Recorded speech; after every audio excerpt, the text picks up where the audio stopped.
Berg and his group handed over the crystals they had obtained inside a bag. Vorden now had a big grin on his face. Just before he had split off with Quinn. Quinn had asked him to try to get as many winged lizard beast crystals as possible, saying he needed them for some reason. And right now, in the bag, there were 39 winged lizard crystals in total.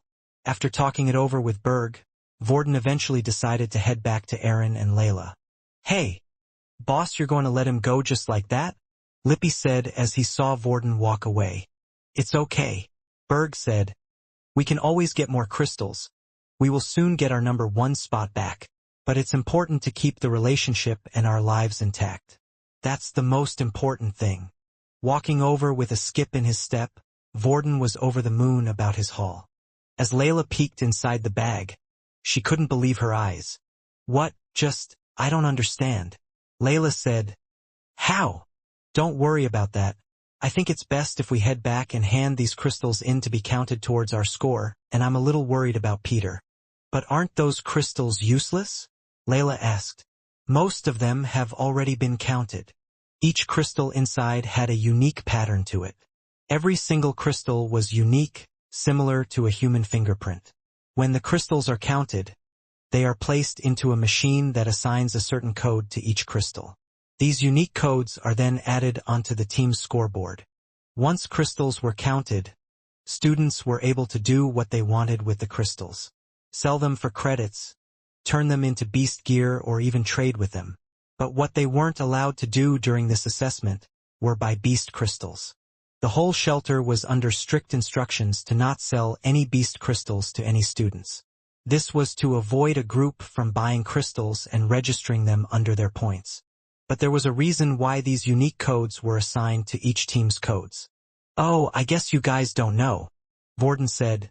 "My brother did the same thing 2 years ago, so I have a little bit of insider information, I guess. Although the same crystals can no longer be registered for points. If the crystals belong to another team, the unique codes from their score will go on to ours. So while their score would drop, ours would rise. This information was purposely kept from the students but was told to a select few. Either originals like Vorden knew of it, or those who had already registered with the military. Well, I hate to say it, but you actually did a really good job this time," Layla said while pouting. She knew when compliments were to be given, and this was defiantly one of them.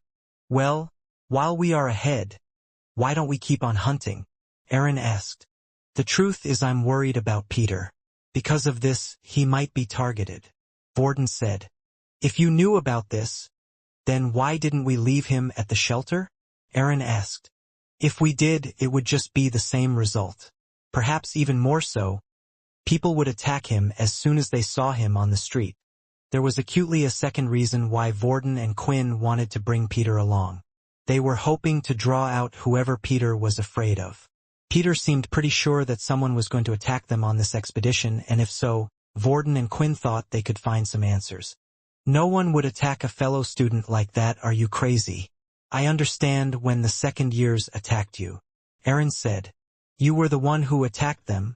But why would they just randomly attack another student inside the shelter? Even if it meant getting their crystals, no human being would just attack another because of the test. And even so, people would rush over to help him."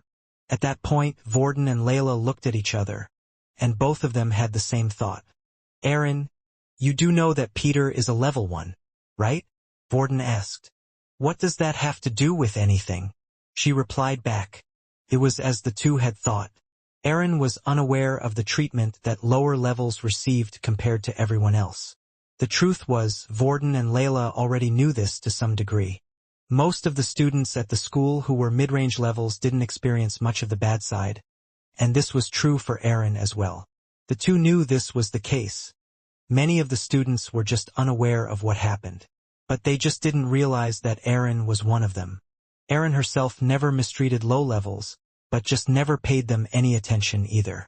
She had one goal, and getting to know them wouldn't allow her to achieve anything. As the three of them started to head back to where the well was, the two of them began to explain to Aaron just what really happened at the school. But not only at the school but what happened on the outside world as well. "But the strong would never steal from the weak," Aaron said. Just what does that prove? We already know we are stronger than them. Wouldn't it make more sense to fight against those that are stronger than yourselves and try to improve as a person? Just what is there to gain from all of this? Erin just couldn't comprehend why certain people would choose to do such things. In the situation with Vorden and Berg, she could understand. The two of them had battled it out and had a grand duel. The loser Berg had gifted Vorden with the crystals as a prize. But neither group had aimed or started a fight with the sole purpose of stealing the crystals. Every person is different, Vorden replied. Honestly, if we knew all the answers of why people acted a certain way, then perhaps we wouldn't be in the situation we are in right now. At that very moment, Vorden's fear was becoming a reality, as Ben and his group had just spotted Peter inside one of the buildings. As Peter heard the footsteps enter the small little building he was in, he quickly realized that he had no way of escape. It was a small room with only one entrance, and the two men stood in front of him were completely blocking his path. He was trapped. Now this can be nice and easy for you, Ben said. All we want are those crystals in your bag. Peter then reached out for the earth staff that was placed on his back and pulled out in front of him. Really? Ben said, looking at the thing. Look, we can either do this the easy way or the hard way. I'm really not into hurting others like some of those sick psychopaths. All I want is a good score on the test. As soon as Ben stepped forward, Peter lifted the earth pole towards Ben's face, and then using his ability transformed the end of it into a sharp tip. Please, Peter said. Let's not do this, I can't if you take the crystals away. They'll hate me even more. Tears were now visibly running down his face and falling to the ground. They already hate me too much. I just can't have them hate me more, Peter cried. Peter stood firmly, not allowing the spear to move. It was pointed at Ben, who was standing in front of the other person just below his chin. Look, it's Peter, right? Ben said. Suddenly, Peter's face changed a little when he heard his name. Do you know why I know your name? We're part of the military too. In fact, Duke was the one who gave us all the information. I promise you that Duke will reward you if you hand those crystals over to us. Although Ben and his group did belong to the military and helped Duke out from time to time, Duke had requested no such thing. Ben knew using his name would cause a reaction out of Peter. The low levels always ended up in Duke's hands one way or another, and it was the same for him. But by the time Peter knew Ben was lying, he knew Peter wouldn't say anything. He could complain to Duke, but what would he do? What would he care for a level 1 ability user while Ben was a level 4? Seeing the change in Peter's eyes, Ben thought his words were a success. But when he stepped forward again, Peter decided to go in for a stab.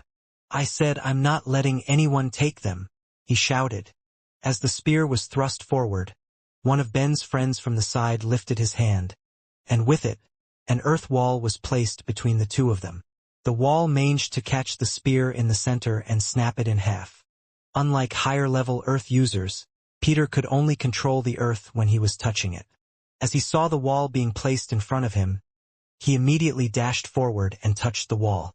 Using his ability, he created multiple spikes sticking out from the other end. While doing so, Peter closed his eyes, waiting to hear the screams from the other end, but they never came. Instead, a few seconds later, a huge club had been swung and smashed the wall into pieces, also hitting Peter and sending him flying back. The blow was so powerful that Peter didn't just crash into the wall, but caused it to collapse and was now outside covered in rubble. The wall wasn't very strong and stable from years of decay, and it wasn't very well built either. But still, to be able to knock a human through such a thing, an immense amount of power was needed. What a useless struggle. I would have thought someone like you would have been broken in by now, Ben said as he walked through the hole in the wall and stared at Peter on the ground. Peter was barely conscious. A small trail of blood was appearing from his mouth, and his whole face and hair were covered in debris from the wall. Please, don't hate me, Peter said. Peter's mind was a mess. He didn't even know where he currently was or even who was in front of him. I'm sorry, Peter. This is just how the world is. At that moment, Peter passed out. Ben went through Peter's bag and took the 15 crystals that were obtained in yesterday's expedition. They then also took Peter's money card, which was white in color, the lowest possible card you could get. They decided to leave everything else intact, the food pills, the water purifiers, and the first aid supplies. Although they were thieves, they were just doing as the system suggested. They weren't cold-hearted murders. Ben and his friend had decided they would head to the shelter together. But before heading back, they would make a stop at the oasis to hunt some more teethworms. That was the meeting point to meet the other three who had gone after Quinn. As they were walking, one of them spotted something large and black in the sky coming towards them in their direction. It was flying in the air, and it seemed like black smoke was coming from the back. "What is that?" one of them asked. "I don't know. I think it's a spaceship, but I've never seen one designed like that before," Ben replied. The black object drew closer, and it was roughly the same size as a large car. Then finally, just in front of them in the sandy desert, the ship had crashed, continued to skirt across the sand, and was heading straight for them. "Get out of the way!" Ben shouted. The large black ship continued to bump and skirt across the sand until eventually, it had come to a stop, around 50 meters from their direction. The spaceship was black in color, but it didn't look like it was made of a type of metal material like Earth's sh.I.P.S. Instead, the outside was bumpy and looked scale-like, as if it was carved using the outside of beasts. Then in the center was an oval-shaped sphere, but the glass was too thick to see through. "Do you think they're okay? They're lucky the ship didn't blow up," he said. "I wonder what happened." But while Ben's friend had no clue what it was, Ben was visibly shaking with fear. He had seen images of one of these before. "Run! Run now!" Ben shouted. The sphere-like shape opened up and out stepped what was known as a dalki. Out on the sandy desert where the area was mostly covered with rocks and sand, one area looked different today. From the outside, it looked like a dark cloud that was continually moving and shifting, creating a large dome-shaped space. "What is this?" one of the men said. The three from Ben's group were now surrounded by moving shadows, although the inside of the shadow void wasn't pitch black as one would think. The shadows seemed to give off a slight purple light that allowed the interior to be seen. "Did you see his watch?" another one said. "He was actually a level 6. We need to get out of here." It was the first time Quinn had cast the shadow void skill. He was unsure of how big the area of effect would be, and whenever or not, he could deactivate it once the skill was used. If something like that was seen at the school, it would have caused alarm bells to ring. Inside the shadow void, Quinn could feel a connection with the shadows. It was hard to explain, but it was as if it was created using a part of his own body. Quinn looked at his stats, and as the system had told him, everything was normal. There was no weakness to the sun. While Quinn was busy checking his stats, one of the men tried to make a break for it. He ran to the edge of the shadow void walls. This was bad. If the three were to escape from the shadow void, then Quinn would lose his advantage. Out of instinct, as Quinn saw this, he lifted his arm and started to shift the wall of the shadow into some type of arm. When the man was close enough, he tried swinging his dagger at the arm, but when it made contact, his arm started to slow down, and he immediately pulled it back, afraid of what was happening. MC points 48 out of 100. 50 points of MC had already been cast to activate the shadow void, and it looked like if he used shadow control on the outside walls, it would use up his MC points. However, the others didn't know this. They felt like they were trapped, and if they were to go close to the wall, the arms would once again appear. One of the students, the level 4 user, had a mohawk. The situation around him was starting to frustrate him as he felt more and more trapped. "Screw this guy," Mohawk said. "You saw the number on his watch change, right? He's probably a fake, and besides, being a level 6 doesn't mean he has strong abilities." The other two, hearing Mohawk's words, gave them a bit of confidence. "Yeah, you're right. And he doesn't even have any beast gear," one of them said. Out of the three of them, one of them held a crossbow on his back, while the other had a set of daggers around his waist. Mohawk, who was in the middle, had a chest piece that gave him extra strength. "Get him!" Mohawk shouted. The crossbow user pulled out his bow and started to fire bolt after bolt towards Quinn. Shadow equip. Shadows started to form around Quinn's arms and legs, and suddenly they were covered in beast gear. As the first bolt came towards him, he lifted his hand, deflecting the bolt onto the ground. If Quinn wanted to, he could have used his shadow ability to block the bolt, but right now it was best for him to use his vampire abilities because he would soon be able to replenish whatever blood he was about to use anyway. What? But that was a beast arrow. It wasn't just made out of metal, the crossbow user said. Just keep firing the thing, Mohawk shouted. He did as ordered, and arrow bolts started to fire one after another. This time as they came forward, the other user who had remained still had gathered what looked like a small hurricane in his hands. And then at the right moment, he brought his hands forward, and a gust of wind came out with it. The wind seemed weak, but it wasn't his aim to do any harm. It was to support the bolts, making them faster and more powerful. Let's see you deal with this. Opening his palm facing forward, Quinn waited until the right time before using his skill. Blood spray. 55/60 HP. A spray of blood left the palm of his hands and knocked each of the arrows out of the air, causing them to break and fall to the ground. Now it's my turn. Quinn activated his wind walk on his boots to further increase his speed. While doing so, he used the inspect skill on each one of them.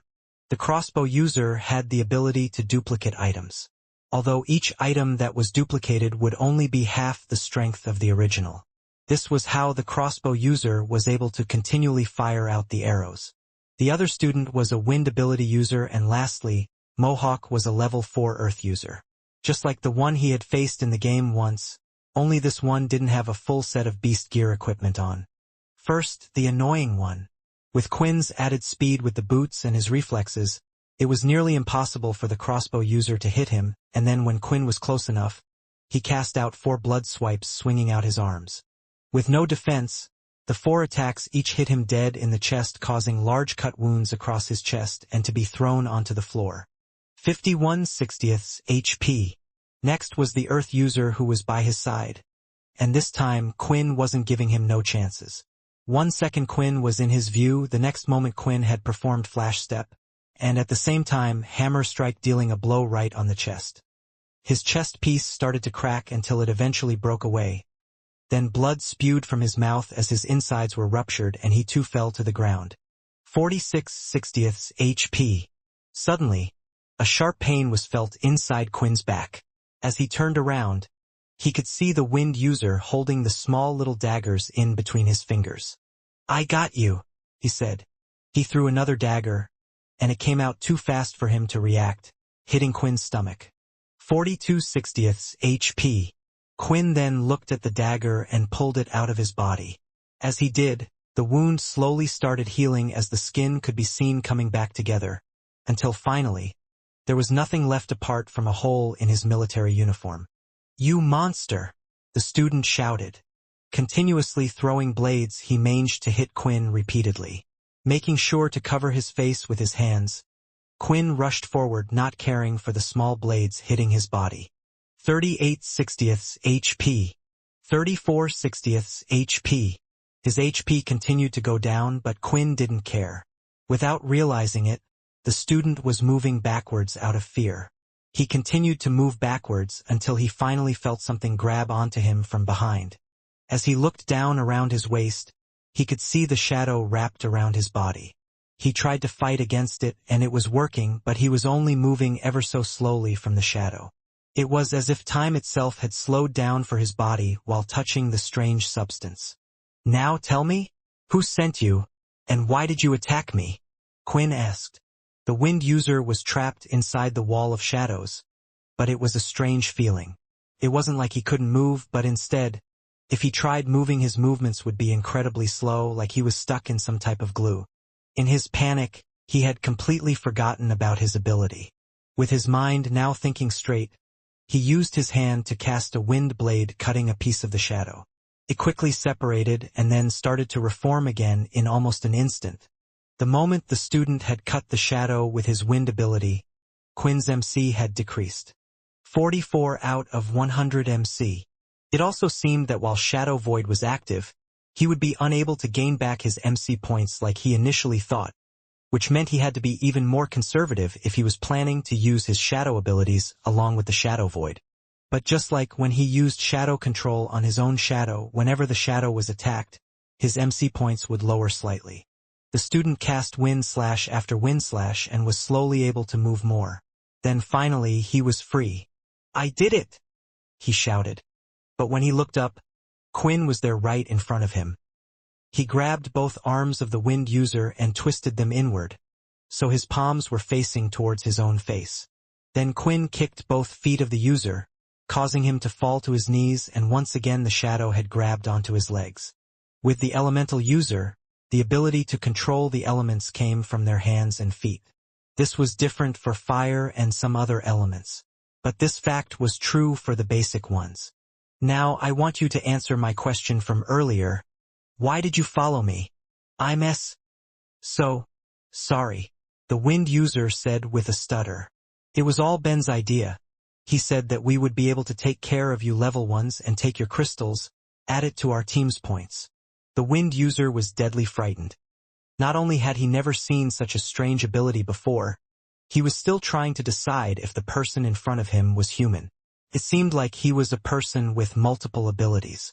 He could control the shadow, shoot out red aura from his hands, and on top of that, he had supernatural healing, and now with the wind user's arms twisted, he felt like he had superhuman strength as well. This Ben, does he work for anyone? Quinn asked. I mean, we all work for the military, but no one told us to do anything if that's what you're asking. Quinn couldn't be 100% sure if he were telling the truth or not. But judging by his reaction and how frightened he was, Quinn felt like his words were true. You know, if you increased your charm stat a bit more, you would be able to get these weak-minded people to tell you anything, the system said. Are you kidding me? Quinn asked. No, there are certain skills in your system that will only unlock once you get enough stat points. One of them is a type of mind control for the charm stat. It's quite handy. If their mind is weak, you can replace their memories, get them to spill the beans, or even if it was really high, you could even get the person to kill themselves. Of course, that would only be for the very top of vampire classes.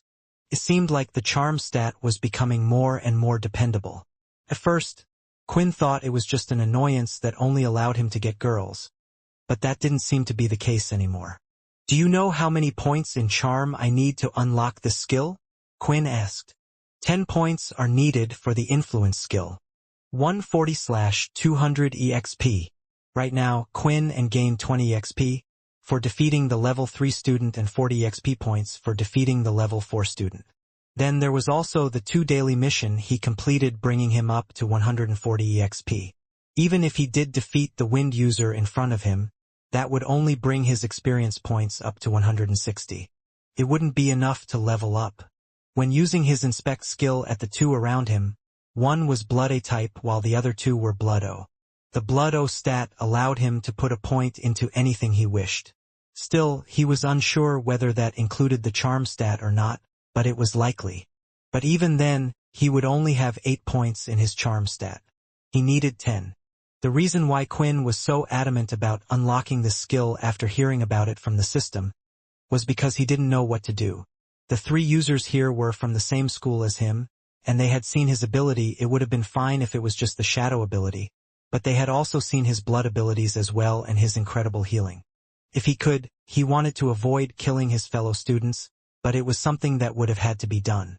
In the end, they were the ones who attacked him, and it was a secret he couldn't afford to be let out. But could he really do it? Technically he had killed already, but back then he wasn't sane of mind. Quinn would even argue that it wasn't really him but something else controlling him. But killing someone while he was fully sane was another thing altogether. Just then, from the corner of his eye, Quinn saw something forming from the ground. The sharp object shot out like a bullet, and Quinn managed to move his head and dodge at the last second. Suddenly, heavy breathing sounds could be heard. When Quinn looked at the wind user in the shadow wall, he could see that an earth spike had impaled right through the wind user's neck. Blood was flowing down the spike as the student struggled to breathe. More spikes started to appear from the floor, and when Quinn looked ahead, he could see that the earth user had regained consciousness and was barely standing on his feet with his hand held out. "Die, you bastard!" he shouted. Thinking about the spike, Quinn felt like he had just avoided death. Sure, he had plenty of health points remaining, but if the spike had impaled him through the head, He was pretty sure he wouldn't have been able to recover from something like that. "You just tried to kill me," Quinn shouted, "when I was just thinking about sparing your lives." Humans are truly disgusting, Quinn thought. For some reason, he thought if he could change, maybe they could too. They were still young and only students. They had time to change their ways. In a fit of anger, Quinn sent out blood swipe after blood swipe. The Earth user tried to raise a wall between them, but the wall was far too weak. The second the blood swipes made an impact, the wall was smashed, and the blood strikes continued to hit the user. Quinn continued to fire out blood swipe until a message had appeared. "A level 4 human has been killed, 80 EXP gained." At that moment Quinn stopped. 210/200 EXP. "Congratulations, you are now level 12. 28/65 HP. 2 free stat points have been added. 10/400 EXP. Quinn wasn't thinking correctly and purely attacked out of anger. The fact that someone had almost killed him, he just reacted, and what happened was not part of his plan. But just like when he looked at Ian's dead body, Quinn felt nothing looking at the Earth user's body lying there lifeless in the corner. Then from the back of the shadow void, he could hear a groan. "Pelek, save me." It was coming from the wind user, who still had the earth spike lodged in his throat.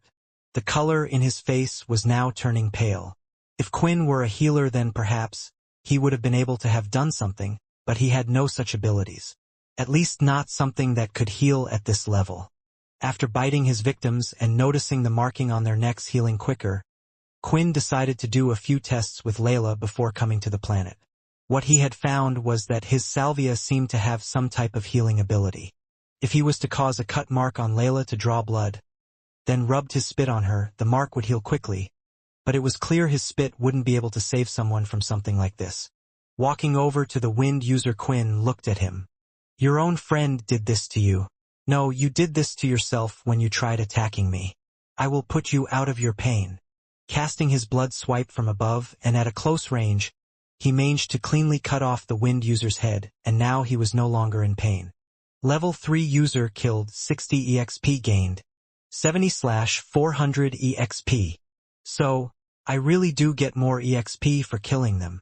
Just like with the Earth user, Quinn had obtained double the number of points after killing the victim.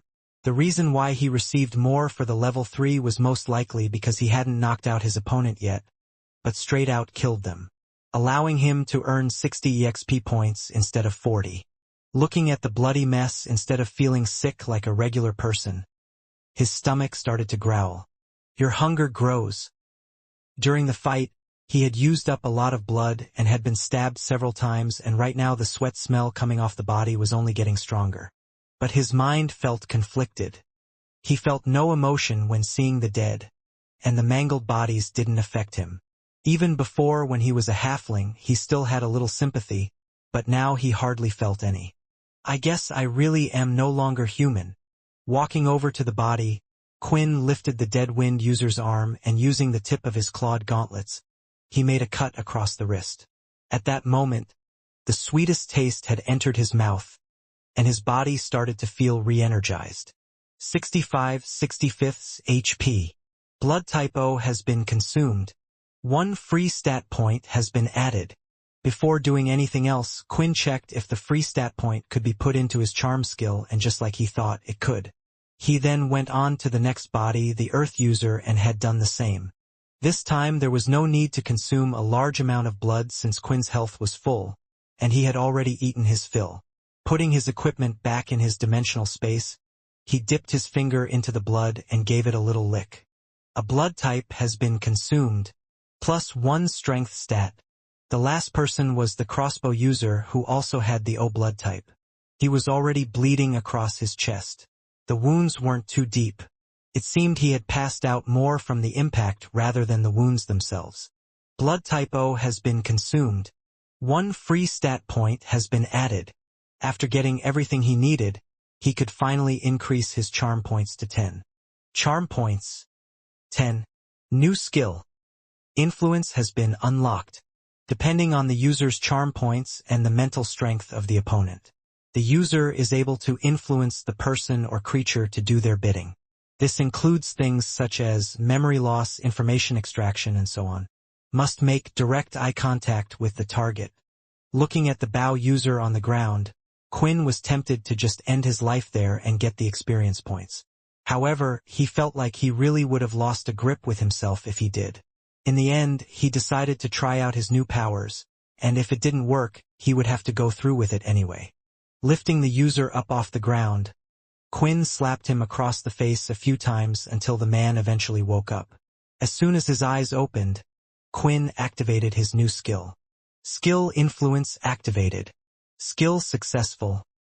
Around the user's eyes, a small red circle could now be seen, and his body went slightly stiff. "What do I do now?" Quinn asked. "Just say whatever you want, and it will happen." If you ask him a question, his brain will process the information and answer. If you tell him to forget something, he'll forget it. You can even replace the memory, but that's a little risky, to be honest, and doesn't work well if he gets pulled in for questioning. Quinn did as the system said and gave out his instructions. "I want you to forget everything that happened today. You never saw me and you never met me. You just came out to hunt some beasts, and I want you to go back to sleep. Do you think that's enough?" Quinn said, "Yes, if you can. I would bury the bodies under the sand. Eventually, they will be eaten by the beasts in this area. But when he wakes up, he will have no clue what happened and can only assume it must have been a beast." The color around the man's eyes returned to normal, and he quickly went back to sleep as Quinn had ordered. After burying the bodies into the sand, he started to look round the place for his umbrella. Eventually, he had found it, but it wasn't good news. Sometime during the fight, the umbrella must have been destroyed. With his MC points only half full, he would just have to bear the sluggish movements in the sun for now while he recovered. Quinn then tried to cancel the shadow ability and slowly from above the shadows started to shrink and disappear. The fight had lasted about half an hour, so he still had another 30 minutes of the shadow void left if he wished. But if he left the shadow void up, his MC points would not return. The shadow started to slowly clear and shrink back until it all went right underneath Quinn's feet. "You are being hit by direct sunlight. Your stats have been reduced by 70%. Immediately, he felt sluggish, and his head started to hurt. Once his MC points had returned, he was sure to use Shadow Cloak to cover himself and get out of the sun. Then just as Quinn was getting ready to set off, he spotted black smoke off in the distance. "Isn't that next to where Peter was?" Vorden and the others started to make their way through the dry, harsh desert. They didn't encounter many beasts on their way back. It seemed like the desert beasts were much more of a territorial creature. The map was quite accurate in indicating where the beasts were located and where they were not, and as long as they were outside any of the colored zones, it seemed like they wouldn't run into any more beasts. Eventually, after walking through the desert, they could finally see the small well area in sight. "That's where Quinn said to meet them, right?" Layla asked. "Yeah, they said they would be here." But just then Vorden stopped and looked down at the ground. Rubble from one of the buildings could be seen everywhere, but what shocked him most was Peter. He was crawling across on the ground towards them. His legs had been hurt and possibly a few of his ribs broken. The only thing he was using was his forearms to crawl along the floor towards them. "Peter, what happened?" Layla asked as she came rushing over and knelt down by his side. But Peter continued to move forward using his forearms, completely ignoring her. Perter mumbled. "I have to get back those crystals. Otherwise, those guys will hate me. I can't live anymore," Peter said. Then suddenly, Peter had come to a halt as his hands seemed to hit something. "Peter, you've done enough," Vorden said, as he knelt down and placed his hands on his shoulders. Peter was half-conscious the whole time, yet there was one thing in his mind keeping him going forward. He had dealt with the gruesome pain of being tortured, but he couldn't deal with everyone hating him.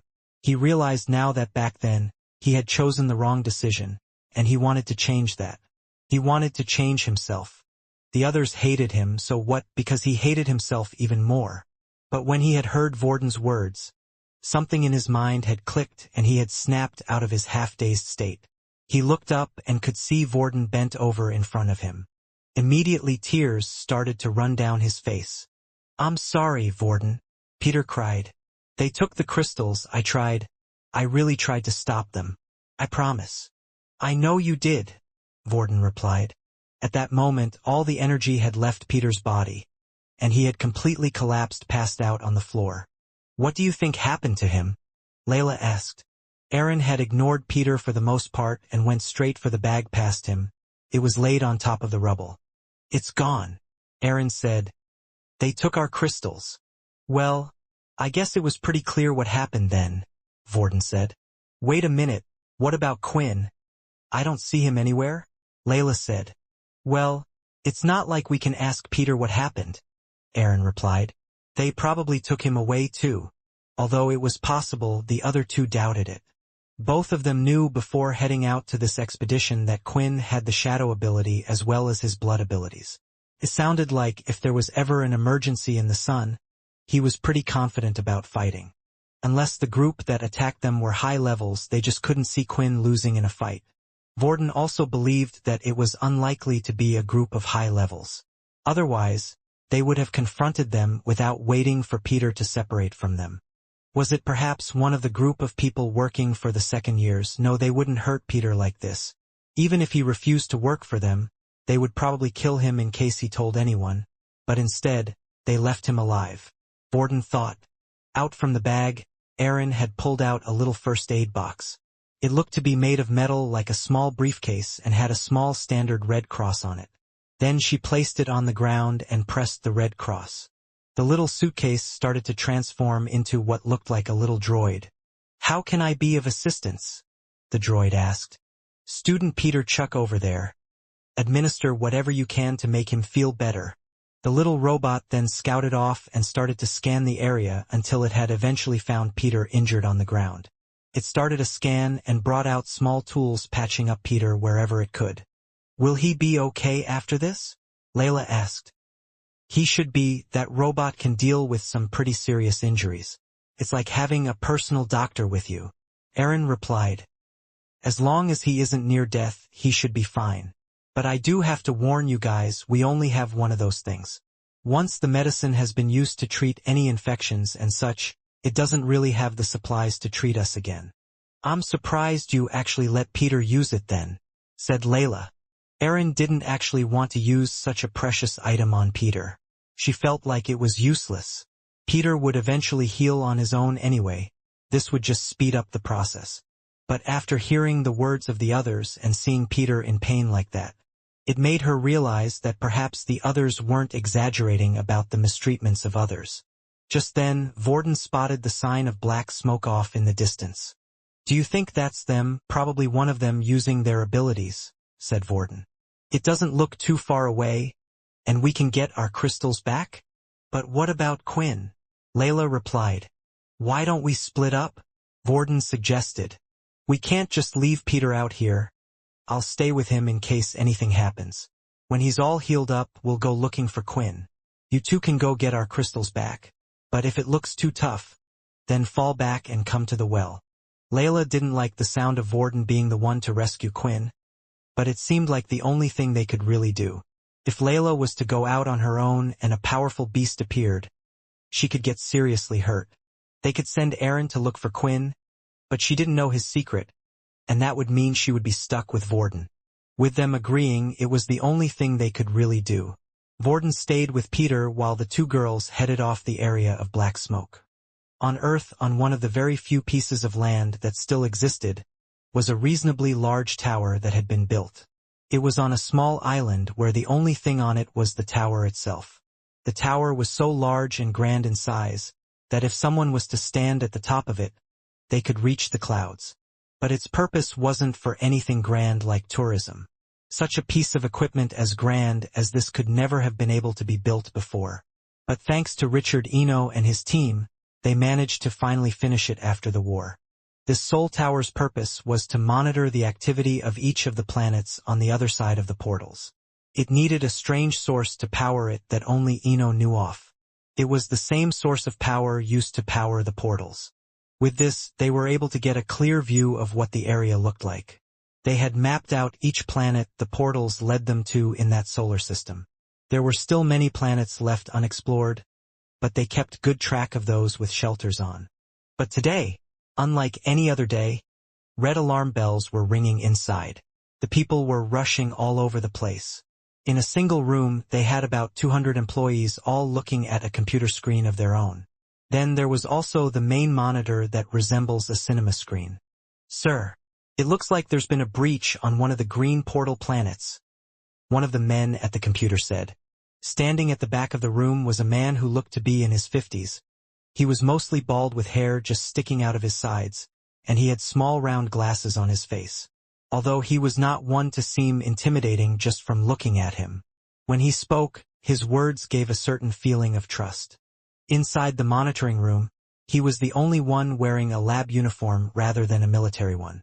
"Bring up the information on the big screen in front of you," he ordered. They did as asked and managed to pull up a small video. It was of a black flying object that had entered the planet's atmosphere. It looked to be slightly injured even before arriving on the planet. There are meant to be no Dalki in this area. This is near the start of the solar. The Dalki's planets were mostly at the back. The Dalki and humans shared the planets in this specific solar system. When they had entered, half of the planets had already been conquered by them, while the other half remained empty. Although not at war with each other currently, the two were at a race with each other to see who could conquer more planets. Each planet had several different resources, and that included the different beasts that lived on there. From time to time, this would still cause friction between the two, and a fight would break out. That was why the large observation tower was built in the first place. In case any of the Daleki ignored their upper command and decided to attack. Send a message out to Daleki Station. Ask them if it's from any of their known battalions, and tell them we'll get rid of it at all costs. Yes, sir. Also, inform the military base, which is in charge of the planet, get them to send someone to deal with this immediately. Will do, sir. Out on the desert, the black smoke was now rising into the air more ferocious than ever. It looked like a signal was being cast and could probably now been seen for miles out in all directions. Although Ben had told his friend to go ahead and run away, they both stood there. As the Dalki got out from the ship, they felt like their eyes couldn't leave such a powerful being for even a second. The Dalkis were a lot taller than an average human, but not too big that they looked like giants. This one, in particular, stood around 7 feet tall. However, their body frames were different. Just like humans, they walked on 2 feet and had 2 arms, but their muscle structure was magnificent. Nearly every muscle fiber on their body could be seen.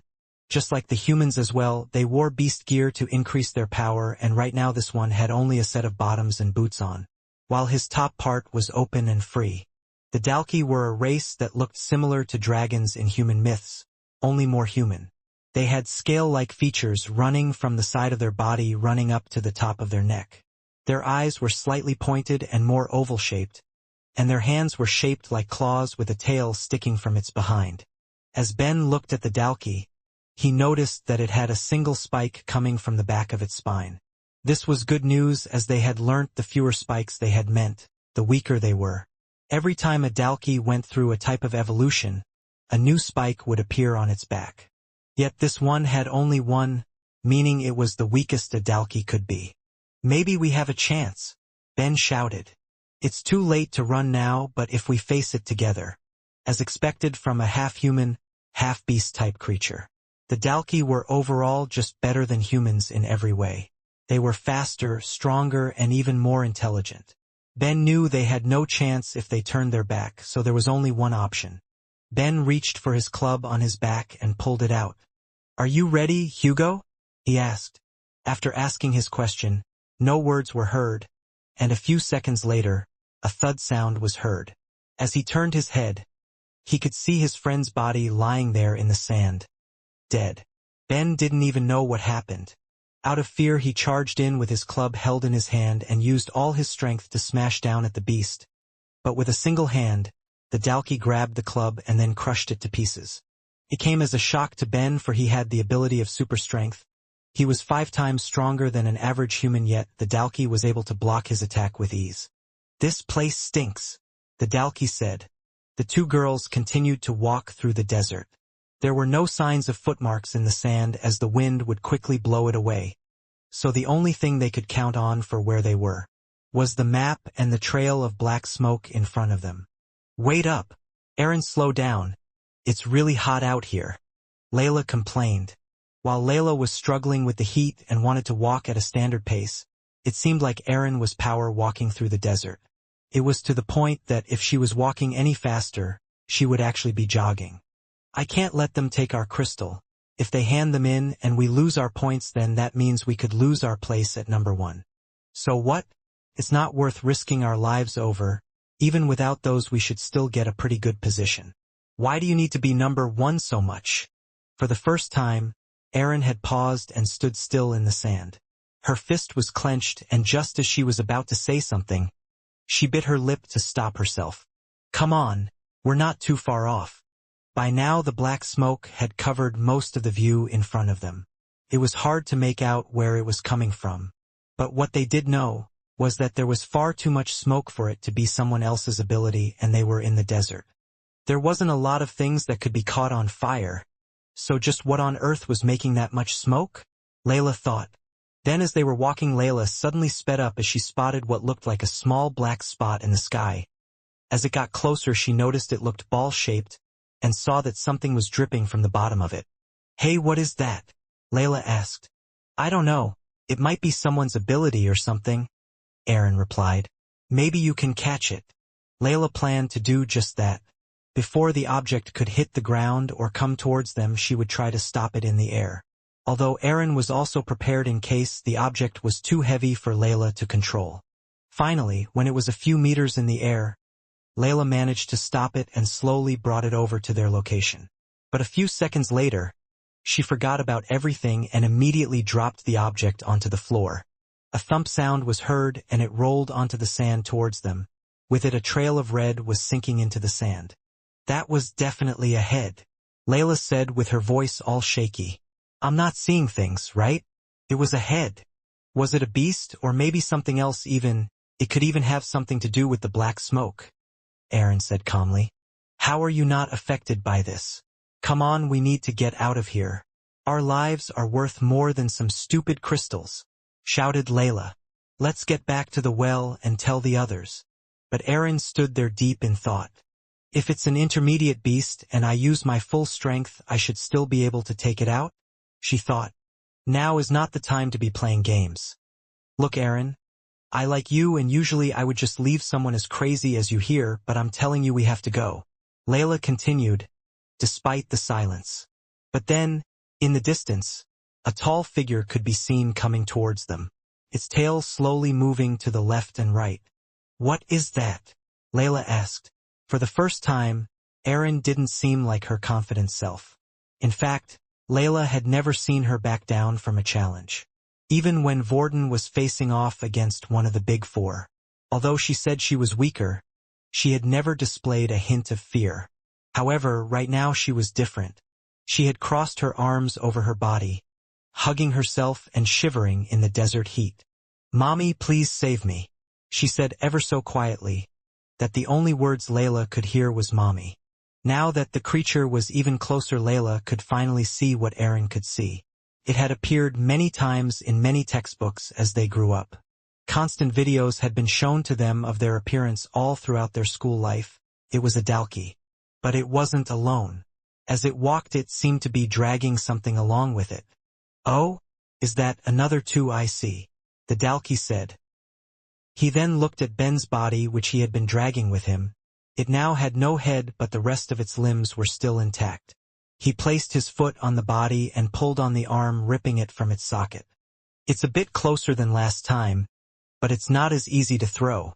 The Dalki aimed at the 2 in front of it, leaned back and speared the arm through the air. It left at an amazing speed and power that it seemed like the wind around it was having no effect. Seeing the arm coming towards them, Layla knew this one was too fast for her to slow down with her ability. They barely managed to dodge it, with Layla pulling Aaron away from the area. "Aaron, we're getting out of here." Drawing her hand back, she slapped Aaron across the face, leaving a red mark as she spoke. But it seemed to have worked. Aaron was no longer shaking, and she knew the danger the 2 of them were in. "Ice path." She created an ice path in front of her and then formed blades below her feet. "Do you know how to ice skate?"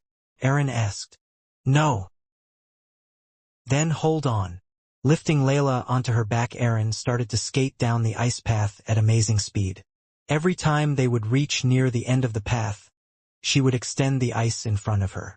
It was several times faster than the two of them running, and they were able to create distance between the two. The best thing to do would be to head to the shelter and get another ship, the Dalki thought. Those two girls were probably heading for the shelter.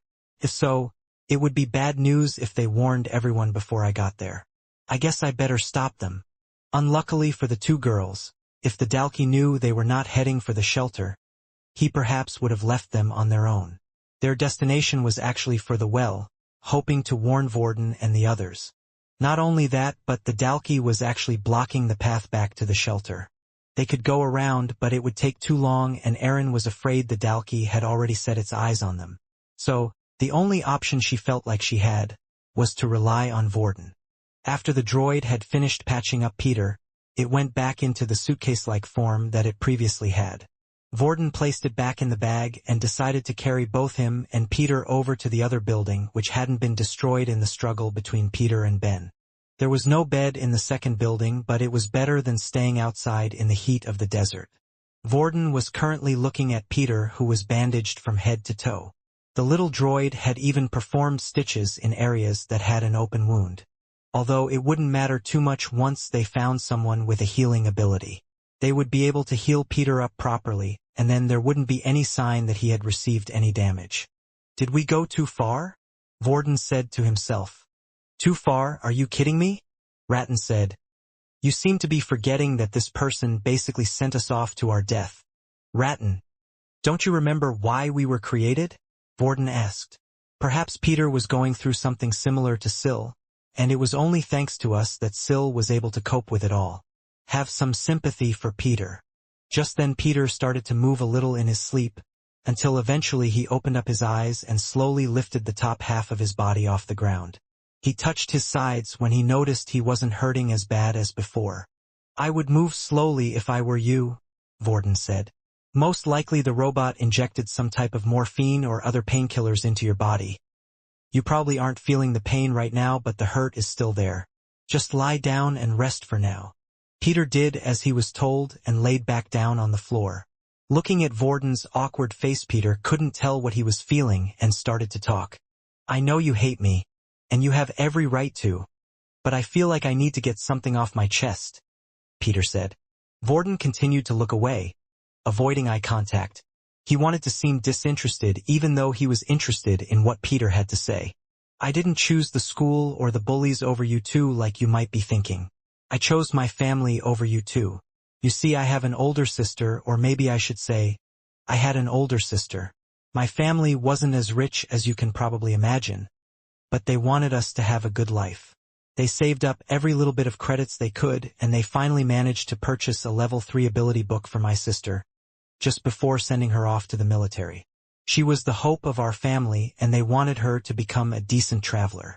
But in her second year of military school, she died on an expedition. It was a big shock to us all, but it was an even bigger shock for my parents. It seemed like their life started spiraling down from there. There was no way they could afford another ability book for me.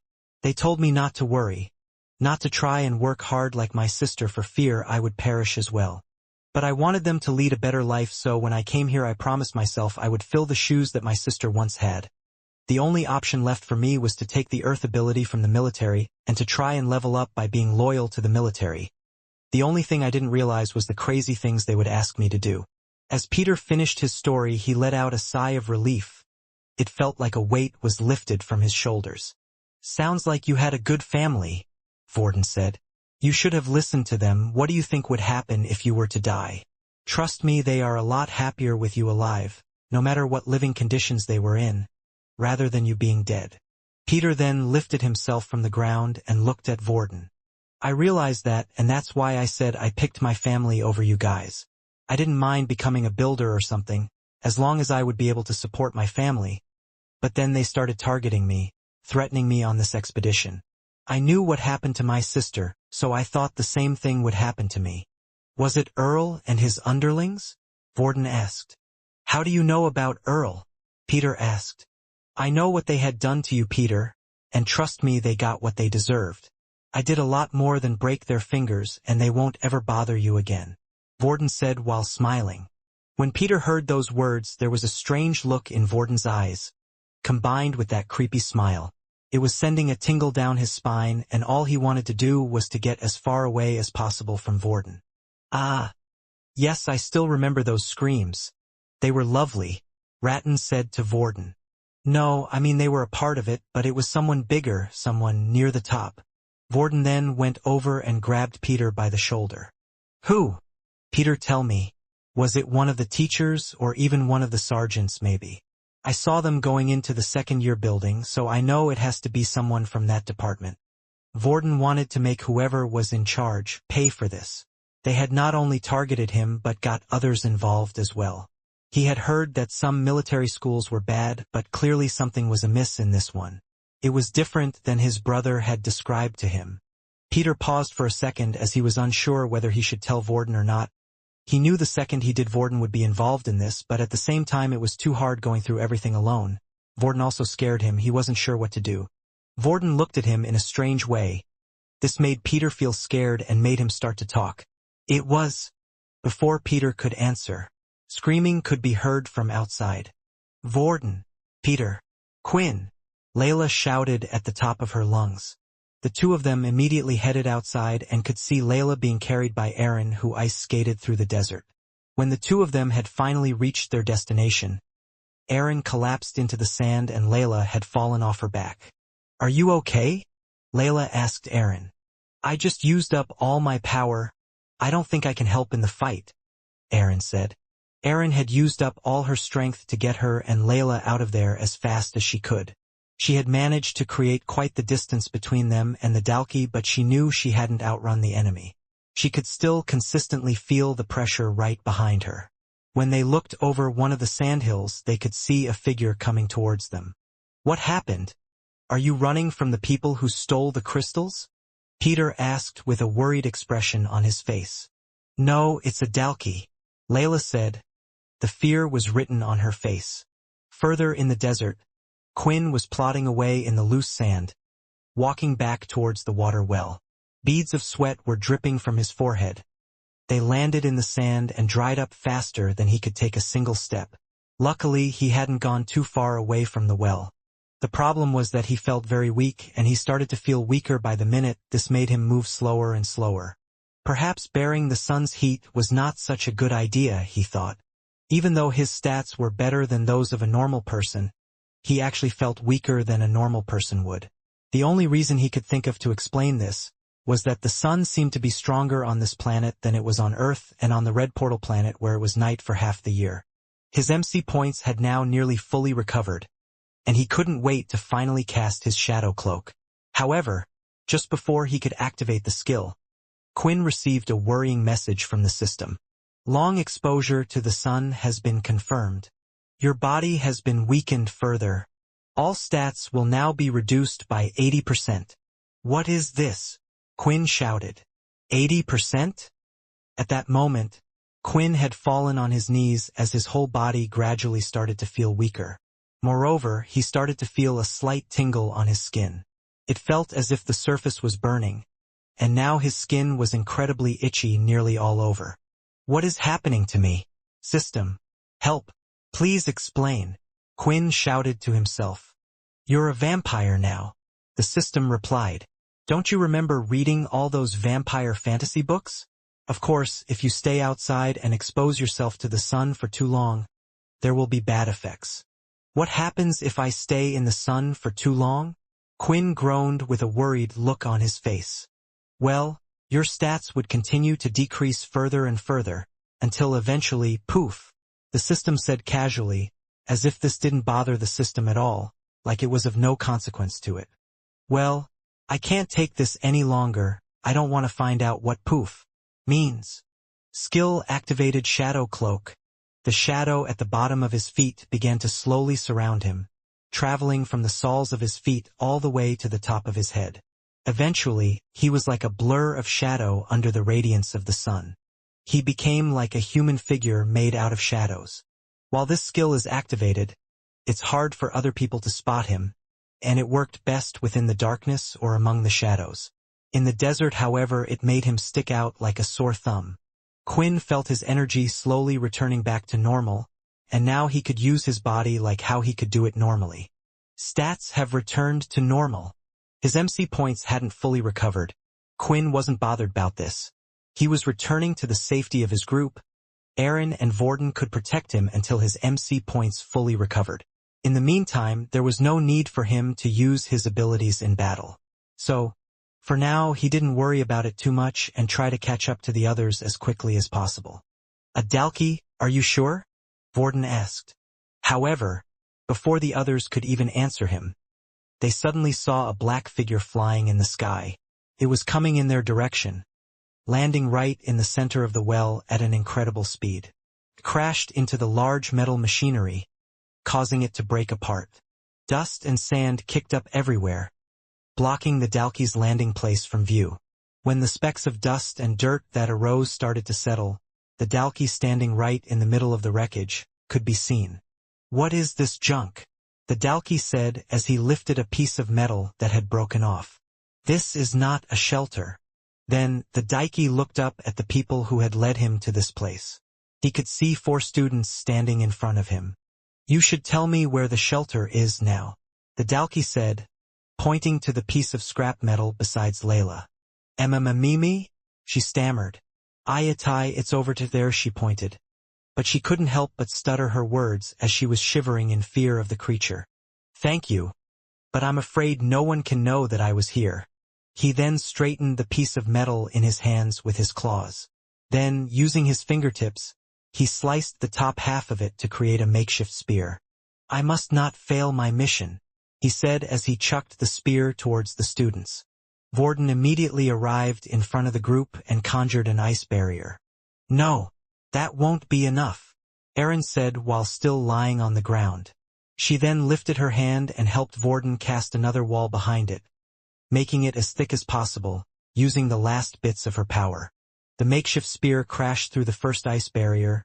It slowed it down slightly, but then it began to pierce through and hit the second wall.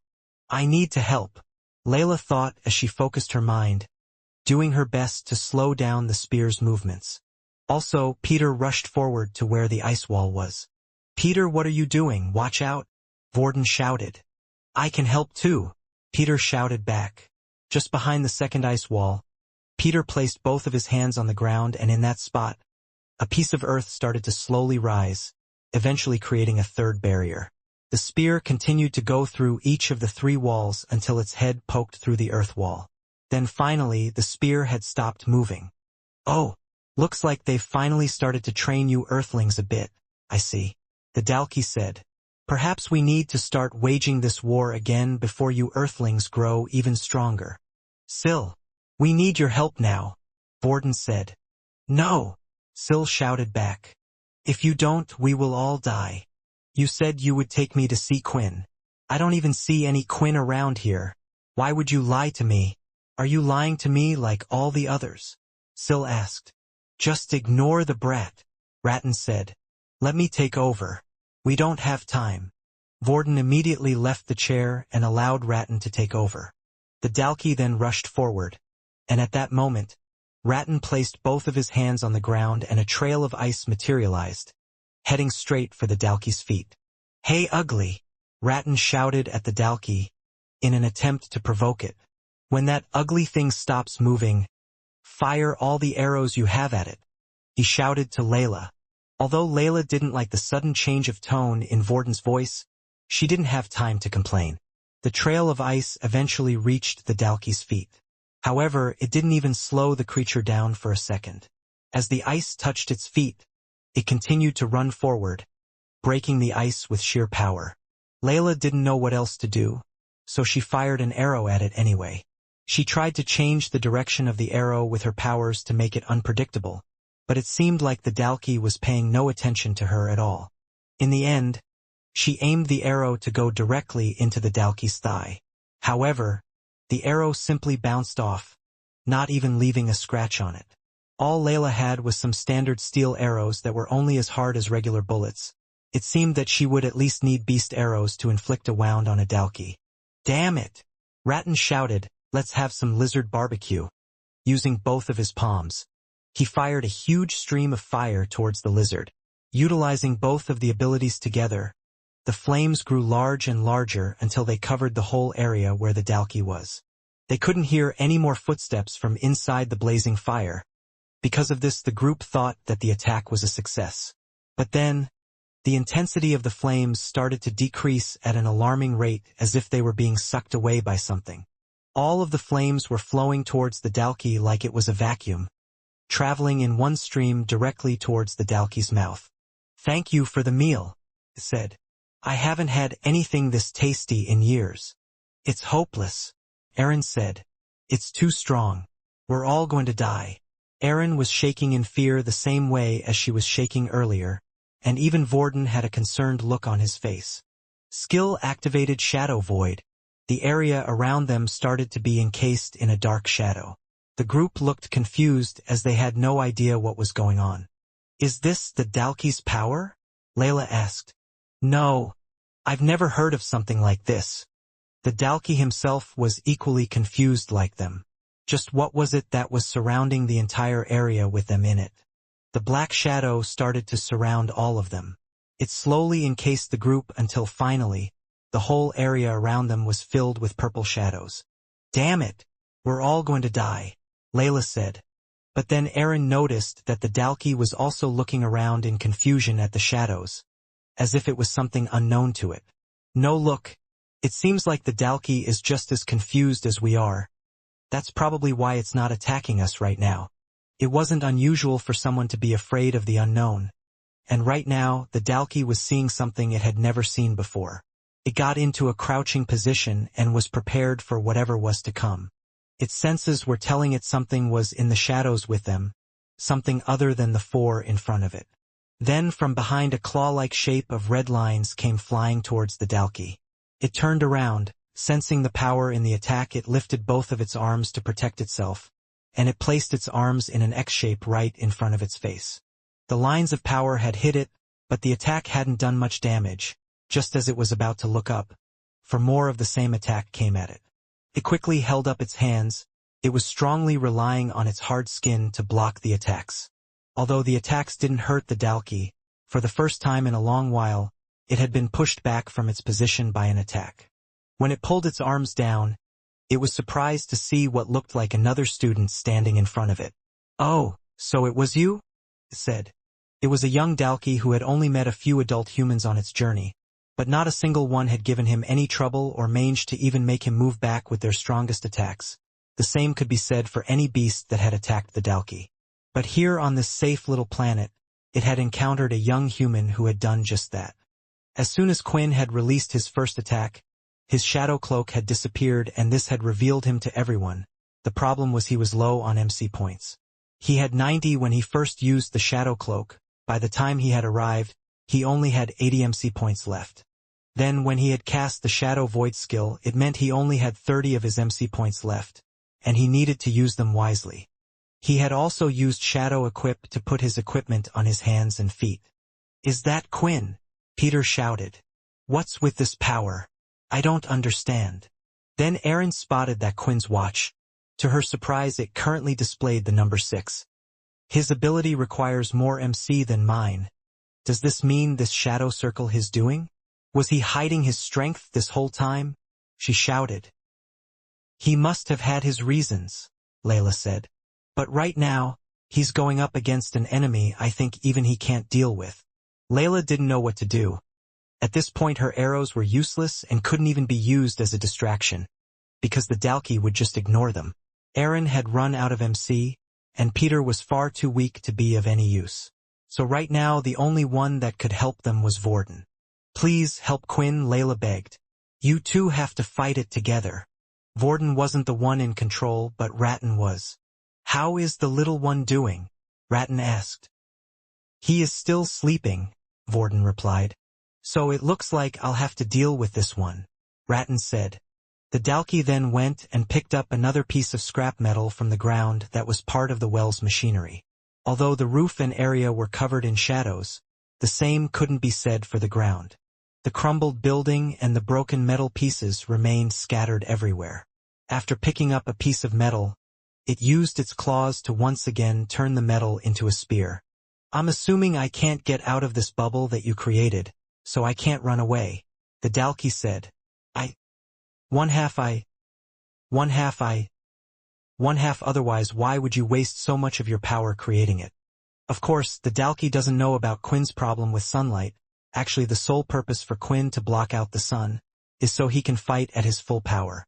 Let's see how strong you really are, the Dalki shouted, as he chucked the spear-like object towards Quinn. It went lightning fast and was similar to the one that required all 4 of the others to block before. No, there's no way he can block that on his own, Layla said. We have to help, she shouted. Peter stayed by Aaron's side while Vorden and Layla rushed towards Quinn, but the spear was going too fast, and they hadn't been able to take a single step before the spear reached Quinn. Shadow control. Using his shadow control skill, Quinn was able to create a black circular shield. That won't be strong enough, Aaron said, looking up from the ground. It took all 4 of us to stop it before. Why doesn't he try to dodge it? But for Vorden, seeing Quinn's action made something click in his head. The spear flew going at lightning speed until the tip had touched the black circular shadow. At that moment the spear looked like it had stopped in midair. However, Quinn and Vorden knew that it was only moving ever so slowly through the shadow. Once the spear slowed, Quinn moved to the side. He took the shadow away and allowed the spear to continue moving forward and out of the shadow void. This is perfect, Vorden said. Quinn's shadow ability was nearly a perfect counter to the Dalki. The enormous amount of strength meant nothing. No matter how powerful the attack was, it would be slowed down because Quinn's shadows blocked attacks in a different way from how other abilities did. In a way, Quinn as a vampire was the perfect counter to the Dalki. Vorden continued to run forward while Layla took cover somewhere off to the side. It was clear that for the moment the Dalki was stunned by what he had just seen, and this was their chance. Vorden threw an ice spear at the Dalki. It shattered into 1,000,000 pieces once it hit the Dalki's body. However, it did catch the Dalki's attention, which was what Vorden was aiming for. Knowing the Dalki was able to eat fire, it left Vorden only with 2 options, to use ice and telekinesis to fight the Dalki.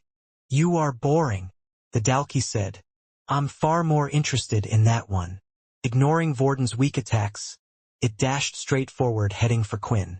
Seeing this, even if Quinn was to use the windwalk ability on his boots, he wouldn't be able to outrun the Dalki. The only thing he could do was fight, but what could he use? The blood swipe, although powerful, did no damage, which was problematic. Hey, brat, Vorden shouted. Its skin is too tough. Use an attack that can hurt it on the inside. On the inside? Quinn thought. He now knew exactly what to do. When the Dalki was a few meters away, it leapt up into the air with its claws out and with both of its hands above its head, ready to smash down. Quinn quickly placed the shadow above himself, allowing both of its fists to sink into the shadow. MC 20 out of 100. The Dalki could feel its attack slowing down as soon as it touched the strange shadow-like substance, but by using its considerable strength it was able to pull its hands from the shadow. The problem was with every physical attack, Quinn would lose MC points. He needed to finish this fight fast. The Dalki was quick on its feet and didn't allow its first unsuccessful attack to distract it. It threw out a straight kick at Quinn, and once again Quinn stopped it with his shadow shield. MC 10/100. His attacks are so strong. I can only take one more, Quinn thought. Quinn needed an opening and just defending wasn't going to do it. The next thing he was going to do was very risky, but it was the only option he had. As the Dalki threw another punch towards him, Quinn moved the shadow and wrapped it around the Dalki's fist. MC 0/100. The shadow void started to disappear, and Quinn only had a few more seconds before the sunlight would hit him. Quinn could see the Dalki's other hand coming straight at him. He looked the Dalki in the eyes. Skill days. Even though the Dalki was a strong opponent and the skill was likely to fail, there was always a slim chance that it might work. Days successful, your opponent has been stunned. But for Quinn's next move he would need more time than the days would allow. He flash-stepped behind the Dalki and prepared all the motions for the hammer strike. As he finished his movements, he added blood spray to the last part, turning it into the most powerful attack he had, Blood Hammer. As Quinn's fist hit the Dalki's hard back, vibrations and a wave of air had been sent out from around the two of them. The Dalki still hadn't moved from his spot, but after a few seconds he fell down on one knee. This was Quinn's answer, an internal attack. You are being hit by sunlight. All stats have been reduced by 70%. When Quinn thought everything was over, a large fist had come out of nowhere, swinging out and hit him right in the ribs, sending him flying through the air. Critical hit. Your ribs have been broken. 12/65 HP remaining. The Dalki stood up from the ground and smiled, wiping away the green blood from its mouth. I'm not done with you yet, boy. For a moment everyone's morale was increased. For the first time they had a glimmer of hope again. When they saw the mighty Dalki fall to the ground. They didn't know why Quinn was so powerful or why he was hiding it before, and frankly they didn't care because all of them only had one thought on their mind. I want to live. After seeing that powerful attack from Quinn, they felt that they might survive this after all, but that happy feeling didn't last for long.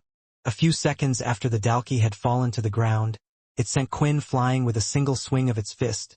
Quinn was flying right into the other building, the one that was still intact. As Quinn hit the building, his body crashed through the wall, and he fell to the floor. Is he okay? Peter shouted. That guy can take a lot more hurt than that, Vorden said. Trust me, I know from experience. Something like that isn't enough to kill him. Layla looked at the sky. She immediately realized there was something else they needed to be concerned about. As long as Quinn had a steady supply of blood, he would be fine, but right now something was holding him back from using his full powers. Of course, she meant the sun. Now she realized why Quinn had cast a shadow surrounding them all, and how he was able to fight so well even though the sun was still up. Looking at the sky, she noticed that it was finally starting to set. The colors were fading from its bright yellow to orange. It would only be a matter of time before it would finally be night on this planet. We need to get to Quinn, she shouted to the others.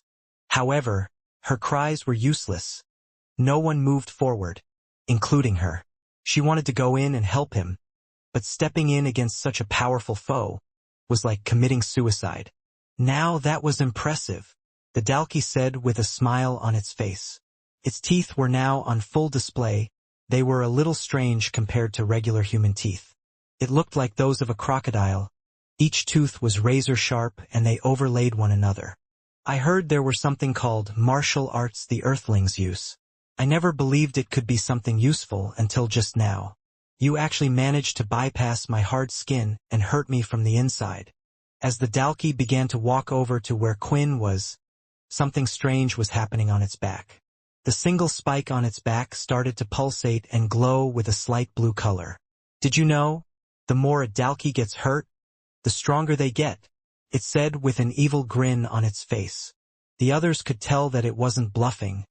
They could feel a strange energy coming off its body every time the spike on its back would light up. When the Dalki tried to take another step forward, it felt something akin to a force field that was pulling him back and slowing him down. This made its movements felt incredibly sluggish. Is it coming from the kid from earlier? But that's impossible, he hasn't moved since he tried those ice spears. The Dalki thought. Crazy boy, Layla yelled, looking at Vorden with both of his hands stretched out. What is this ugly dinosaur trying to do? In the black room inside Vorden's mind, both Vorden and Ratton were no longer in the seat. Syl had taken over. Are you trying to take Quinn away from me? He yelled. The Dalki then turned its head slowly using its strength and saw Vorden standing there. The boy from earlier, but how did he get so strong? He wasn't like this before. You Earthlings are nothing like we were told. And you're not even adults, you're just students, the Dalki said. The whole situation was filling the battle-crazy Dalki with happiness. The others were amazed at how powerful Vorden's telekinesis powers were right now. But this was because he was using all the MC points from his other abilities and had it all focused inside the telekinesis ability. At that moment Quinn was just lifting himself off the ground. He was so badly hurt he had no choice but to use his blood bank. 100 millimeters of blood used. 50 HP has been restored. 63 out of 65. Blood bank is now empty. As soon as the blood was consumed, his body started to heal almost instantly. The healing was much faster than when he allowed his body to heal on its own accord. But there was another problem. The ceiling of the building he was in had collapsed. It was letting the sun in, and it was hitting him right now, making his movements extremely sluggish and decreasing his power. Vorden, how long do you think you can hold him? Layla asked. But Syl didn't reply. His own name wasn't being used, and he didn't talk to strangers much in the first place. However, as powerful as Syl was, he was unable to completely stop the Dalki's movements. It continued to use its brute strength to power through the telekinetic field and was now walking towards them. At the same time, she saw Quinn lifting himself off the ground and the sun continuing to set behind him. Even if it turns to night, how is Quinn going to be able to fight such a thing? It's just too strong, Layla thought. Then she seemed to recall something Quinn had told her in the past, that he seemed to get stronger with each person's blood he drank. Layla didn't know the exact details, but anything they could do to tip the scales in their favor she would be happy to do right now. She knelt down to Erin's side and asked her for a favor. Erin, I know you're weak right now, but do you think you could make a bowl of ice for me? I know it sounds weird, but you need to trust me. Erin's was completely exhausted, you could see it in her face. It clearly wasn't just from using her abilities, the whole scenario was affecting her mentally as well. She didn't reply back to Layla but lifted both hands and ice started to form, eventually creating a small bowl of ice. The next thing Layla did, she didn't even bother asking for Erin's permission. She grabbed one of the arrows from her quiver and used the tip to make a small cut on the palm of Erin's hands. The strangest thing was that Erin gave no reaction whatsoever, which proved that something was seriously wrong with her. Then, using the bowl of ice, she allowed for the blood to drip into it. Once there was a good amount of blood, she continued to do the same using her own blood. Next up was Peter. I have no time to explain Peter, but if you want to live, let me do this, Layla said with a strange look on her face. Peter had no intentions of going against her order and allowed for his blood to be put into the bowl as well. The Dalki was continuing to move towards them, and the sweat was running down Syl's face. This stupid dinosaur's strong, Syl said to Vorden and Ratton. We know, but don't give up, just a little longer, Vorden shouted. Just hold on until the sun goes down. Syl, think of everything that ever annoyed you. Pretend it's that stupid thing's fault, Ratton cheered. The words of encouragement from the two empowered Syl to continue fighting, and he was doing his best to hold the Dalki back. Suddenly, Layla appeared by his side. I know you're busy keeping the Dalki at bay, but I need your help. It's for Quinn, she said. The bowl was almost full. Layla didn't know how it worked or how much she needed, but she had to do something. Using the arrow, she created a small cut on the back of Vorden's leg, allowing it to slowly seep into the bowl. When the bowl was finally full, she started to make her way towards Quinn. Just what is that girl doing? The Dalki thought, but for now it would have to ignore her. Right now he had a bigger pain in the backside. It was the boy who was controlling his movements. Quinn, are you all right? Layla asked as she came rushing over. Yeah, I'm fine. I was just waiting for the sun to go down. I'm not much use while the sun is out. But it looks like Vorden managed to delay him, Quinn answered. They both looked at the sun and the faint bit of light that was left. As the sun continued to go down, strength was returning to Quinn's body. Here, drink this, Layla said as she handed over the bowl full of blood. What is it? Quinn asked. It's all of our blood. I thought it could help you in some way, said Layla. Quinn had yet to drink the blood from Vorden, Erin, or Peter, so right now the blood would give him 3 extra stat points. He was unsure in what, but right now he needed everything he could get to turn the tide. He took the bowl and gulped it down in one go. 65/65 HP. Blood bank has been filled. 2 points have been added into agility. 1 free stat point has been added. A row of messages had appeared, giving Quinn a smile on his face. but the last one was the best of them all. You are no longer affected by sunlight. All stats have returned to normal. After consuming the blood in the bowl, Quinn felt like a new person. His blood bank was filled, and his whole body was now fully healed. But best of all, the sun had finally disappeared behind the horizon, and it was now nighttime. I can't hold on any longer. I'm too tired, Sil whined. The struggle against the Dalki was too much for him. He wasn't fighting obsessed like Ratton, so he gave up control and left Vorden in charge once again. Vorden was the weakest of the three and only knew how to use one mind and one ability at a time. As soon as he and Sil had switched places, the pressure that the Dalki felt was immensely weakened. The Dalki could suddenly move one foot in front of the other again. The amount of force it felt being exerted on itself was like nothing compared to before. I thought this one was special, but looks like all he could do was delay me a bit, the Dalki thought. Quinn, seeing this happen, knew he was in trouble. He had gained 2 agility points, bringing it up to 18, and then with the boots this made 22. Seeing the Dalki head towards Vorden, Quinn felt like he had to quickly decide what to do with his free stat point. He put the free stat point into agility without hesitation. It now brought his agility stat up to a total of 23. Then, using all the speed he could and activating his boots windwalk ability, he rushed over to where the Dalki was. Regardless if Vorden was in trouble or not right now, he would have put his points into agility. The Dalki's strength was too great for Quinn to match, and although it was fast, it wasn't faster than Quinn. He could follow its movements. With the extra stat points and his boots active, he would be able to dodge the Dalki's attacks, although just barely. Moving at an incredible speed, Quinn managed to cover the distance from the building to where the others were in only a few seconds. As soon as he was in range, he cast another blood swipe. The attack ripped through the sand and was heading straight for his target. The Dalki pulled his head back at the last second, and the attack skimmed right past its nose. It turned its head and looked at Quinn, seeing that the boy was in perfect condition. But how is this possible? I'm certain you should be on death's door by now, the Dalki said. At the same time, Vorden had collapsed onto the floor. All of his energy and MC points had been used. It's up to you now, Quinn, he said. Good luck. The Dalki charged towards him. And as it did, Quinn could feel the blood and adrenaline rushing through his entire body. He was in a state of absolute concentration as he waited for the Dalki's attack. A swing was made for his head. Quinn ducked down and threw out a punch, performing blood spray at the same time, taking advantage of the close range. The attack managed to push the Dalki back a few steps away from him. 60/65 HP. The fight continued in this fashion, with Quinn avoiding each of the Dalki's attacks, and whenever it would get too close, he would use his blood abilities to push it away. Slowly but surely his HP was starting to get lower bit by bit.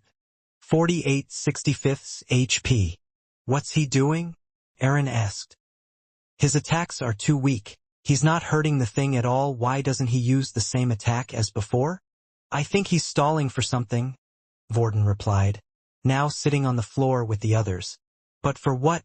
I have no idea. Quinn had to be absolutely sure not to get a hit from the Dalki.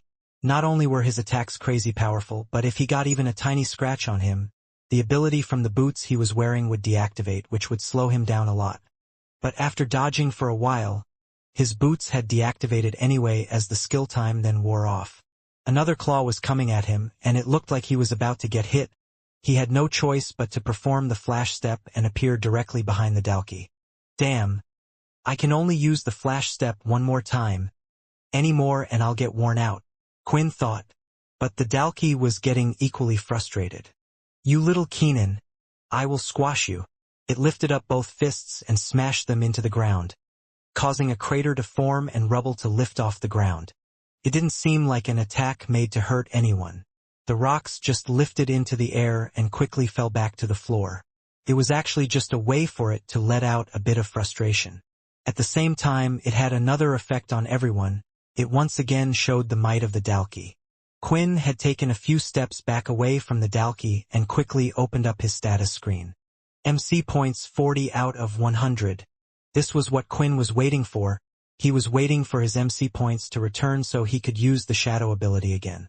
Since it was nighttime, there was no need for him to use the Shadow Void skill. Unfortunately though, while the skill was active, his MC points would not return. This whole time Quinn was doing his best to dodge, focusing all his energy into avoiding the Dalki's attacks, waiting for the right moment. Now he could finally use his shadow abilities once again. In truth, he wanted to stall a bit longer to gain more of his MC points back, but continuously dodging was getting far too risky. When the Dalki looked up, it was surprised to see that Quinn was the one coming towards it.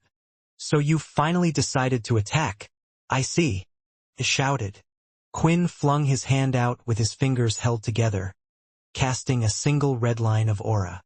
Then before it could move away from him, the shadow underneath his feet started to move. The shadow reached out and grabbed the blood aura, holding it in place, and now the other end of the shadow was attached to Quinn's hand. To the others, it looked like Quinn was wielding a large red and black scythe. The black shadows reached into his hand while the curved blood aura acted as the blade held tight by the shadow. The two opponents were still quite a distance away from each other, but Quinn still swung out the shadow scythe. Seeing this, the Dalki wasn't afraid. It was slightly confused actually, as the scythe wouldn't be able to reach him. Suddenly, as the scythe was swung outwards, it seemed like it was starting to extend.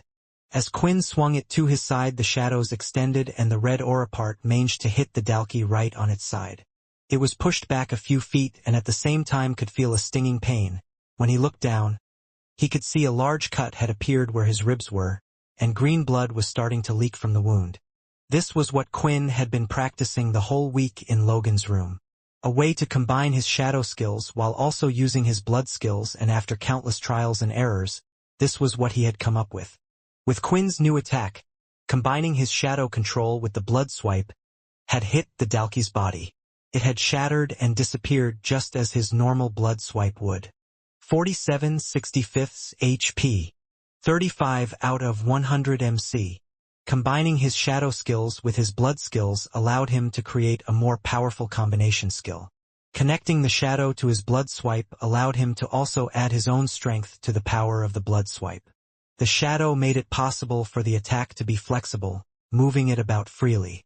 This would also add extra force and momentum into the attack, making it more powerful and increasing the range of the attack beyond the 5 meters that was blood swipe's natural limit.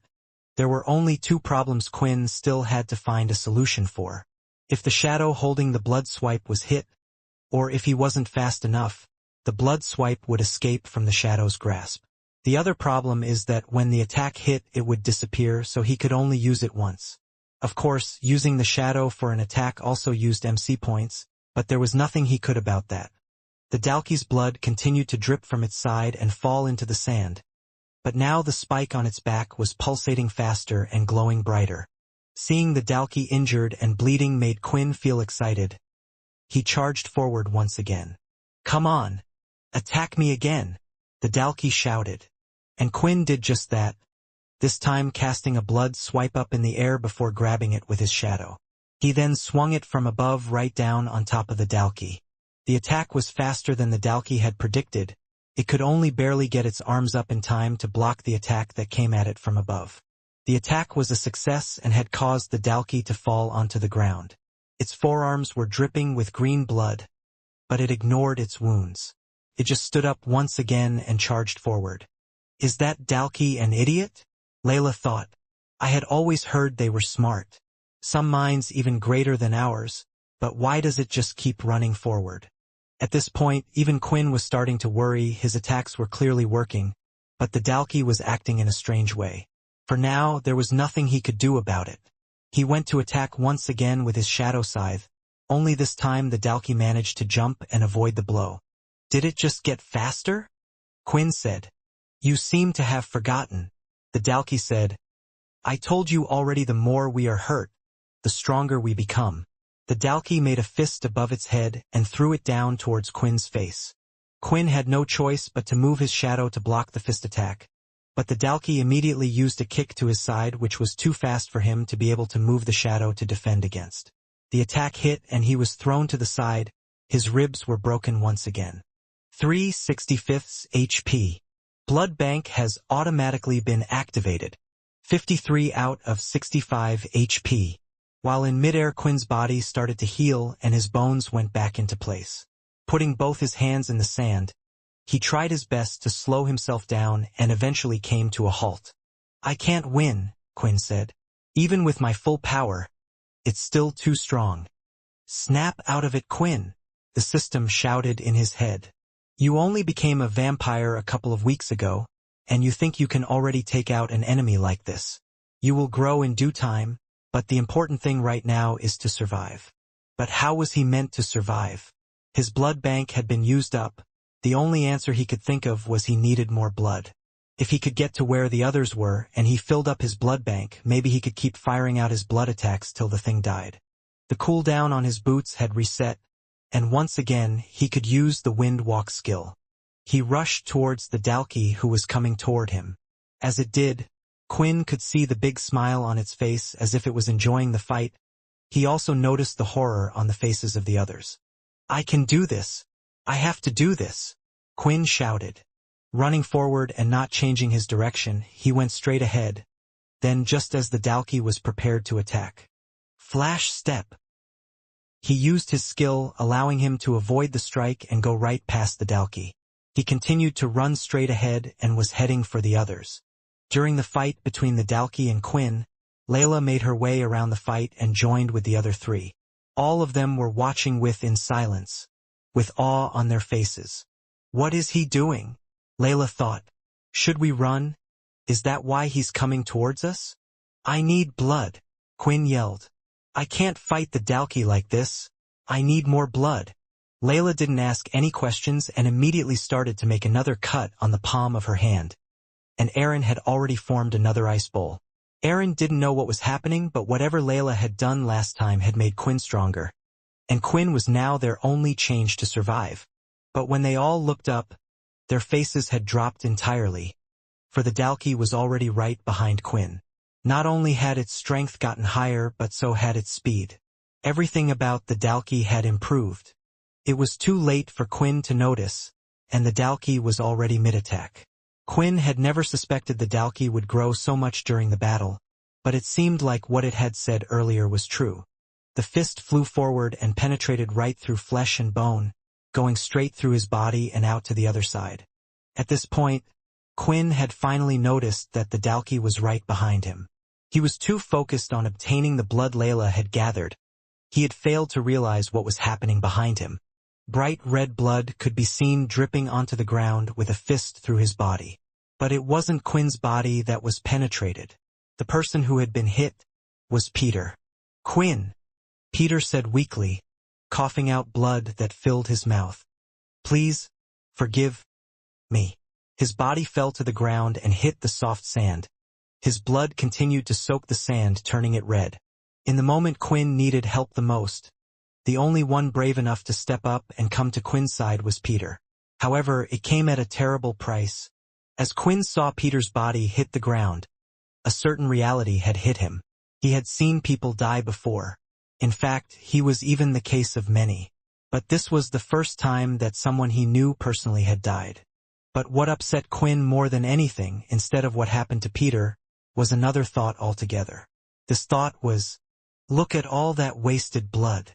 Fortunately, though, that quickly changed as he soon realized what had occurred. "Peter," he shouted. "When did he get over there?" Layla asked after hearing Quinn's shout.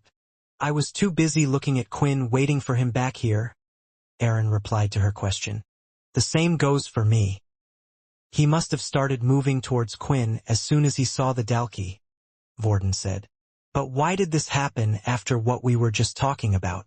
You had a family that cared for you." The Dalki looked at Peter on the floor. "That's quite noble of you. A society should build itself on sacrificing the weak ones to preserve the strong. That's exactly how the Dalki does it. He was selfless, and his sacrifice allowed the stronger human genes to be passed on.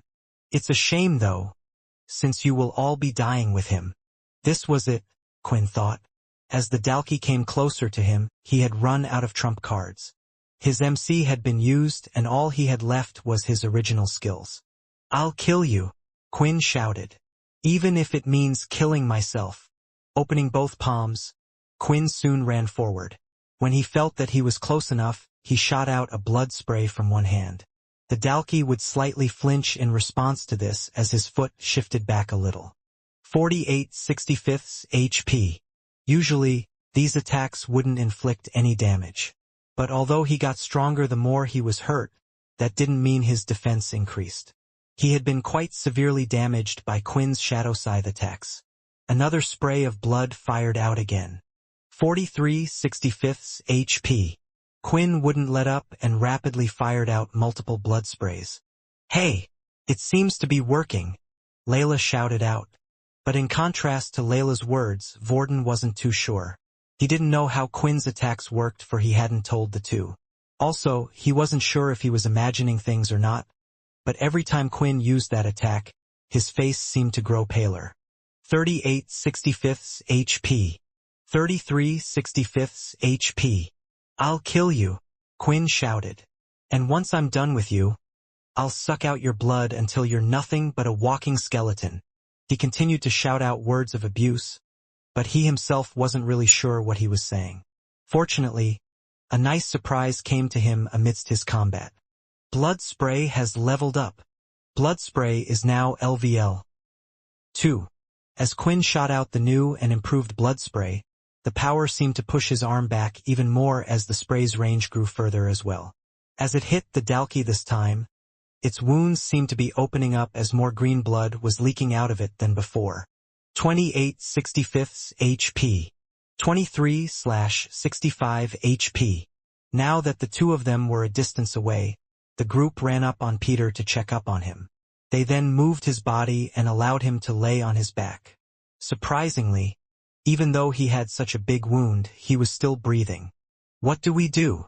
Layla cried out. "He'll bleed to death like this. Can't we use the robot?" "No, the robot wasn't meant to patch up injuries like this," Aaron replied. "It might be best if we kill him here," Vorden said all of a sudden. The two girls looked at Vorden with expressions of shock. They couldn't believe what they had just heard. "Look, I know what Peter did against you two was wrong. But can't you just forgive him?" Layla shouted back in response to Vorden's words. Vorden shook his head as a reply. "You're mistaken, Layla. I already forgave Peter a while ago. I'm just saying this for his sake," he soon said. "Look at him, he's in pain. He's been bleeding for the last 2 minutes. And at most, he only has another 3 before he's completely gone. It'll be more peaceful to get rid of him now." But the group didn't have time to decide, for they were distracted by something else. Whenever Quinn would use the blood spray, a sound similar to a small shotgun would be heard, but the sound had suddenly stopped.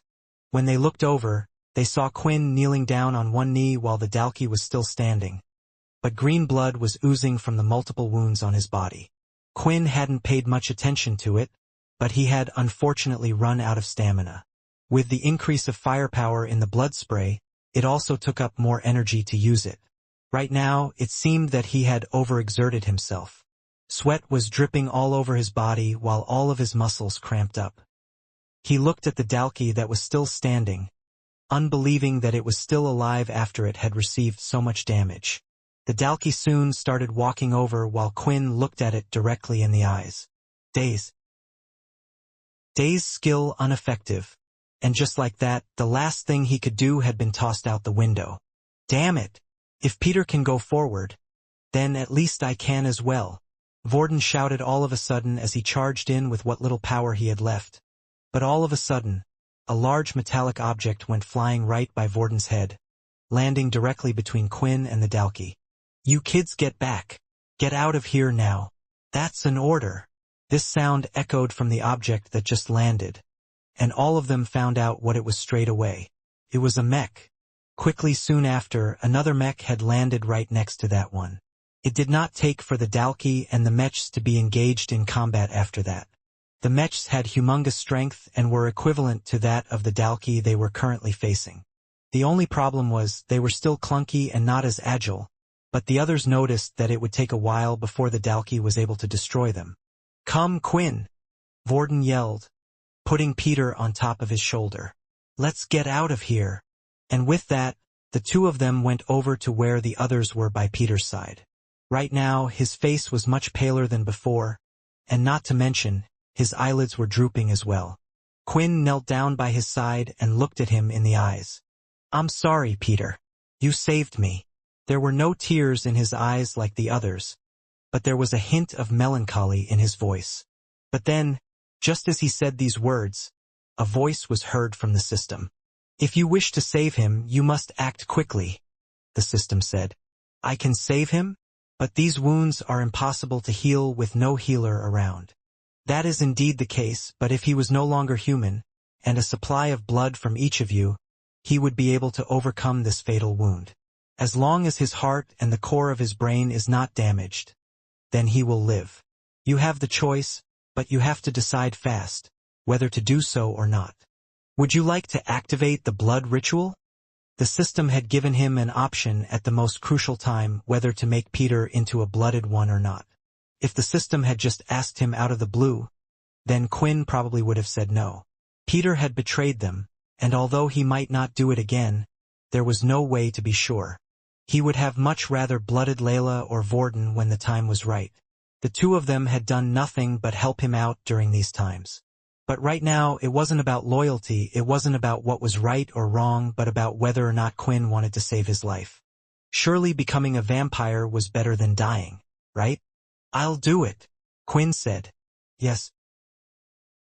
After confirming he wanted to make Peter into a blooded one, a new screen had appeared in front of his face, one that had given him detailed instructions. "Quinn, what's up with your eyes?" Layla asked. Quinn didn't know it himself, but as soon as he had accepted to activate the skill of his blood ritual, his eyes started to glow. Faint red circles were seen around the iris, similar to when he activated his influence skill. Right after, he started to follow the instructions one by one. "Please proceed by inserting the host's blood into the mouth of the target."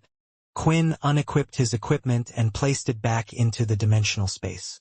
Then using one of the tips of Layla's arrow, he inflicted a cut on his hand, creating a brand new wound. He held his hand just above Peter's mouth, who was now barely breathing, and allowed for the blood to drip in. It touched the tip of his mouth, slowly started to fall inside his body. His fingers that were once unmoving now started to twitch, and a warm feeling had started in his body. Inside, the blood cells from Quinn's could be seen latching on to the blood cells of Peter's, and slowly, they were all starting to change throughout his body. Peter's eyes then opened wide, and now he had red rings around his eyes.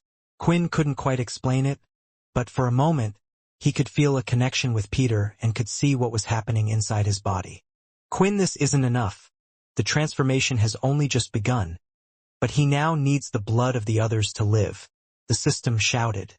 "Guys, please, I need you all to do the same," Quinn asked. Just then, Peter's body started shaking uncontrollably. His wound still hadn't healed, but he was moving as if he was back alive once again. Quinn quickly grabbed both of his hands. "Someone hold his mouth open," Quinn shouted. Vorden quickly moved to the top of Peter's head and held his mouth open wide. It was a struggle as Peter swung his head left and right. "What's happening to him, Quinn? It's like he's turned into a crazy beast." Just as he said those words, he started to realize what was happening. The look on Quinn's face said it all. Quinn was going to save his life by turning him into a vampire.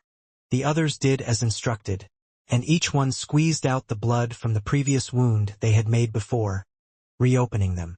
Finally, a result. The wound around Peter's stomach started to heal as his cells slowly patched them together. It was at a speed unseen unless one was to use a healing ability. "What magic is this?" Aaron said out loud. But the other two had a concerned look on their face as they knew exactly what was happening. Peter started to struggle less and less until he eventually calmed down, and his eyes were finally closed. "Is he still alive?" Layla asked. Vorden then placed his head onto Peter's chest, and for a while, a heartbeat wasn't heard. But then ever so faintly he could hear a beat. "I think so," Vorden said, half confused. Then when checking his breath, they realized he was indeed still alive. At that moment Quinn received another message. The ritual was a success. The human has successfully been blooded one half. A vampire ghoul has been created. A new family has been created. What would you like to name your family? When seeing the notifications, there was a couple of things that had surprised him, and Quinn wanted immediate answers. But the first thing he needed to do was get rid of the screen in his face which wanted him to name his family. Family? Now that you have turned someone, he falls under your ranks, he has your blood, so he is a part of your family. Every vampire that turns someone has the responsibility to look after their family. The system explained. Right now Quinn could only think of one thing, although he had gotten stronger thanks to the ability. He now relied on one thing, blood. Without it, he didn't know how he would survive. If he went 2 days without a human by his side, then what would he do? He couldn't eat the blood of beasts or animals, and if he started fighting using his blood abilities, it would only cause him to rely on it even more. Family name. The Cursed. This was how Quinn felt at this moment in time. Just then a loud crash was heard. As the group turned their head, they could see a Dalki on top of one of the mechs ripping off one of its arms. It was covered in more blood than before, and it no longer looked human but just that of a pure beast. Well, looks like we lucked out and it's only a single spike. A voice was heard from behind the group of students, and when they turned to look, they could see Leo standing there. Although he didn't look like his ordinary self, usually he would be wearing his military uniform and have his katana by his side. But right now he had a light set of black and red beast gear on, and his chest had the design of a Japanese demon. An Oni with horns. There will be no need to call the others, or use my sole weapon for something like this. At the second military base inside one of the schools, another meeting was taking place. Once again, the head general wasn't present, leaving Nathan and Duke to deal with things. There has been a report of a Dalki ship crash landing on the planet Kaladi, Nathan reported. At that moment, the first-year sergeants had expressions of shock on their faces. Don't worry, it seems to be a stray ship from somewhere. The tower made communications with the Dalki, and of course they said it was a member who had gone rogue. Damn those Dalki! Duke yelled, slamming the table. Every year, they keep pushing and pushing into our territory. Luckily, it only seems to be a single ship, so at most, there will be 2 there. Of course, the tower has asked us to send. Before Nathan could even finish his sentence, Leo stood up from his seat and bowed down in front of Nathan. Please allow me to go. Those students are too young to experience something like this, especially on their first outing. They must be protected. Nathan was quite shocked to see Leo suddenly volunteering. Usually, when something like this occurred, no one would willingly go and risk their lives against the Dalki. Hearing this made Nathan wonder if the rumors were actually true. That for some reason, Leo had a stronger grudge against the Dalki than most people. Or perhaps he just really cared about the students. One thing was for sure though. He was sure that if they were to send Leo out, then there would be no need to send out any of the other teachers or sergeants. As long as the Dalki had no more than 3 spikes, then Nathan was confident in him. Well, I guess the matter is settled. Faye, Haley, I wanted 2 of you on standby just outside the portal for their return. If any backup is needed, then you go straight through. Haley, heal anyone who needs immediate medical attention. The meeting had ended like that and everyone did as they were asked. Leo quickly put on his gear while the 2 girls waited outside the green portal. It seems like Dell's class is having it tough this year, Haley said. I couldn't agree more. It's almost as if bad luck has been following them around wherever they go, Faye replied. Leo was eventually ready, unhesitatingly entering the portal soon after. The shelter had responded to the emergency response and had closed all shelter gates. No citizens were allowed to leave the shelter at the moment without military clearance. 2 mechs had been sent out to look for the Dalki, with both of them arriving at the crash site. Unfortunately for them, there was no sign of the Dalki. This was the reason why it had taken so long for the mechs to discover the students and the Dalki. But once the mechs had discovered their location, they were able to tell Leo exactly where they were. Men, fall back, Leo shouted. The 2 guys in the mechs did as ordered. The Dalki was holding on to one of the mech's arms and the guy had no choice but to allow it to be ripped off to break free. Afterward, they immediately backed away and went by the student's side. Another one, the Dalki said as he saw Leo walking towards him with his hand on his sheath. You really are germs to this whole universe. Look how many of you there are on this planet already. The Dalki looked like he was heavily injured, but that didn't fool Leo. Using his ability, he could see the strong aura emanating off of him. The Dalki had not given up just yet. Why do you fight us? Leo asked. In response to his question, the Dalki ignored him and went in for a strike. Leo responded to his actions by pivoting forward and using a quick draw, pulling out the katana from its sheath and putting it back in an instant. The Dalki felt nothing as his arm had been cleanly sliced off. There was no resistance like everything else before had. It was as if the sword was able to ignore all attributes. The arm went flying up into the air and landed a distance behind Leo while green blood spewed out from the open wound. You! The Dalki pointed with his other hand. I know who you are. The others had warned me about you. Unfortunately for him, before he could even finish talking, its head had also been cleanly cut off. Was this the only one? Leo asked. For a moment, the students had forgotten to speak as they were too amazed at what they had just seen.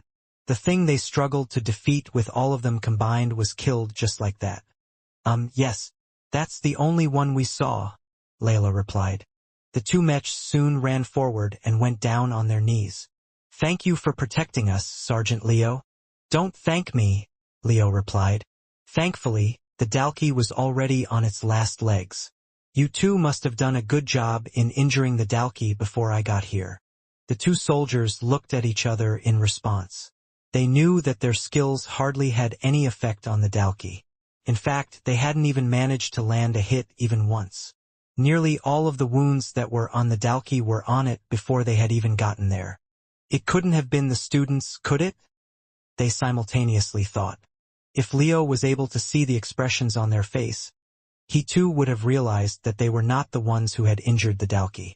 Leo and the two soldiers were busy inspecting the Dalki, seeing if they could find anything indicating why he was here.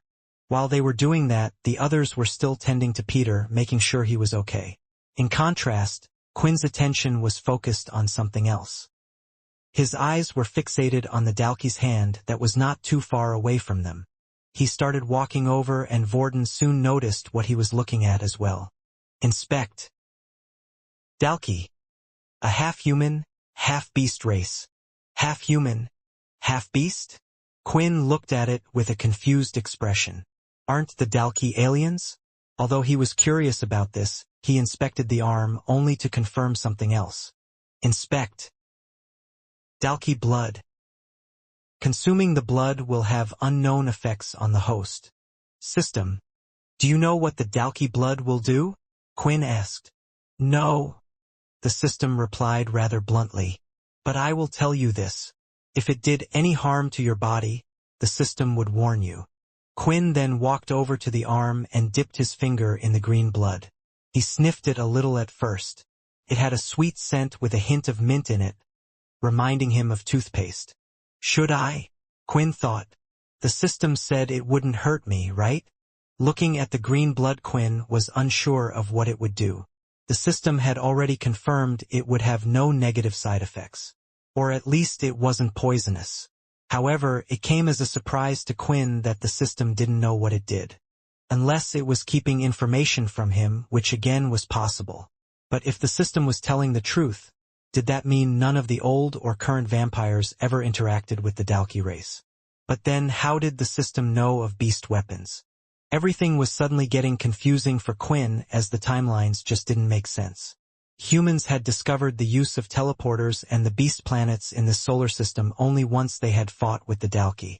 The portal technology was originally theirs to begin with. Yet the vampires had never heard of them, yet still had access to beast weapons. Right now it was clear that Quinn didn't have all the pieces of the puzzle, and just thinking about it would give him a headache. Well, here it goes. The temptation was too much. Quinn imagined anyone in his situation would have done the same thing. As the blood touched his tongue, a mint sensation entered his body. Similar to toothpaste, it wasn't nice, but it wasn't exactly bad. As it went down his throat, a weird tingling sensation could be felt in his body, and then it started to spread all over as if his body was on fire. Right now, Quinn wanted to do anything to let out the energy. Level 1 Dalki blood has been consumed. A 10% increase in all stats. Will last 1 hour. The tingling feeling Quinn felt through his body was hard to describe, and the buff that he got from obtaining it was amazing. It wasn't a set amount like those before it, but a percentage increase. Which meant as long as he got stronger, the buff increase went up along with it as well. Quinn looked at the arm again and thought if there was any way of him taking it back with him. Unfortunately, it seemed like non-living matter was unable to enter the dimensional space. When Quinn was back at the school, he decided to do some more tests. First, he had placed a flask into the space, and the object had gone in fine. Then, using some blood he had obtained from Layla, he had placed it into the flask and tried to put it into the space again. But it refused to go in. Once taking out the blood, it would go in again. Quinn then did some more tests by trying it on certain animals and other things, and it looked like any type of living matter, including plants, were unable to be stored into the space. It was a shame, but he was unable to place the arm in the space. But by that time, Leo and the other two were already done with checking out the dead Dalki body. These two will escort you back to the school. Make sure that all your injuries are dealt with. Back to the school, Aaron complained. What about the assessment? It's cancelled. All the students in the shelter have already gone back to school, and anyone outside hunting has been brought back, Leo replied. At that point, Aaron knew there was nothing she could do but wait for the school to make an official announcement. As the others walked off with the soldiers, Leo grabbed on to Quinn's wrist. It looks like you stayed true to your word, and you protected them, Leo said. I guess you are on our side after all. Quinn didn't know what to say back. Leo's sudden words were a surprise to say the least. But as Leo looked past Quinn, he noticed Peter. And he looked slightly different and had a slight tint of purple to his aura similar to Quinn. Although Leo had never taught Peter before, so he was unsure whether Peter always had this aura or not. I'm still keeping my eye on you too, Leo said. But for now, go rest. Quinn quickly rushed off and followed behind the others. But he couldn't help think back to the words that Leo had said. He was keeping an eye on us too. If he wasn't sure about it before, he was sure about it now. Leo knew he was different, and he could tell Peter was now too. But looking at Peter, Quinn was even unsure of what he was himself. When going through the blood ritual, Quinn had assumed that Peter would be changed into either a vampire or a halfling like he first was. But instead, Peter had turned into something called a vampire ghoul. Just then, as the group continued to carry Peter on their shoulders, it seemed like he was starting to wake up. Hey, Quinn, get over here, Layla shouted. It looks like he's waking up. As he opened his eyes, Vorden and Layla slowly allowed him to stand on his own 2 feet. What happened? He asked. Then images started to flash through his head of jumping in the way to save Quinn. He quickly looked down at his stomach and noticed a big hole where his uniform should have been, but his stomach didn't have a single mark on it. I think you should talk to Quinn, once we have the time and this is all over, Vorden replied. Anyway, how are you feeling? Layla asked. I'm feeling good, Peter replied. Better than usual, actually, although I am a bit hungry. As Peter said those words, the three of them looked at each other. Somewhere in an unknown place in a large room, there was a large rectangle table that stretched out far and wide. On the table, there was a total of 13 seats, and each one had a person sitting in them, all apart from one. It was a mixture of men and women, and they all looked all sorts of ages. But they all had one thing in common as they sat in their seats, and that was their red-colored eyes. Behind each of the seats was a single purple-colored flame just behind them up attached to the wall, and behind the empty seat there was one that had been lit up as well. A single man sat at the head of the table and started off the conversation. As you can all see, the flame has been lit above the 10th chair. Does that mean he's back? But I thought he had died. Chatter started amongst the 12 in the chairs until the head spoke once again. No. I believe he managed to somehow find someone before he left this world, and they have officially blooded their first, creating a new family. But why now? It's been 100 years. A female shouted.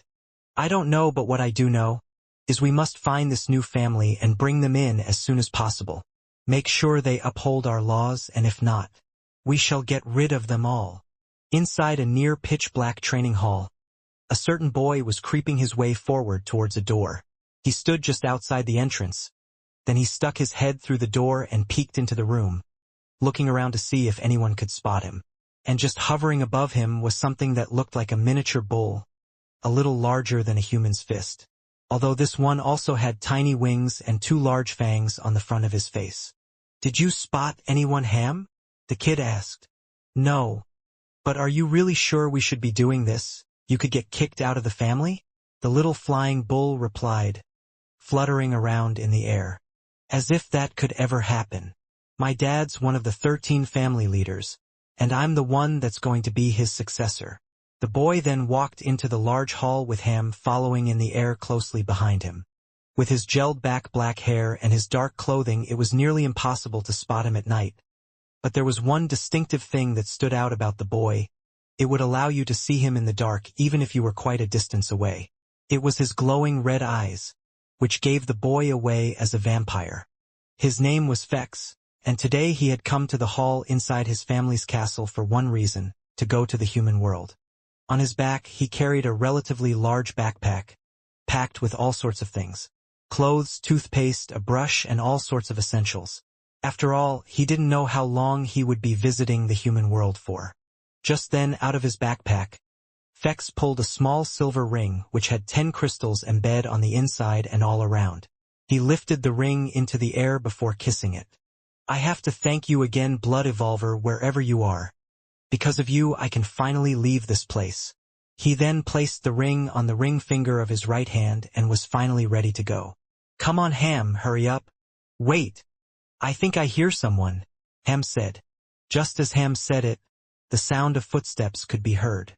Fex quickly looked around the hall, which was filled with square-shaped machinery on the floor, each spaced an equal distance from each other. The gap between each one was quite far. Quickly rummaging through his backpack, Fex pulled out what looked like a piece of paper. "Come on. Where is it? I need to remember that access code." But the nerves were getting the better of him, and his fingers fumbled as he dropped the piece of paper onto the floor. "Fex, they're right there," the bull said, now visibly sweating. "Well, let's just hope I don't end up somewhere too bad." Fex then rushed over to one of the square machines on the floor and tapped on top of the machine. A bright display lit up, asking for an access code. "Please input the correct access code for your destination." He closed his eyes and tried to remember one of the numbers formed the piece of paper, but he struggled to remember which one led to where. In the end, he had to just go for it and type in the only one he could think of. Access code accepted. The contraption started to open, and mechanical sounds could be heard. From the hallway, one of the guards who was roaming could hear the mechanical sounds coming from the room. "Is someone using the teleporters? I don't remember an outing planned for today," the man thought. He quickly ran into the room, and just then, he could see Fex standing in front of the circular teleport device. "Fex, what are you doing?" "Don't go in," the man shouted. Fex turned around and looked up at the man. He gave him a huge smile before saluting the man. He grabbed Ham and jumped backwards into the teleport circle. Once Fex had gone through, the machine had automatically closed down on its own. "I knew that kid always did crazy things, but this has just gone too far," the man said. "I must report this to the family leader immediately." Meanwhile, inside the teleporter, Fex's mind was being distorted, and all he could see around him was a bright array of different colors. "Ham, you need to transform. The humans will have a fit if they see you flying above me." A small puff of black smoke appeared around him. When the black smoke went away, it was replaced with what looked like a black dangling earring. It was round at the top with a little symbol of a bull on it. In contrast, the dangling bit was long and rectangular on the bottom. Fex quickly grabbed it before putting it on his right ear. "Finally, here I come, by dark gloomy world," Fex yelled excitedly. Just then the tunnel of colors around him seemed to end, and now something felt like it was dragging him through to the other side. When Fex had opened his eyes, he found himself in a large dome-like building with digital signs going all across the walls showing all sorts of advertisements. But the biggest one of them all was one that said, "Welcome to Talkland City. I finally made it." Fex thought. Fex was currently inside what was known as a city station on Earth. In the center of the city was a large circular device that glowed a bright white color, and every so often people would appear from it. Several different people were coming through, some wearing building equipment, others in suits, and some were even travelers wearing beast gear. City stations could usually be found on most shelters on other planets. Large factions also owned them as well as the top corporations. There were two types of city stations, an arrival station and a departure station. The departure stations were usually filled with all types of checks. Even those that were privately owned would receive regular checkups from the Human Federation. They would even send their own guys to work as security. If it didn't meet a certain standard, then it would simply be put out of commission. And of course, at each of these stations was an access code that needed to be imputed. This access code was usually given to only a couple of people who worked at city stations. Fex couldn't help but stare around and look in amazement at the place.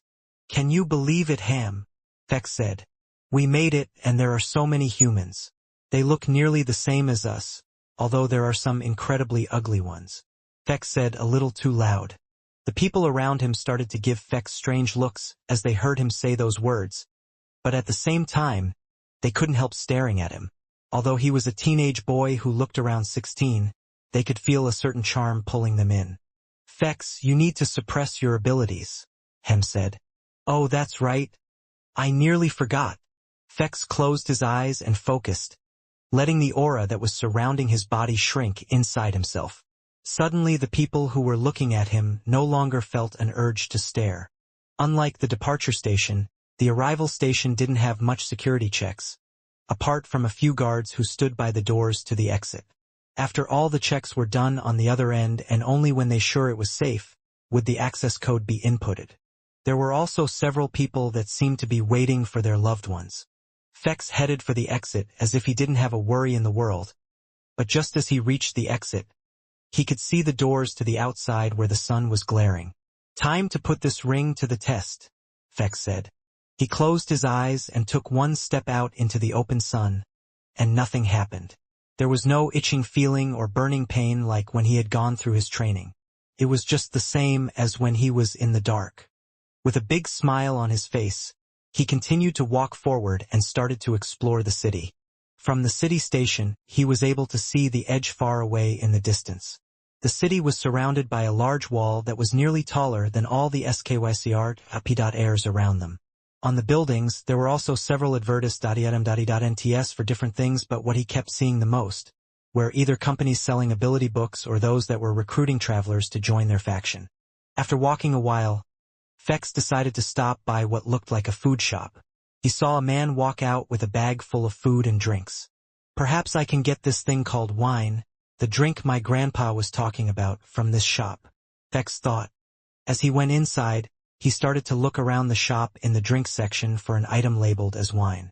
However, he noticed while he was walking around in the shop that others would still continually look at him. "I have my ability suppressed, right, Ham?" Fex asked. "Yes.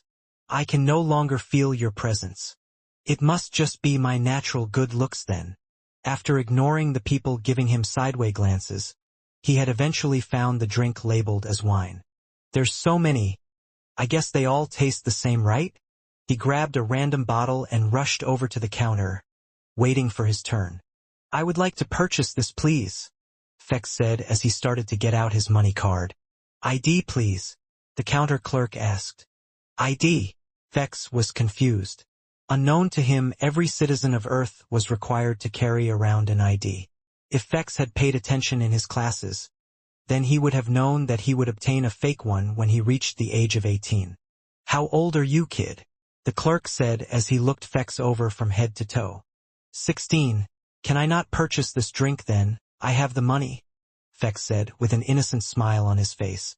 "No, of course you can," the clerk said, smiling as he proceeded with the payment as usual. Then as Fex had left the shop, the clerk immediately opened up his screen and dialed the number 111. "Hello? I'd like to report someone on Bader Street." "Yeah, it looks like a student who is committing draft evasion, black hair, gelled back, with an earring. He didn't seem to have an ID on him either." Walking down the street with his backpack in his hand, Fex was smiling broadly. His grandpa had looked after him nearly his whole life, and it was only a few years ago that he had decided to go into an eternal sleep and give control of the family over to Fex's father. But Fex never forgot the stories his grandpa used to tell him, the countless things Earth had to offer them as vampires. Of course, it had been many years since his grandpa had visited Earth, but the one thing he would never stop talking about was this drink called wine. This was why Fex put it at the top of his to-do list when he would finally visit Earth. "You're being followed, you know," Hem said. "Yeah, I can tell," Fex replied. "Did the family find us already?" Hem asked. Fex started to sniff the air when he noticed that there were at least 4 people following them from a distance. "No, they don't smell like vampires, most likely they are humans. But why are they following us?" Fex said. Although Fex didn't pay much attention during his lessons, there was one law that was hammered into his head. Never, under any circumstance, reveal yourself to humans. If they found out what you are, you only had 2 options. Bring them back with you to turn them into a blooded or kill them. Right now he was sure he hadn't done anything to make him look suspicious. Although there was a law against revealing that you're a vampire, there was no such law saying anything about fighting with humans. Fex decided to turn around a corner into a dark alleyway to confront the humans following him. "I know you're following me," Fex said. "Is it because I bought this?" He lifted up the plastic bag that contained the bottle of wine. "Look, I know times are rough, but I heard the cities were quite wealthy. If you want, I can buy another bottle for you," Fex offered. The 2 men stepped towards Fex. "Relax. We are not looking for trouble," one of them said. "We just want to confirm your age and if you have any ID on you," the other one said. "It's about my age again. What's with this place? I already said I'm 16, and about the ID, I must have lost it somewhere," Fex exclaimed. The 2 men then looked at each other. When people were trying to avoid the military draft, it was quite common for them to get rid of their IDs. They would try to live their life by other means, never showing their ID card. But Fex looked young, and he had also confirmed his age to them. No more questioning was needed. The actions they had to take were clear. "Fire when you're ready," the first man said. "Looks like I might have to fight my way out of this one," Fex thought. But he knew he had to be careful not to use any of his vampire abilities. But that didn't mean he had to hold back from using his regular abilities. He took a step forward, and a small sharp pain was felt in the side of his neck. "What the?" As he looked to the side, he noticed that something that looked like a dart had been shot into his neck. Inside the dart, a green liquid could be seen. "Why am I suddenly feeling so sle?" His eyes started to close, and he had collapsed onto the floor. The 2 men walked up to the sleeping boy. "Luckily, he didn't have a hardening ability. I was ready to get into a scrap there," one of the men said. Back at the castle, a certain man was sitting in a large throne-like chair. In his left hand, a single glass contained a red liquid inside, while his other hand was busy restlessly tapping on the arm of his chair. The man looked like the mature version of Fex. They were almost identical with the exception of the goatee that slightly covered his chin. While sitting in the chair, he had a deep frown on his face. This man was Fex's father, Lee Sanguinis. "Is there any update?" he said. Kneeling down in front of him were 5 of his subordinates. "Yes, Sir Lee, we discovered that Fex has arrived at the city of Tocklin. Unfortunately, it seems like the humans have managed to get to him before we could, sir," one of the subordinates said. Just then Lee slapped his hand across his forehead while continuing to shake his head. "That boy will be the ruin of this family," Lee said. "The silly boy never paid any attention to his classes. Yet he always listened to my father's crazy stories. Do we know where they have taken him? Our resources say that he was taken to one of the military bases to be admitted into military school. When they found him, they thought he was a draft evader," the same subordinate replied. Lee was busy thinking about what to do. If the other families got word of what had happened, then his family would become the laughingstock of the vampire community. Even more worrisome was if their secret was discovered, then their family would also be punished. Luckily, it seemed like the news hadn't spread yet.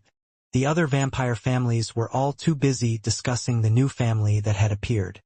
Lee then looked at the 5 subordinates in front of him and was deciding who it would be best to send.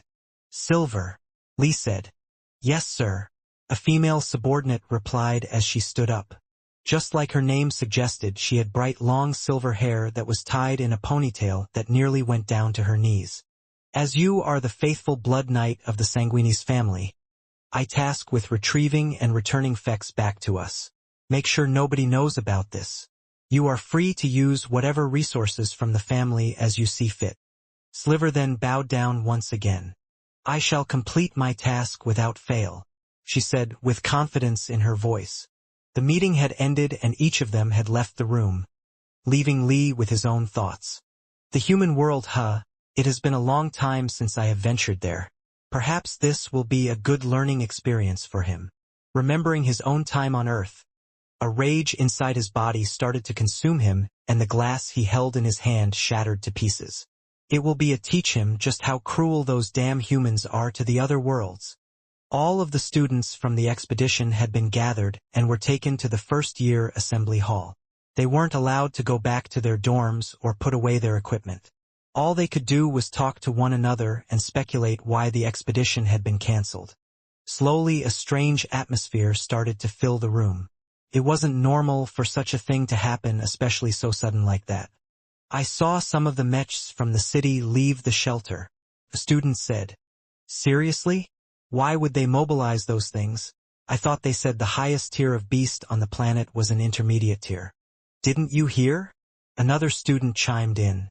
A student spotted black smoke off in the distance in the desert.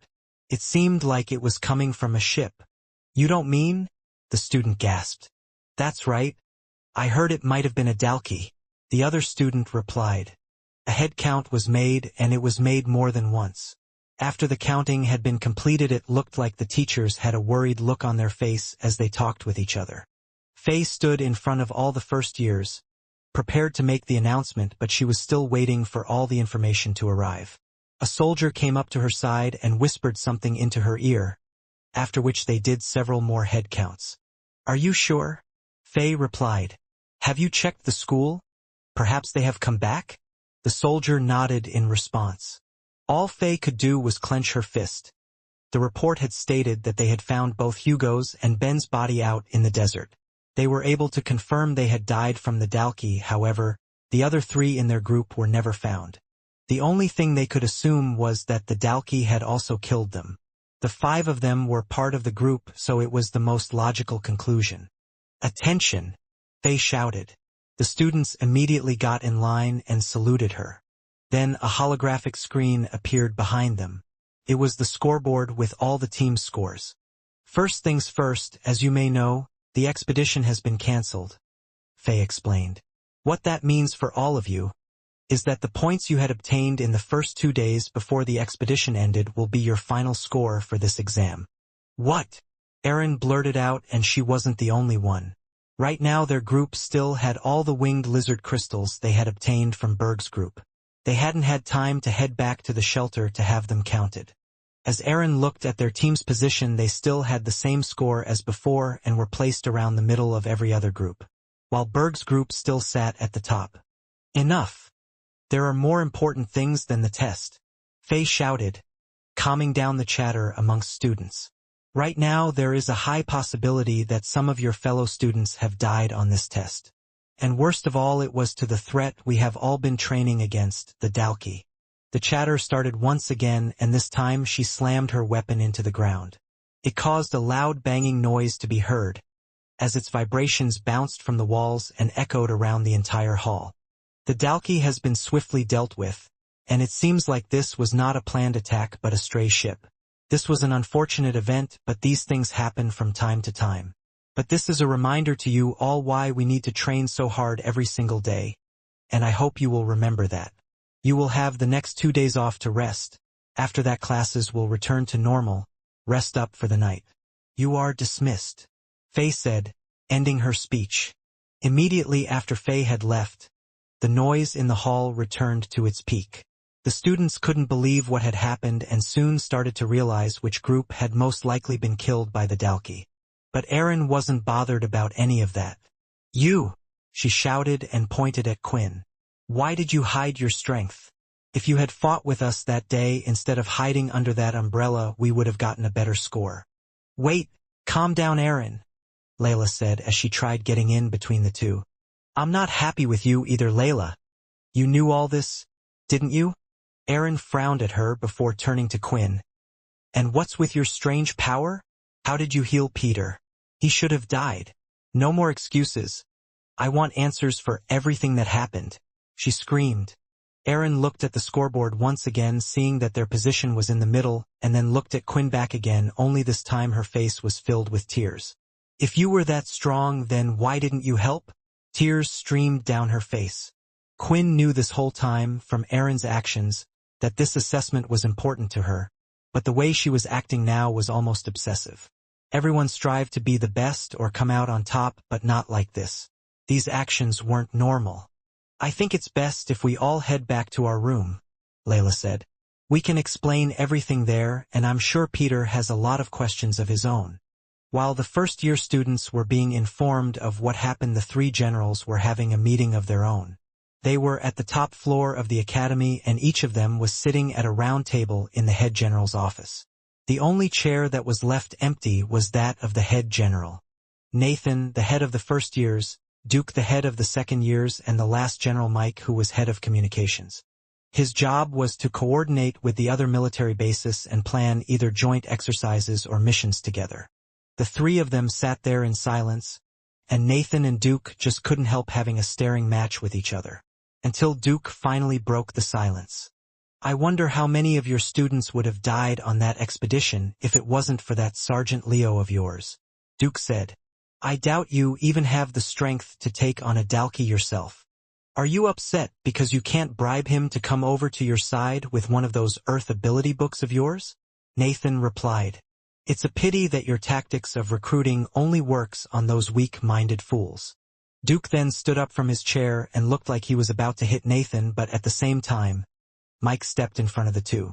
Guys, both of you calm down. I'm telling you now, if I see an injury on you when I leave this room or when I walk around the academy, I won't be healing you, and I won't let you two go to my niece Haley either. Although Mike tried calming the two of them down, he knew most of his words would fall on deaf ears. These two had always hated each other. But then the one person who could calm them down entered the room. The doors swung wide open and a middle-aged man wearing a business suit came walking in. He had neatly cut hair and a suitcase in his hand. He didn't look like he was part of the army at all. But as soon as he had entered the room, all three of the men bowed in salute. We welcome the head general, they all said at once. Calm down. This whole situation has caused enough of a headache as it is. The head general proceeded to sit down in his seat as he brought up an initial report for all three of them to see. We all know these odd attacks have been happening on our beast planets for a while. It seems like these attacks are happening more frequently, but not just that, if we take a look at the beast solar system. Every single time an attack takes place, they seem to be getting closer and closer to our starting planet. Do you think they're aiming for the city station? Mike asked. It would make sense. The head replied. For now, I believe these Solodalki are just sent as scouts. They have no clue how strong we have become in this time frame, and they have no clue what security measures we have, but I fear this may mean that the war will be starting again soon. After speaking of these matters with the other generals, the head general went on to speak about a few other things. It was rare for him to actually be in the school as he would often get called out for meetings, but after going through all the things that needed to be done, there was one last thing he needed to mention. In a couple of weeks, we have a visit from Mr. True Dream, which means I will need you to prepare some students for him. The three generals gave awkward glances at each other as they heard this piece of news. Duke, I expect you to do well like you always have, the head general said. You can count on me, sir, Duke replied. It was already night, but there was still some time left for the group to talk, before their curfew would start. Therefore, they all decided to head to the boys' room to discuss what on earth had happened during the fight with the Dalki. At this point, the tears had stopped falling from Aaron's anxious eyes. But nonetheless, Layla continued to comfort and reassure her along the way. Quinn didn't know when it happened, but it seemed like the two of them were now closer than ever. It was strange seeing Layla being the one helping Aaron. When he first arrived at the academy, this was a scene that he'd never imagined he would see. The entire walk through the hallway going towards the boys' room, everybody kept silent. It was eerie. None of them knew exactly how to explain what had happened. Peter was especially curious about what had happened after he jumped between Quinn and the Dalkey. "Hey, Quinn," Vorden whispered, as the two of them were walking in the front, leading the group. "Are you really going to tell her everything? Can't you just keep it about the shadow ability and forget about the other thing?" "Then how would I explain what happened to Peter? How about all the blood that Layla was collecting?" Quinn replied, "You have a good point. But what if she freaks out and starts telling everyone?" Vorden asked. Quinn looked back at Aaron, who was behind him. To be honest, it seemed to him that her priorities weren't geared towards learning about Quinn or Peter, but on why he had to hide his strength from her in the first place. "Actually," Quinn said, "I'm more worried regarding how Peter will react about the whole thing." Eventually, they arrived at the boys' dormitory and they were all able to enter the room in peace. The three boys promptly sat on Vorden's bed while the two girls sat on Quinn's. "I suppose I should be the one who starts explaining first," Quinn said while standing up. He moved towards the center of the two groups. "Recently, as you may all know, Vorden and I had entered the Red Portal planet. While we were there, I discovered a strange ability book, one that allowed me to control shadows. It was a strange book, because it disappeared the moment I learned the ability." Quinn then tapped the surface of his wristwatch 3 times. The number suddenly changed from a 1 to a 6. When he tapped it another 3 times, it changed back to 1 again. "I knew it," Aaron said. "But why did you have to hide it from us? If you wanted to keep it a secret from everyone, we could have just hidden and hunted away from others. Because of you, we probably would have lost our chance at becoming first." At that point, Quinn took in a deep breath. "That's because I have an even bigger secret that I was hiding." Layla and Vorden stared at Quinn. They struggled to keep their gazes on him. They knew this must have been hard to say for him. Vorden wasn't too sure if it was the right thing to, but he had already prepared himself for whatever would come of this. He knew that Quinn was too kind-hearted to deal with this himself. If Aaron wasn't going to keep it a secret, then Vorden would be the one to do something about it. "I'm a vampire," Quinn said, looking at Aaron and Peter with a nervous look on his face. Peter gave no reaction at all, but it wasn't because he had figured it out or anything. He just couldn't believe the words he was hearing. Still, it all started to make sense in a way, with the umbrella and Layla collecting the blood. However, he questioned himself if vampires were actually real, though Peter's train of thought was quickly interrupted by Aaron. "What's a vampire?" Aaron asked, the innocent ignorance showing on her face. The others then all turned their heads, now looking towards Aaron. It wasn't that rare for someone not to know what a vampire was in this modern day and age. A lot of entertainment products connected to vampires had lessened over the years. There weren't many films, books, or even games that had been made featuring them. However, on TV, there were plenty of times when old films would be shown, and this was where most of the others got their knowledge of what a vampire was. However, Aaron had been raised without a life of entertainment. There were no fantasy books, games, or movies provided for her. All her time and education only had to do with fighting or learning about the current state of the world. She wasn't the only one in this position, since a lot of them shared her ignorance. Quinn was in a similar situation himself. He had heard the term vampires, but didn't really know much about them, so he had to rely on Layla to explain it to him. With that confession, the others slowly started to explain what a vampire was to her, how they were weaker in the sunlight, and most of all, they required human blood to keep on living. All of this news was coming as quite a shock to Aaron because it sounded so fake in her mind. "So this is what you guys came up with to try to give an excuse why Quinn didn't use his powers," she said. "Well, I'm not buying it. I don't believe that a human that needs blood to survive exists. If there were such creatures as vampires, why haven't they revealed themselves to the world already?" Aaron then went towards the door, pulling it open before saying her final words. "You guys disappoint me. I was starting to think that we were a team, not a bunch of liars."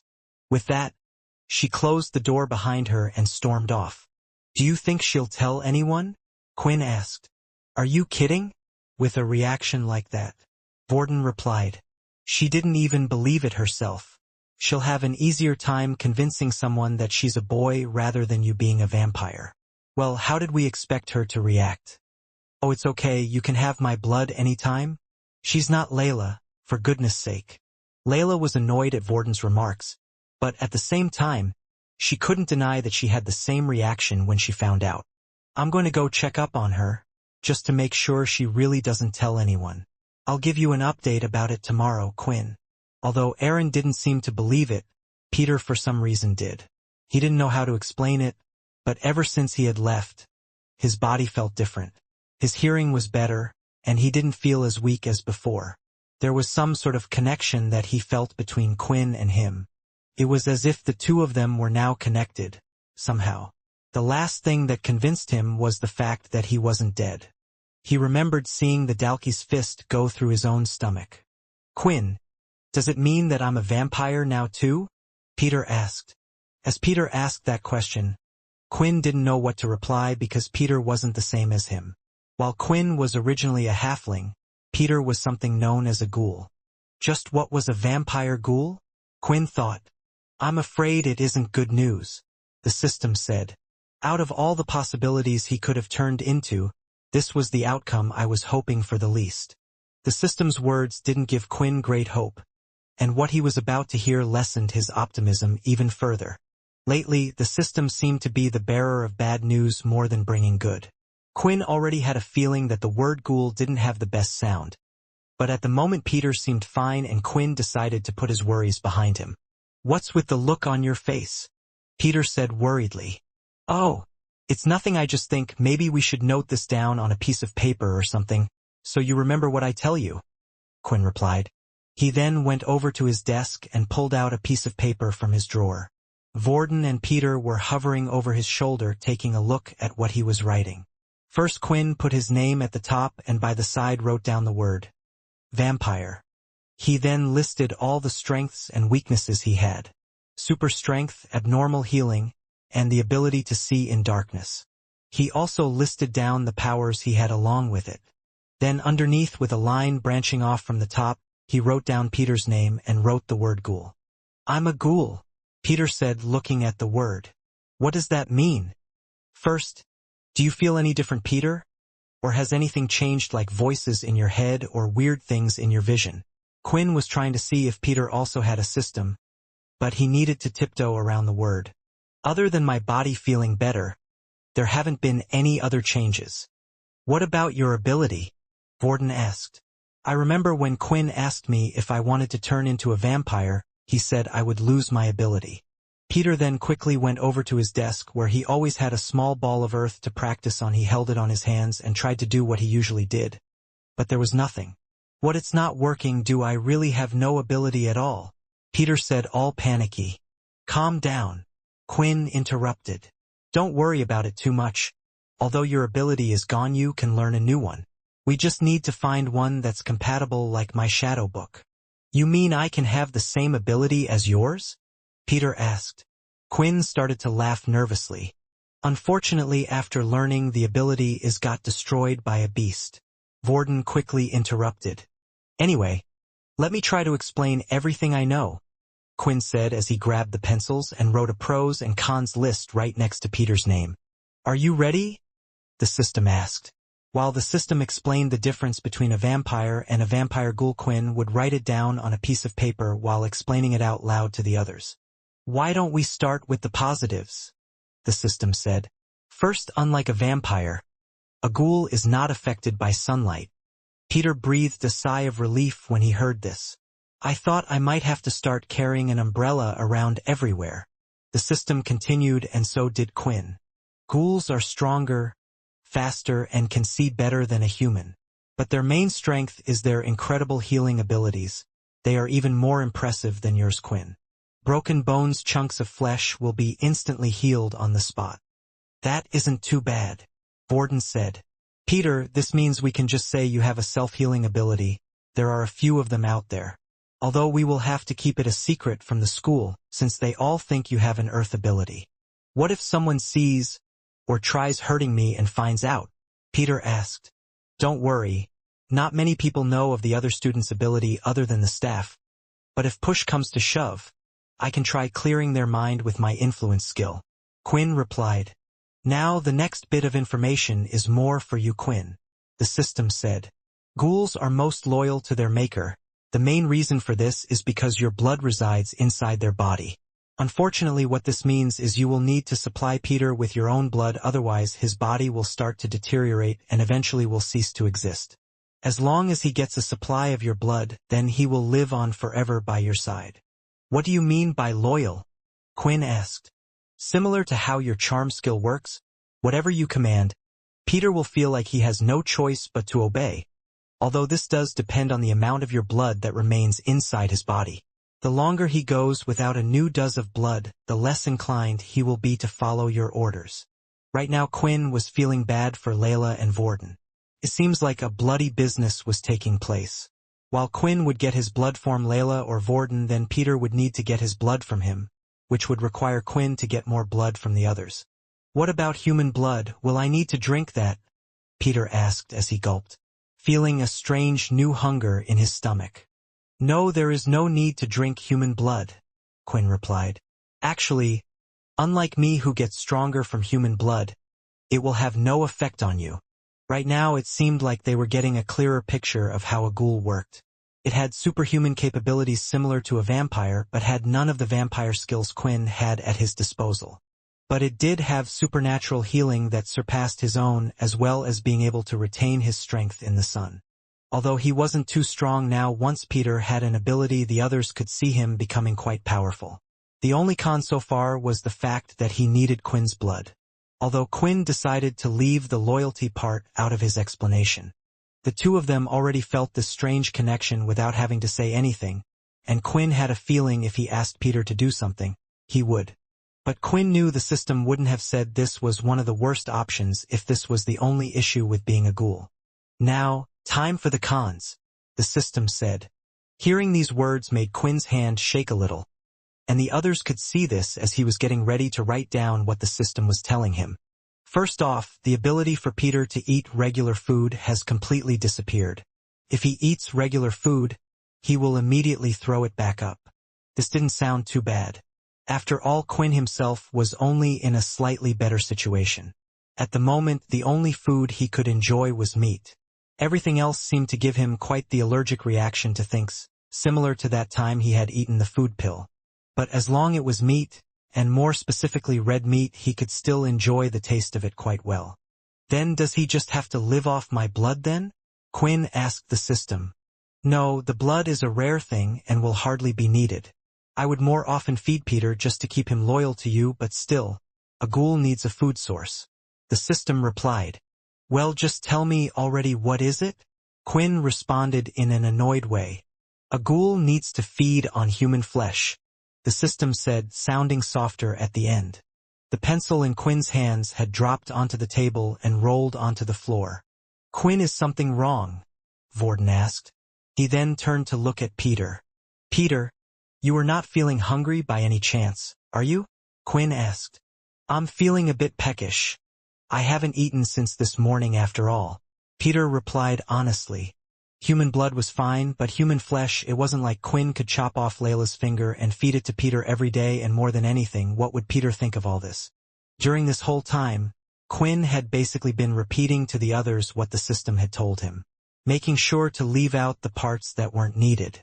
They had a right to know about the vampire stuff, especially since the two of them were closely involved, but there was no reason for them to know about the system.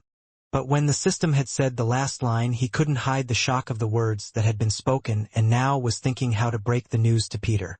Peter, maybe it's best if you sat down for this, Quinn said. What, why? Peter looked at him, fidgeting. You're making me even more scared. Just sit down, Quinn said. But as he said these words, his eyes started to glow a little. Peter didn't know why, but he felt like he needed to complete the task immediately. After sitting on the bed, Quinn was trying to find the best way to put the bad news into words.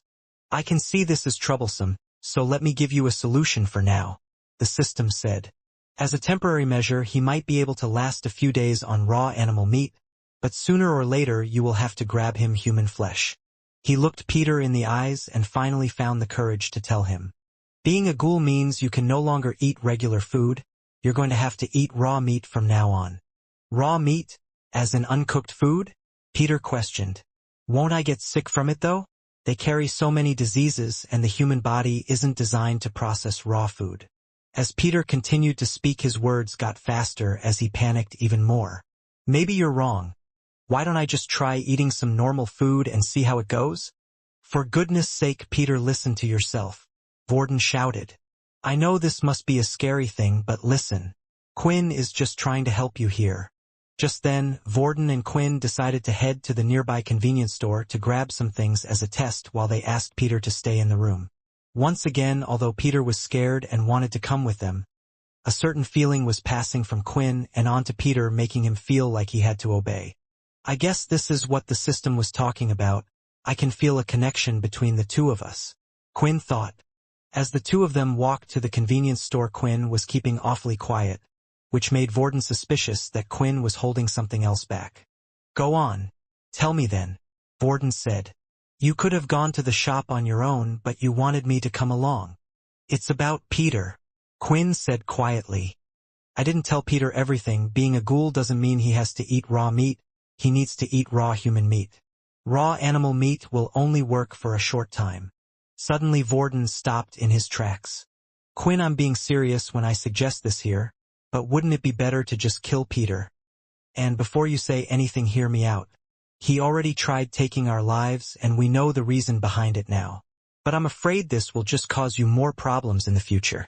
He saved your life and you saved his, and if I kept a scoreboard, he still needs to save you one more time to make it even.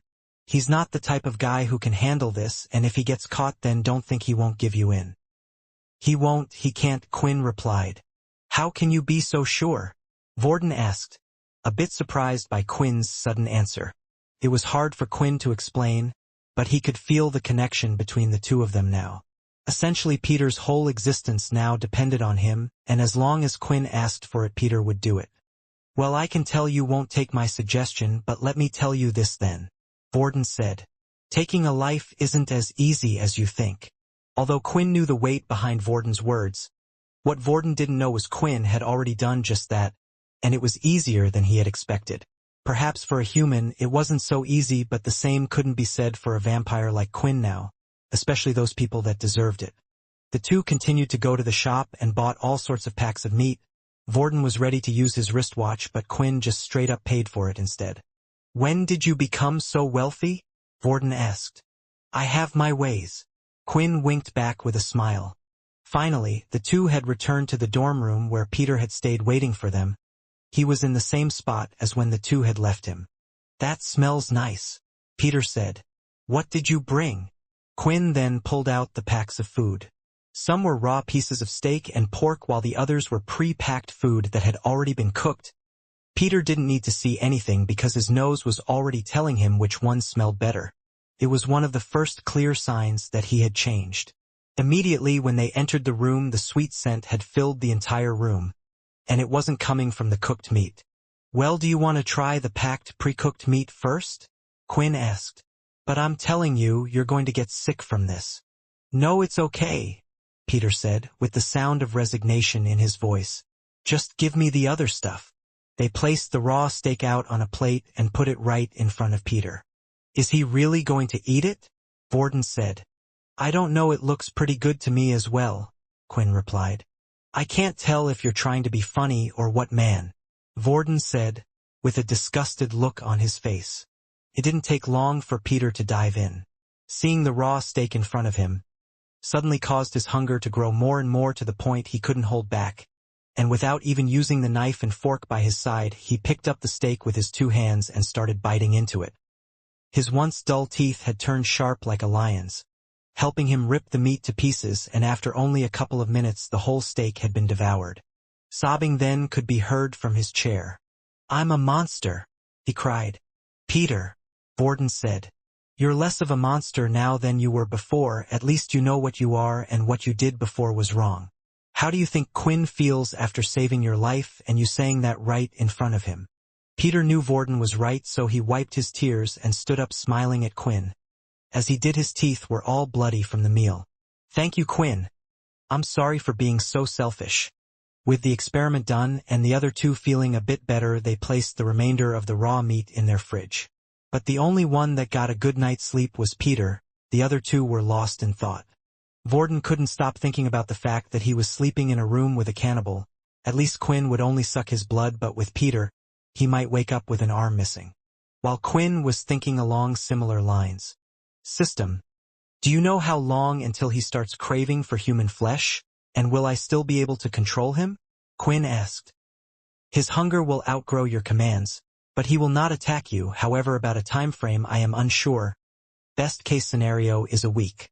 "And worst case?" Quinn asked. "Tomorrow."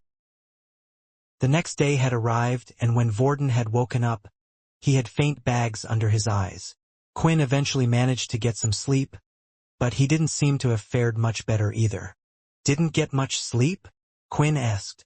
Vorden shook his head while looking at Peter, who seemed to still be sleeping peacefully away. "At least he still looks like a human." All of the first-year students had gotten the next 2 days off after the expedition. With the next 2 days off, Quinn knew he needed to hurry and find a solution for Peter's situation. It was a large city that not only had the people from the school but the workers and soldiers outside as well. There was bound to be a morgue in the city. Although crimes that lead to death did not occur, like in a regular city since most of the citizens were soldiers, but that didn't mean there weren't any. One thing was for sure, they didn't want to get a body from the morgue in the school they were in. It would be too obvious and another investigation would be carried out. While Quinn was thinking about what to do, a knock was heard at the door. When they opened the door, they were surprised to see Layla there. She was on her own though, but came to update them on the situation with Aaron. "It seems like she has calmed down a bit," Layla said. "And I'll be honest, it was strange. She really wasn't upset by the fact you were a vampire even after I tried explaining it to her. But just that you could have helped us out more during the assessment. Anyway, what about him?" Quinn then went on to explain about what had happened to Peter and how he had turned into a ghoul. When Quinn mentioned this, her face immediately dropped. She had read enough books to know some of the downsides of being in close proximity to a ghoul. Some of them were blood-hungry, starved creatures, while others constantly craved human flesh. And after hearing Quinn's explanation, it seemed like she was right. "You know, after seeing you turn Peter, I thought you were hiding something from me. But I guess this was something you were afraid of, and honestly, being a vampire is cool and all, but being a ghoul not so much," Layla said. Quinn started to think about what Layla had just said. Before everything had happened, he was seriously considering turning Layla into a vampire. However, the system had stated that this outcome, someone turning into a ghoul, was one of the options. "System, if I was to use the blood ritual on Layla, would it be the same result?" Quinn asked. "Honestly, I'm not sure. It depends on the person and the situation they were in. Perhaps Peter had turned because of how close to death he was when the ritual was formed, but maybe he would have turned into one anyway considering how weak his mind was. I can't say that it won't happen, but I believe that Layla would have a higher chance of turning into something else." For now, Quinn decided to keep the words of the system to himself. He already had enough problems to deal with, and he didn't need another one if Layla was to turn into something else even more problematic than a ghoul. "Oh, I almost forgot," Vorden said, as he went under his bed and pulled out a small bag before throwing it over to Quinn, who caught it. Quinn opened the bag and noticed that it seemed to be full of crystals. "Since the expedition ended early, we got to keep all of those." "You mean these are?" Quinn asked with a look of excitement on his face. "Yep, the winged lizard crystals you asked for," Vorden replied with a smile. Looking in the bag, there looked to be around 30 of them. Quinn couldn't imagine what the group must have done to be able to obtain this many. But now he realized why Aaron was incredibly upset. With this amount of crystals, their group would have come out on top of the whole leaderboard. Right now, though, he had enough crystals to create a costume for himself. The cape that Sam used was hard enough to block Quinn's blood swipes while also being flexible. If he could use this to create a full set of clothing, then he would finally be able to fight during the day. Although at first, he wasn't sure who he could go to for help to design a costume. Suddenly someone came to mind. Logan. If there was anyone who was good at creating things and knowing if something was possible or not, he would be the one to go to. Still, he couldn't just leave Peter as he was, not with the chance of him turning into a flesh-hungry monster. Vorden could see that Quinn seemed to be struggling with something. There must have been a reason why he had told him and Layla to gather as many of those crystals as possible. "Just go do whatever you need to do," Vorden said. "Layla and I can deal with the problem. I have an idea anyway." "Are you sure? What about the others? Do you want me to pay you guys for these?" Quinn asked. "Are you joking?" Layla said. "Quinn, if it wasn't for you back then when the Dalki attacked, we would have all lost our lives, and that includes Aaron. As much as she says she's angry at you, she can't deny that you saved our lives. The least we could do is give you these crystals for free." Quinn looked at them one more time, and knew that if there was anyone he could rely on, it would be Vorden, and even more so with Layla helping him. "All right, just let me know if there are any problems. I should be in the VIP area just above." After that, Quinn quickly rushed out of the room with the crystals in his hand. "In the VIP area?" Layla said. "I wonder what he's doing there." "Who knows?" Vorden said as he shrugged his shoulders. Just then Peter was starting to wake up and rub his eyes. "But right now we have a bigger problem to deal with." Inside the second-year building, Duke was sitting down at his desk smoking a cigar in his office. He wasn't much of a smoker, but when he was under immense pressure, he found that he tended to smoke a lot more cigars than normal. "Damn, that True Dream guy is coming again," Duke said to himself. The door to the room then swung open as one of the sergeants with an afro on the top of his head and sunglasses on came walking in. His name was Raphael and was one of the teachers for the second-year students. "Sir, I have brought the list of names that you asked for." Raphael then came forward and handed over a little stick to Duke. When placing it on the table, a digital display of students had appeared. "Let's see. It looks like we have a good mix of abilities here," Duke said. "And you've checked the background of all of these? There will be no complaints from important families if something was to go wrong, correct?" "Yes, sir." At the top of the list of names, one of the students' picture was being displayed. It was of a picture of Peter Chuck. It was their day off, and early in the morning, Quinn was going out to meet up with Logan. He had left both Layla and Vorden behind to keep an eye on Peter. Quinn had told them that at some point Peter would be required to eat human flesh. It could take up to a week, but it could also be tomorrow. There was no way to know for sure. It could also be as soon as today. Vorden thought to himself. We can't be that unlucky, right? He certainly hoped this was not the case. Unfortunately, the tasks that Quinn had given to them were quite difficult. Not only did they need to look out for Peter's safety, but they also had to find a way to get human flesh without letting him find out about it. "Come on, Peter," Vorden said. "Let's head outside." "Outside?" Peter asked, his tone slightly confused. "Well, if I were you, the first thing I'd want to do was to test out my new powers. Quinn said that you are some kind of superhuman, right? Well, why don't we take a look at what you can do now?" "I think that's a great idea," Layla said while bobbing up and down.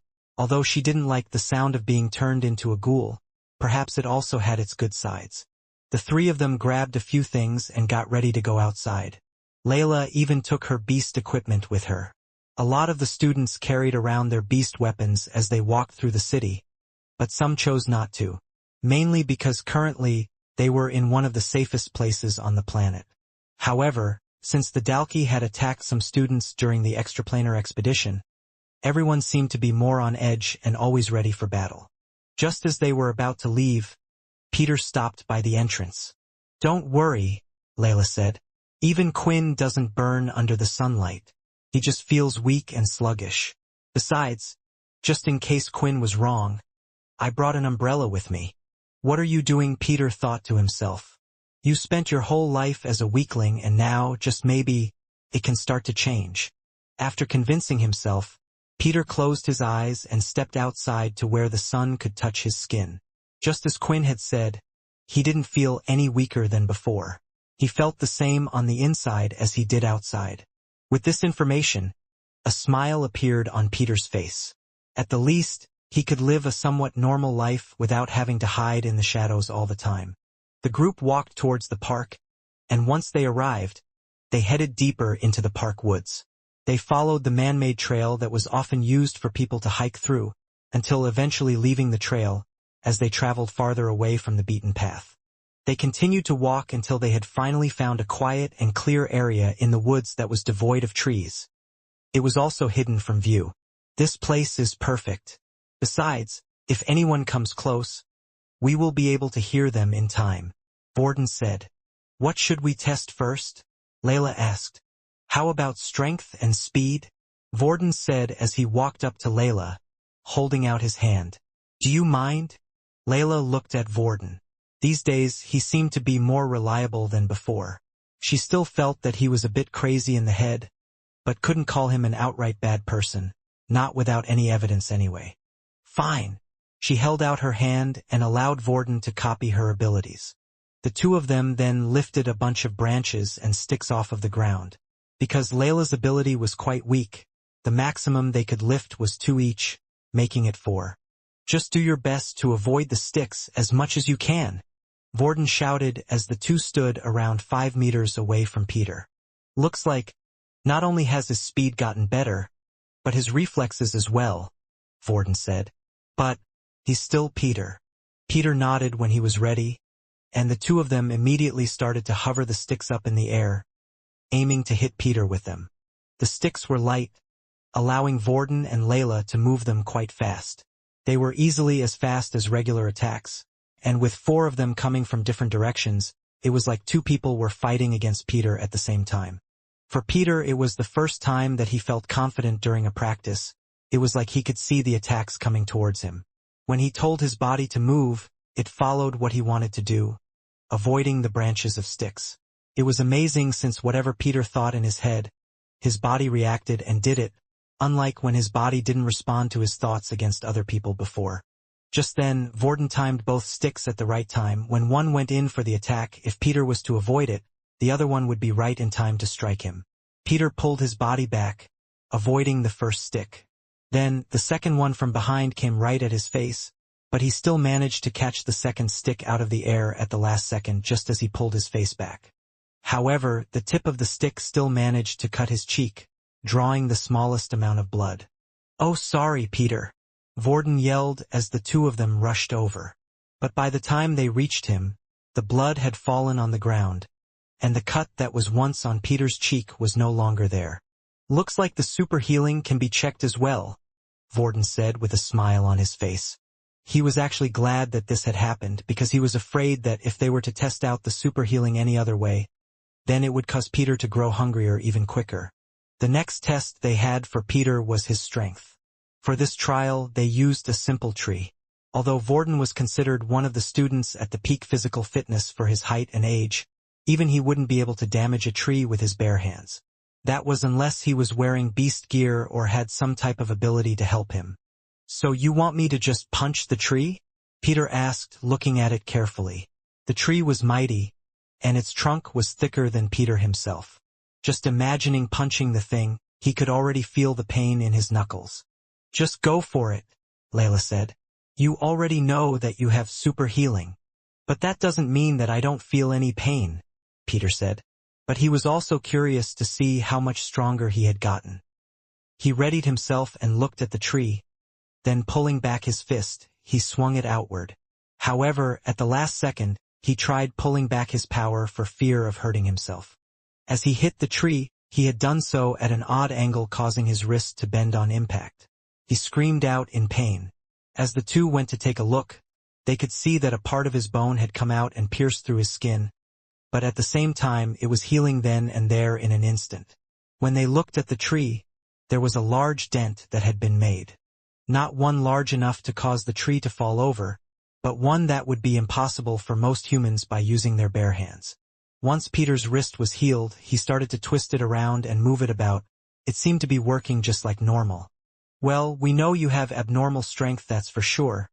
But I think there's a clear difference between you and Quinn," Layla said. "What do you mean?" Peter asked, still rolling his wrist around, making sure everything worked okay. "Well, let's say if Quinn was to do the same thing, even if he didn't punch the tree dead on, his wrist probably would have been fine. I think that's because his body is stronger than that of a regular human," Layla explained. While yours, although you have super strength, your body is still just like ours, made of regular bones and flesh. If you attack at full power, you will probably end up hurting yourself, breaking a bone just like what you did back then. Heck, even humans break their bones when they fight, so for you with your extra strength it's a little worse. You're going to have to learn to control it. As soon as Layla had finished explaining, the wristwatch on Peter's arm started to light up. When he looked at it, he could see a voice message that had been left. "This is General Duke. Peter Chuck. You are required to come to my office in the second-year building immediately. I have some important things to discuss with you." As soon as Vorden heard the message, there was no longer any need for him to ask Peter who was behind everything. He had already figured it out. Why else would the head of the second years have anything to do with a first year? The only problem now was, how could he go up against a general of a military base? An order from the general was absolute, and a strict punishment awaited those who disobeyed them.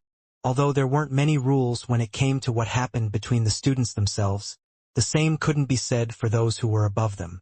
If you broke the rules enough times, then you would be led to an underground dungeon. The school couldn't just kick you out. Those who went in almost never came back out, and the ones who did come back came as different people. There was also a rumor that had been going around that the students who were sent into the dungeon came back without any abilities at all. Because of this, even Vorden was worried about going up against a general of the school. Perhaps he could use his family's power to influence the military's decision about Duke, but that would require evidence and a lot more than a single testimony from Peter.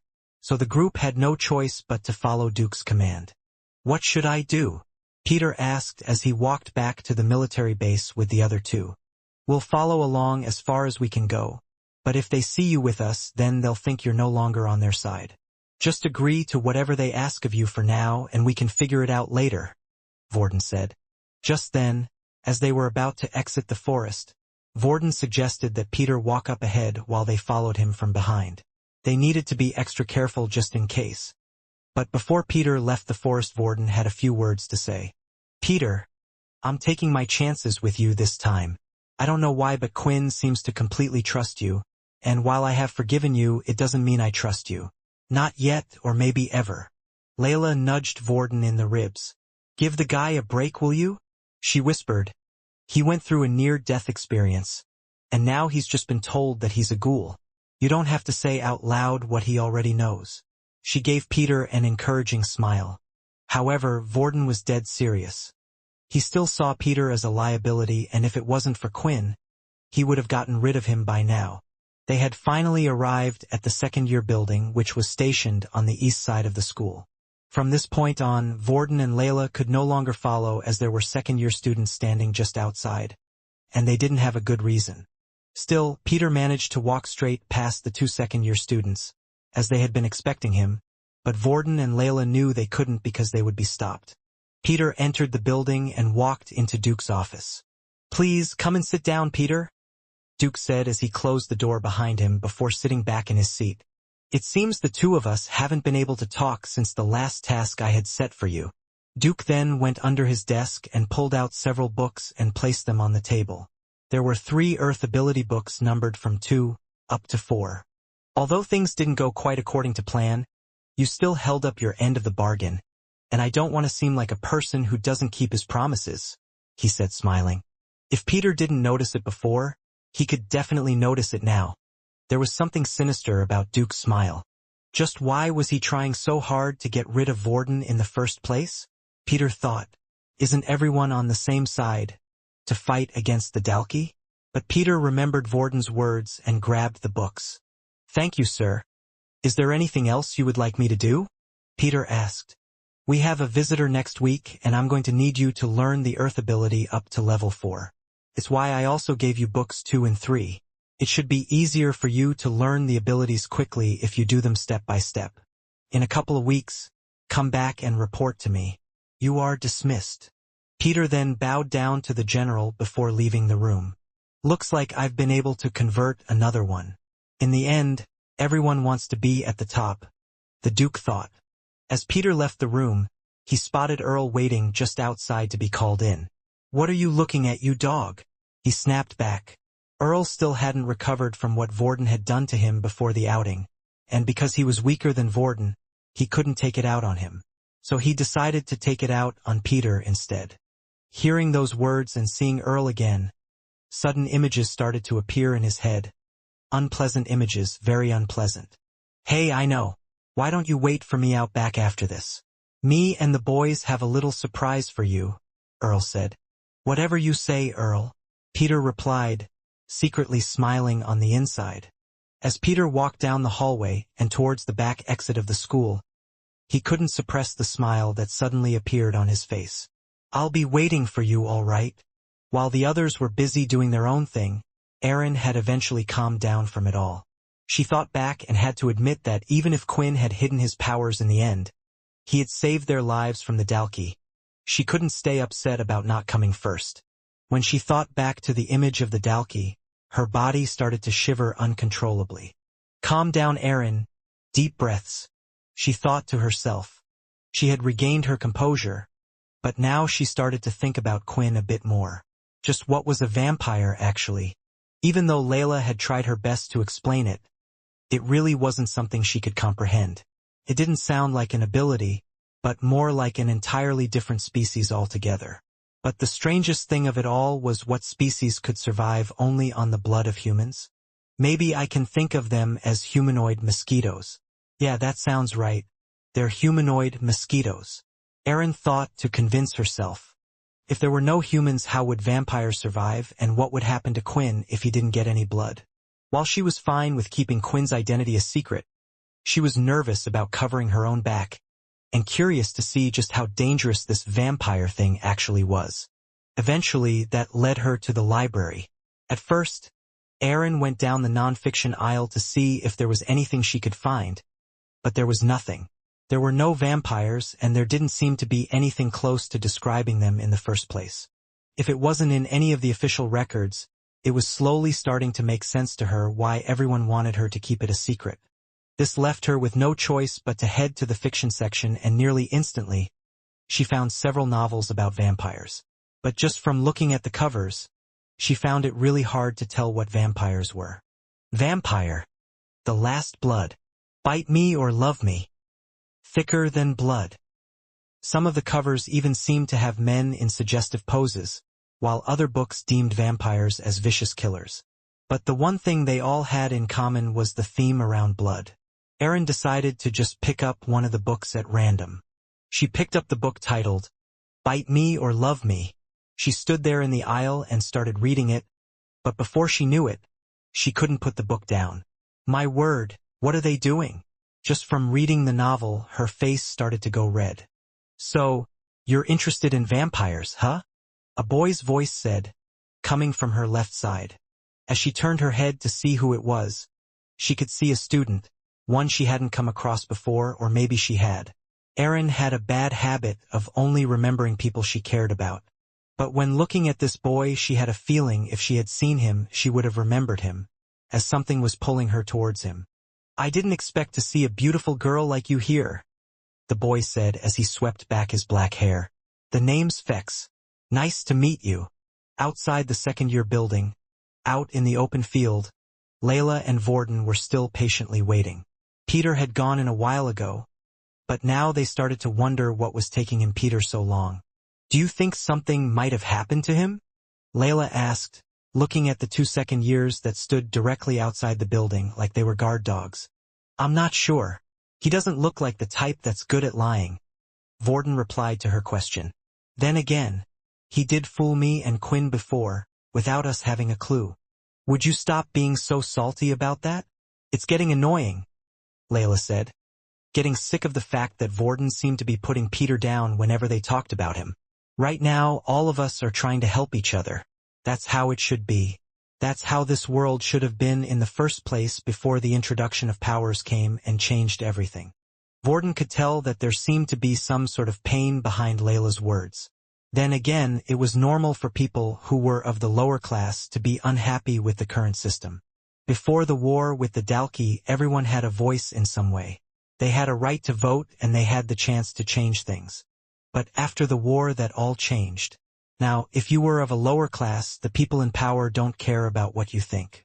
It's not the powers themselves that are at fault, Vorden replied. It's the people at the top who made the current system who are at fault. Eventually, the two of them felt they had waited for far too long. They came to the conclusion that it wasn't likely that Peter was going to come out anytime soon. They had a feeling something might have happened. With that in mind, the two of them decided to stop waiting out front and started to head around the back. There was no entrance to get into the school from the back since the second-year building was up against the school walls which surrounded the entire military camp. But perhaps they could find some other entrance either by climbing some walls or through some other means. The two of them needed to be careful that they weren't seen while they were sneaking around, so the two of them would be using Layla's abilities to make sure of that. When they got around to the back side of the building, they could see another student standing guard there. Using Layla's powers, they both lifted up a couple of stones and threw them to distract the student. "Are you ready?" Layla asked with a smile on her face. When she realized what kind of face she was making, she quickly stopped. She couldn't believe she was actually having fun sneaking around and causing trouble. And with Vorden of all people.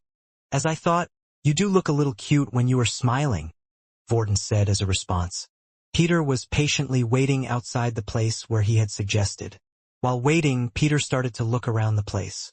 Since there were no exits, there weren't many students moving about back here. There was also a plain wall, but it was nearly impossible for someone to scale unless they had some type of ability. As Peter continued to look at the wall, he was wondering if he, in his current state, could do such a thing. But just as he was in the middle of this thought, he heard a voice from behind. Hey, Peter. It's been a while, hasn't it?" Earl said, as he walked closer before adding, "You know, lately, Duke has been blaming me for all of the failed attempts against Vorden. So I haven't been getting any rewards. How are you going to solve that for me?" While walking closer towards Peter, Earl looked at what was in Peter's hands, which were the level 2, 3, and 4 Earth ability books.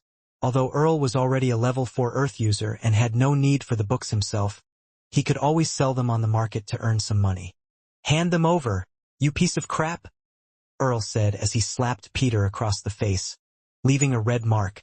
The truth was Earl didn't really care about the books, and if he asked for them, then Peter was likely to give them to him.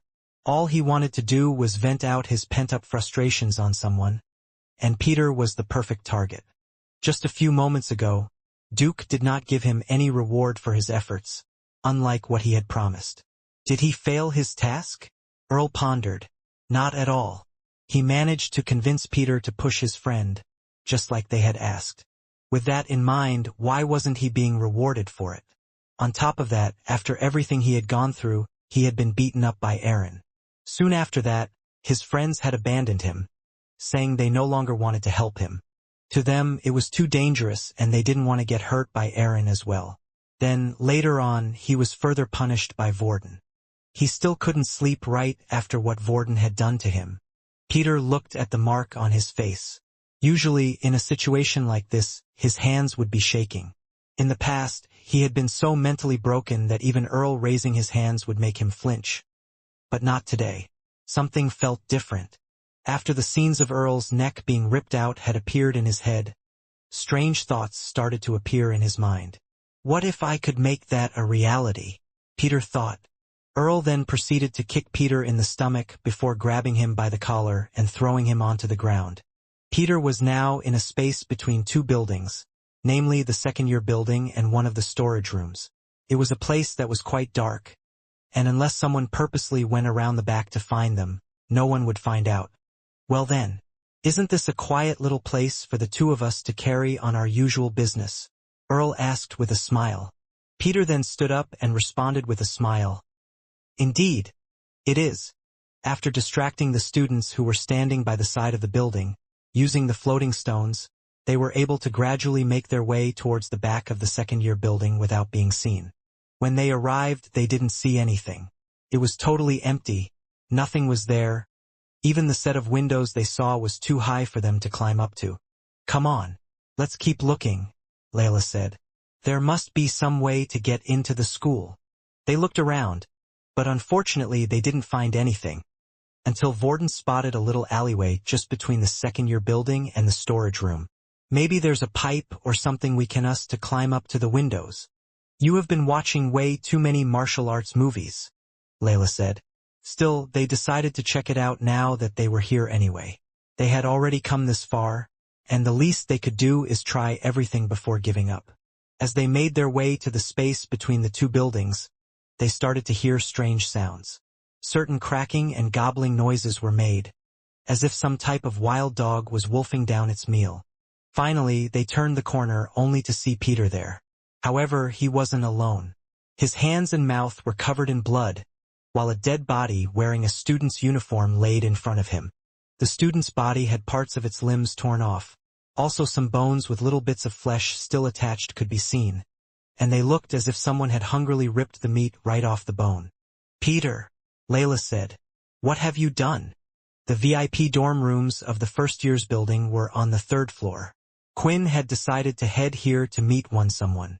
That someone was, of course, Logan, as he was the only VIP Quinn knew, although he wasn't sure if Logan could even help him or not. Quinn's plan was to use the winged lizard crystals to create some type of costume or suit that would cover his entire body. He needed a flexible material so it could wrap around him, but he also needed it to be strong enough to survive in a fight.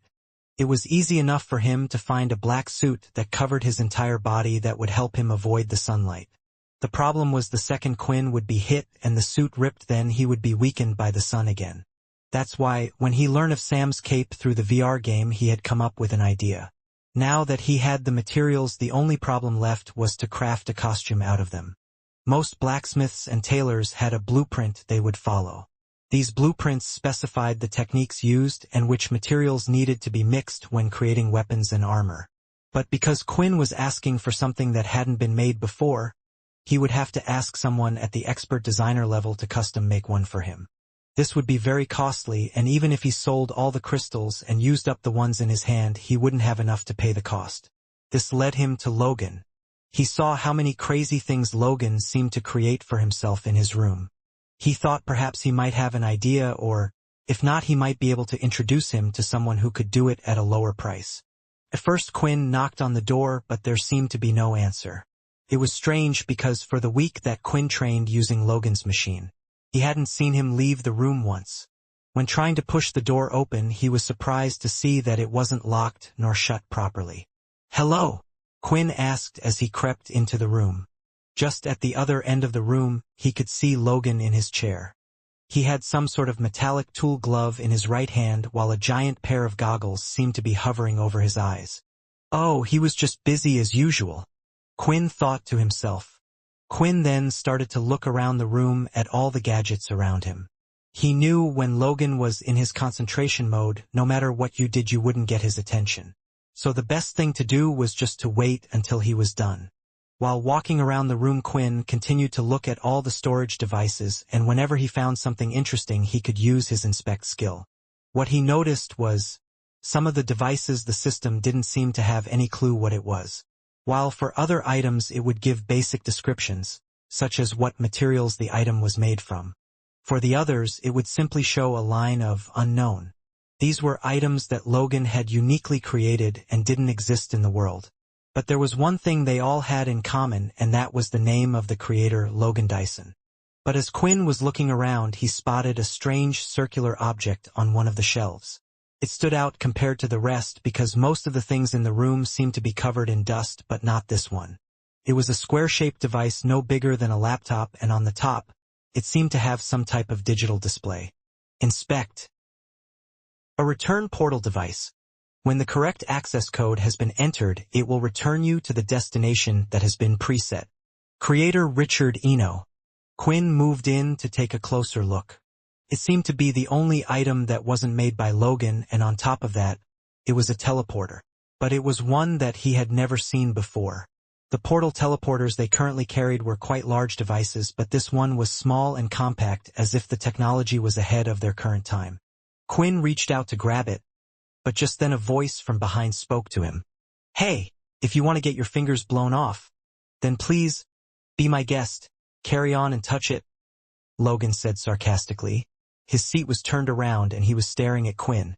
Then again, I would love to see which ability is stronger, mine or yours. He continued. Sorry about that, Quinn said as he pulled back his hand. It looks kind of interesting. What is it exactly?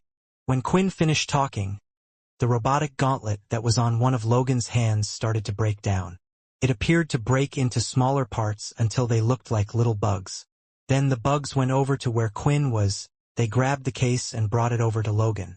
This thing has been the bane of me and my family's life, Logan said, looking around it. As you know, my family are originals who hid their abilities from the world.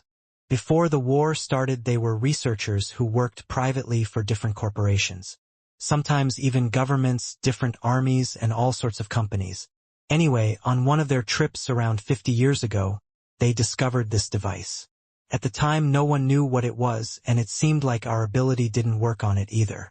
Of course, my family tried to research it, and eventually when we discovered the Dalki technology, we found similarities between this and the Dalki technology. It appears to be some type of teleporter. But the question is, why Dalki technology would exist on Earth before they even arrived? Then that just brings us even more questions. Why did the Dalki attack us? Were they here before? But did we just never know about it? Hearing all of these questions were causing Quinn to think about it. Perhaps Logan was on to something. Before, he would have taken everything the government had told him as fact. He knew they hid things, governments always did, but just like his vampire system, were they hiding even bigger secrets from the public? Anyway, Logan said, it's not like I'm expecting you to know any of these answers. The one thing we do know is whoever was able to create a compact teleporter such as this is a genius. Oh, how I wish I could meet him one day. Wait, what did you say?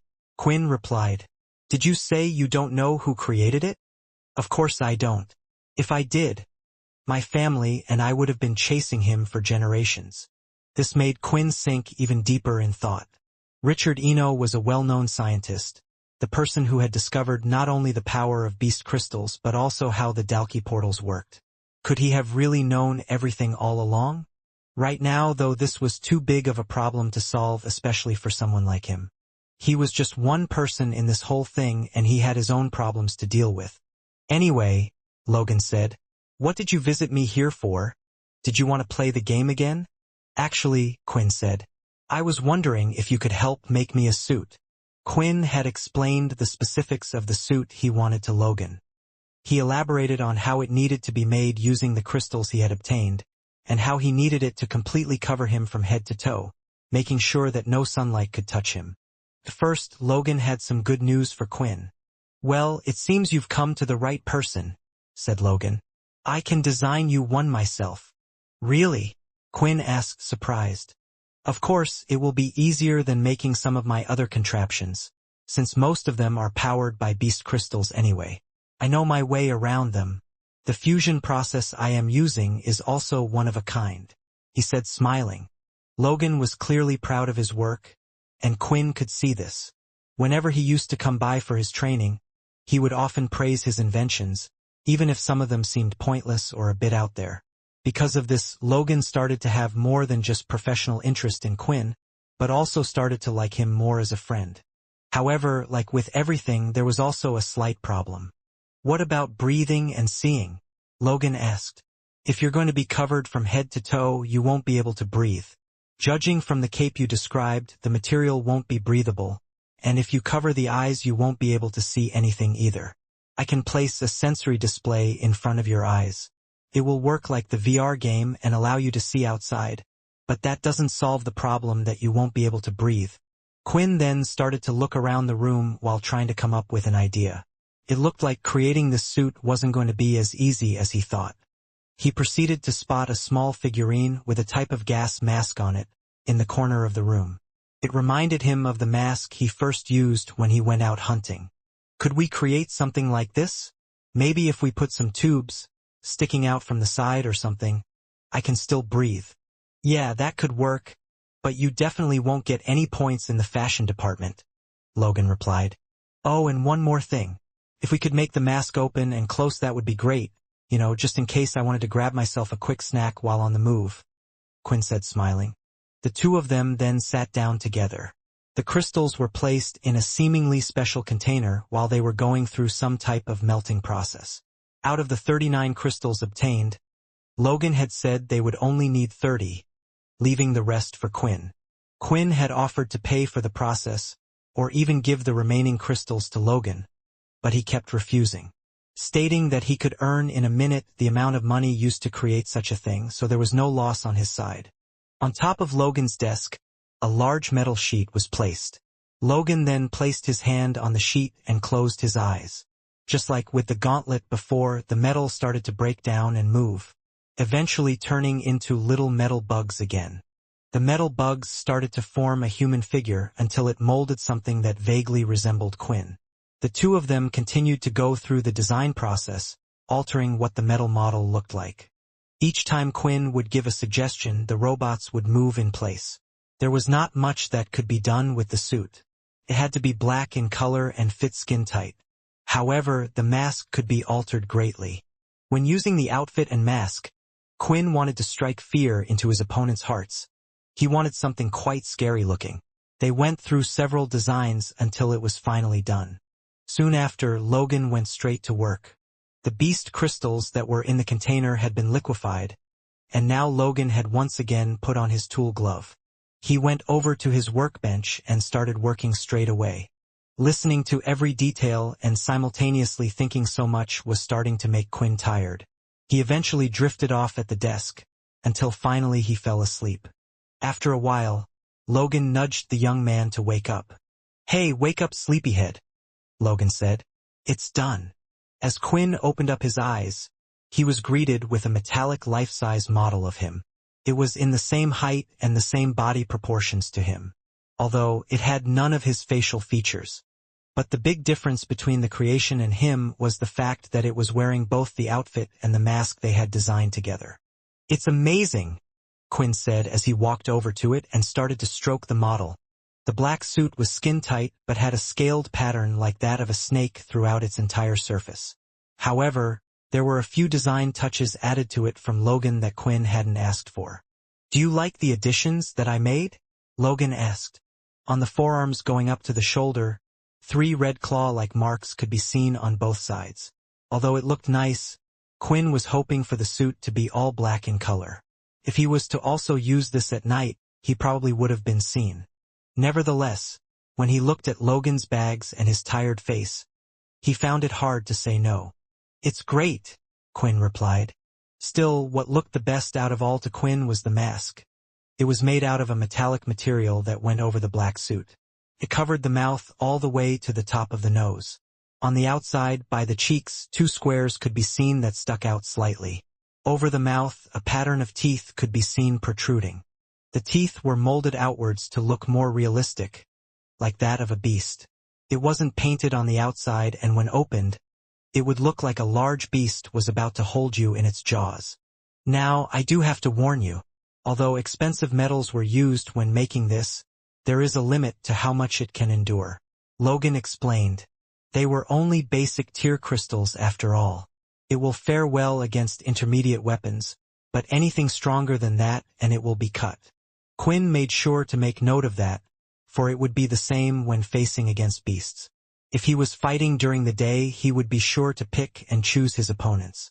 Although suddenly, Quinn's body started to feel a strange sensation.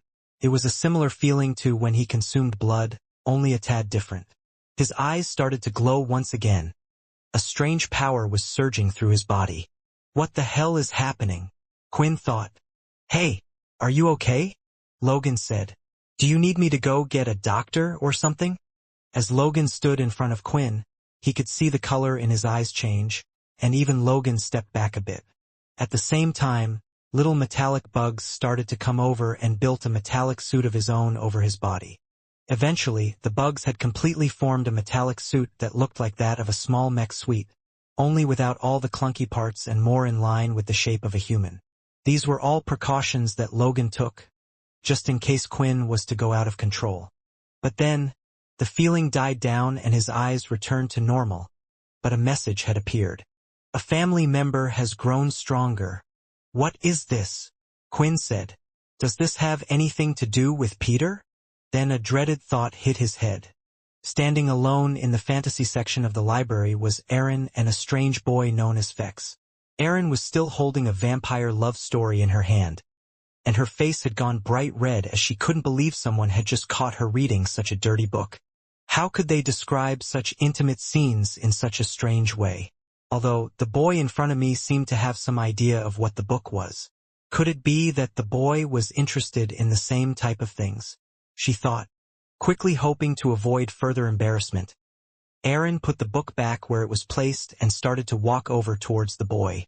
As Fex saw her walking towards him, he started to lick his lips. What a tasty-looking person, Fex thought. Looks like most of the human minds in this school are pretty weak. Erin continued to walk forward with her head down, and when she was finally close enough, she halted her steps. Fex started to smile. Now, why don't you lift your head, so I can take another look at your pretty face?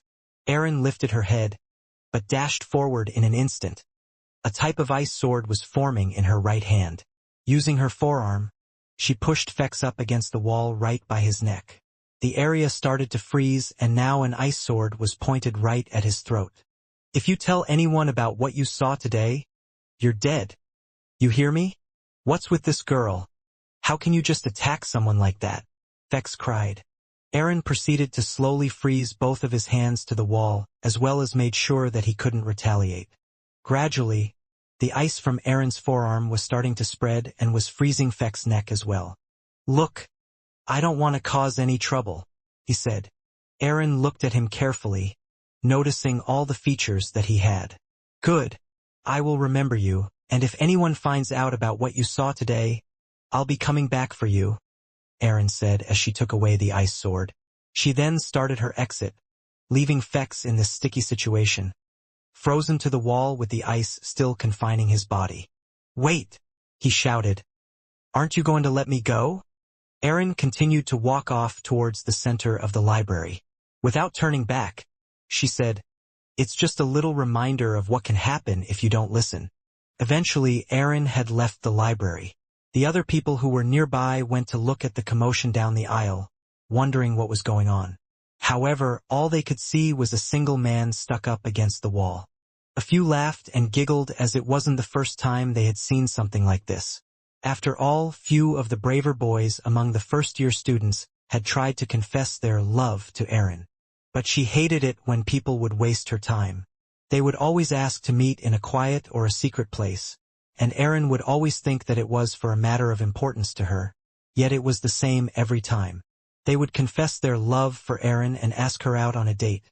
The usual reply she would give was to stick these, in their own eyes, love interests to the wall. She would often leave them there frozen in place while waiting for the ice to melt. She did this as a warning for other suitors in the future. Slowly, people started to get the message and stopped approaching her, so it had been a while since the other students had seen such a thing. After having a giggle, most of the students continued with what they were doing, going back to reading books or chatting away in the library. Then, while no one was looking, Fex used his strength and to break free both of his arms from the ice. He then used his hands to crack the ice that was around his neck as well. Looks like someone was able to resist my charm already? Fex said. Well, now that just makes me want to go after her more. I will remember you, Ice Girl. Perhaps this place won't be so bad after all. Fex's original plan was to travel and explore the human world, to experience all the things his grandpa had told him, but his plans were quickly stopped once he was caught.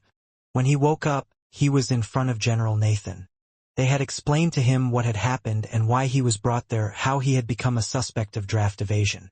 However, Nathan did say that as long as he contacts his guardians, inform them and show proof of his age, they would let him go free. But this was not an option for Fex. He was a lot more scared of his father and the others than he was off the humans. If he was to be found right now, he couldn't imagine the horrible things that his father would do to him. Besides, this was his only chance to experience what life was like as a human. When Fex thought all things were going well, Nathan had asked a question which was difficult for him to answer. Well, since you claim to no longer have any parents or such, there is just one thing I need you to do. Fill out this form for me, and we will get you starting your lessons as soon as possible, Nathan said.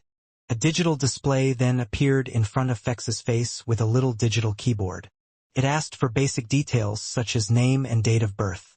For both of these things, Fex didn't use his real information, but then, there was one more question that was asked that caused him to pause. It asked him what type of ability he had. For this question, he had a plan. After checking over the details and seeing Fex's ability, there was no more work that needed to be done. A wristwatch was given to Fex before leaving.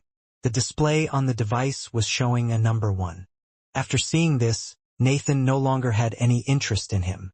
He would leave the scouting job to Duke, to entice him with higher-level ability books. The whole method Duke used didn't really sit well with Nathan, but he knew the base had a quota to hit. Not knowing what to do, and knowing nearly no one at the base, Fex decided to head to the library to update himself on current events. Although, after entering the library, he soon got distracted. He was wondering what the people of Earth had thought about vampires. He wondered if they even had any new information on them. This led him to his first real encounter with another student, Aaron. The rest of the story was what got him frozen to a wall. After looking at a few books about vampires, he quickly realized that most of it was just a bunch of nonsense. They hadn't learned much about how vampires actually operated, which meant Fex had to be even more careful not to reveal their secrets. As Fex was leaving the library, he had no idea what to do. He decided that he would just have to go to his dorm room. While walking down the hallway towards the staircase, a student ran past him. As this student passed him, he caught a whiff of scent with his nose and a familiar smell registered in his mind. It took him a while to figure out what this smell was, but when he recognized it, he realized it was very familiar to him. It was the smell of another vampire. However, he had realized this too late. When he turned his head, the student who had run past was already gone. Now this is interesting. I wonder what family he belongs to. What on earth is he doing at this base? Fex thought. In the dark alley away from the prying eyes of others, the two of them stood there in shock as they watched Peter feasting on a human body. Even though they were now only a few feet away from them, Peter continued to rip chunks of flesh from the body and shoving it in his mouth, as if he had been deprived of food for weeks. Seeing the shocking sight, Layla could no longer stomach it. She turned her head away and felt like she was about to throw up, but before she did, Vorden grabbed her, turning her back around and looked her in the eye. Don't throw up, keep it in. We can't leave anything behind. It would leave clues for them to find out we were here. As Vorden said these words, there was a look on his face. It almost looked like panic. Seeing the near panic on Vorden's face, Layla closed her eyes and started to imagine. Think of your happy place, Layla. Just think of your happy places. The uneasiness in her stomach started to settle, and when she opened her eyes once again, she could see Vorden was now heading over towards Peter. But when the sight of the ripped-up body came into view once again, the feeling in her stomach returned. I think I'm just going to step out of the alley for a bit and keep watch, Layla said as she quickly rushed out. Layla seemed to be experiencing more and more gruesome things lately. When she saw that head the Dalki threw at them, she didn't really have time to take it in before the fear of being killed herself took over. But this was different. She was able to fully take in the sight of Peter eating another person in front of her. Seeing what Peter was doing, suddenly she was starting to get second ideas about Quinn turning her into a vampire. Was it something she could really handle? The books made it seem so much easier. Peter, Vorden said in an aggressive but quiet voice. Peter! Suddenly, Peter seemed to snap out of whatever daze he was in. He looked at the body on the floor, and in his hand was a piece of reddish-pink flesh. He had no idea which part of the body it had come from. He immediately dropped what was in his hand and started to scurry away backwards into the alley. Was this me? Peter said as he thought back to what had happened just moments ago. When Earl had called out to him and had kicked him down the alley, a type of rage had consumed him. As Peter stood there looking at Earl's face, all the memories of what had been done to him started to surface once again. Everything that happened to him just because he was weak. Well, Peter wasn't weak anymore. Earl readied his arm and went in for another slap to the face. Peter grabbed it midair and using all his strength crushed Earl's fingers. As Earl yelled in pain, the image Peter had earlier came true, making his hand into a claw-like shape and using all the supernatural strength he had. He clawed towards Earl's neck, ripping out the jugular in one go. Then soon after, Earl had become a tasty snack for Peter. Peter would have liked to say his mind was out of it, he didn't know what he was doing. But he knew that was all a lie. For every step of the way Peter knew exactly what he was doing. The second Earl had hit him, he knew what he had planned to do. For once he could get his sweet revenge, all the people that betrayed him he would get rid of. They weren't needed in human society anyway. The only thing Peter didn't plan for was what happened after. When seeing Earl's body on the floor, his eyes seemed to be attracted to something. It wasn't the blood but what laid beneath it. The pink line of muscle fiber and fatty cells. Before he knew it, he was digging in. Right now, in front of Vorden, Peter needed to keep up his act, as a weak-minded boy. He was too worried what the others would think of him, if they found out he knew exactly what he had just done. I just killed someone, Peter said. Cut the crap, Vorden said. Now is not the time to act like this. How long has he been dead for? What do you mean? Peter replied.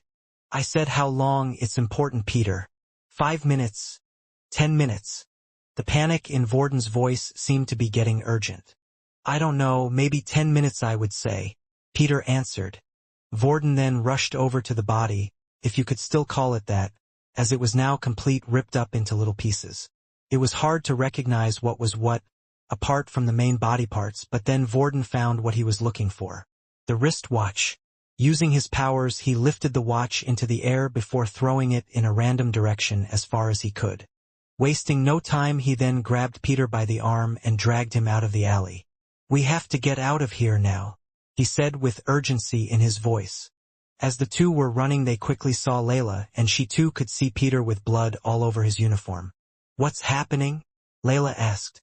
We have to go now, Vorden shouted. She didn't ask any more questions, and the three of them quickly ran away from the second-year building. Once they were out of there, they quickly headed towards the park where they were before, but they weren't rushing this time. Vorden stayed in front, going out from time to time while asking the other two to stay back. When the area was clear, they would walk again until they finally returned to the open spot in the forest where they were practicing a while ago. Take off your clothes now, Vorden said. What? But then everyone will see me naked, Peter replied. Vorden then walked over to Peter and started ripping the clothes off him. By now he had lost his patience with Peter. He knew something like this would happen sooner or later. Get off, Peter said. I can do it myself. Using both of his hands, he shoved Vorden with quite some strength, but Vorden stayed on his feet. Taking a step back, Vorden then allowed Peter to take off his own clothes. What was the big rush back there? We just left the body in the alleyway. Won't the school find out that a student died? Layla asked. We had no choice, Vorden replied. Maybe if we had gotten there a little earlier we could have done something, taken the body with us. But once the watch is taken off of or detects no sign of life, it pings a message to the school. Fortunately for us, the watch waits a full 5 minutes before sending this type of thing. That's why I was in a rush. If we were seen, there's nothing we can do. At least now we won't be caught. But what about the body? Won't they search for whoever did this? Just as Layla said this, the sound of leaves ruffling on the floor could be heard as another person entered this part of the forest. It was a student holding an umbrella in his hand. What body are you guys talking about? Quinn asked. Once the strange feeling that had come over Quinn's body had disappeared. A message appeared, one stating that a family member of his had gotten stronger. There was no need to ask the system what the message meant because he could feel it. The strange sensation and connection between him and Peter. It was a similar feeling to when he consumed blood, but it wasn't him getting stronger, it was Peter. I'm sorry, Logan. Thanks for all your help, but I don't have time to talk now. I have got to go, Quinn shouted. He went up to the mannequin that contained the mask and the suit and immediately put them into his dimensional void, and just like with his other beast equipment, they had been registered with his shadow equip, so he was able to put the costume on and off whenever he wanted. Just as Quinn was about to leave though the door, he turned and looked at the workbench. On top there were several different mask designs, all a little different from each other. They were the different designs he and Logan had come up with until they felt like one of them was best. Hey, Logan, if it's not too much trouble, Do you think you could complete the other mask designs for me? Logan chuckled to himself. Are you kidding me? I could finish them all by the end of today if I wanted to. Quinn smiled back and looked at the bags under his eyes. He could tell that Logan had worked hard on the costume and hadn't even rested since finishing it. Logan, I promise I'll pay you back for all this one day. As soon as I find out anything about this situation, I'll let you know. With that, Quinn ran down the hallway and down the staircase, rushing over to where Peter was. Although he had no clue where Layla and Vorden had taken him, it felt like the system or a part inside of him was telling him where Peter was. If he went towards the right direction, the connection grew stronger. If he headed in the wrong direction, it felt weaker. It was similar to playing a game of hot and cold. Without slowing down, Quinn ran down the stairs and out the hallway, ignoring everyone he went past. But for the first time, a strange scent entered his nose. It was unusual for Quinn, as he had never smelt this before. Ever since he had turned into a vampire, all of his senses seemed to improve apart from his taste, but he could also say it was just heightened in other areas. Still, this smell was completely different to everyone else around him, and he didn't know why. If he wasn't in such a rush and panic, he would have turned around to see just who was giving off such a strange smell. Before leaving the school, he grabbed a random umbrella at the entrance. Often people would forget their umbrellas after a day of rain, leaving it out to dry. This made things a lot easier for Quinn.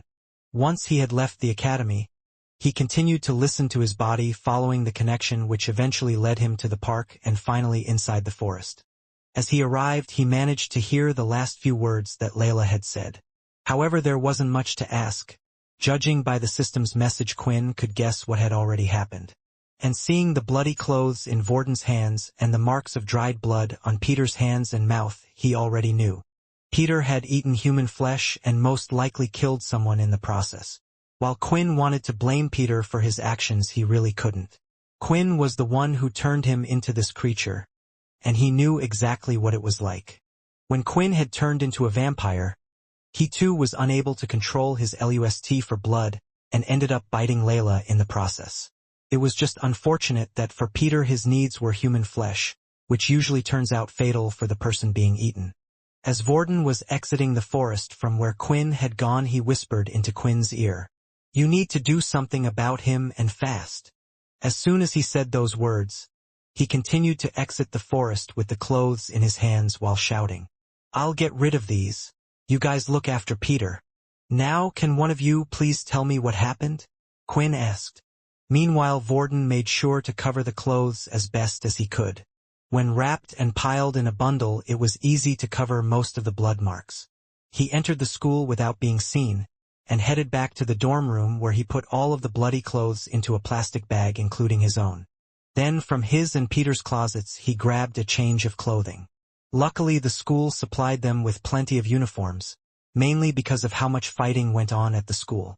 Although if you went through too many, you would eventually have to pay for it yourself.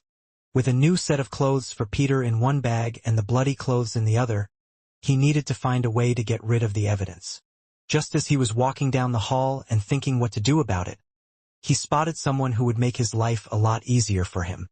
"Hey Berg," Vorden said. "How are you doing?" Placing the bag in his left hand into his other hand, he touched Berg on the shoulder and successfully copied his flame abilities. "Oh Vorden," Berg said with a fake smile on his face. "It's so nice to see you. About those crystals, you don't have to worry about giving them back. Think of it as a gift from my family to yours."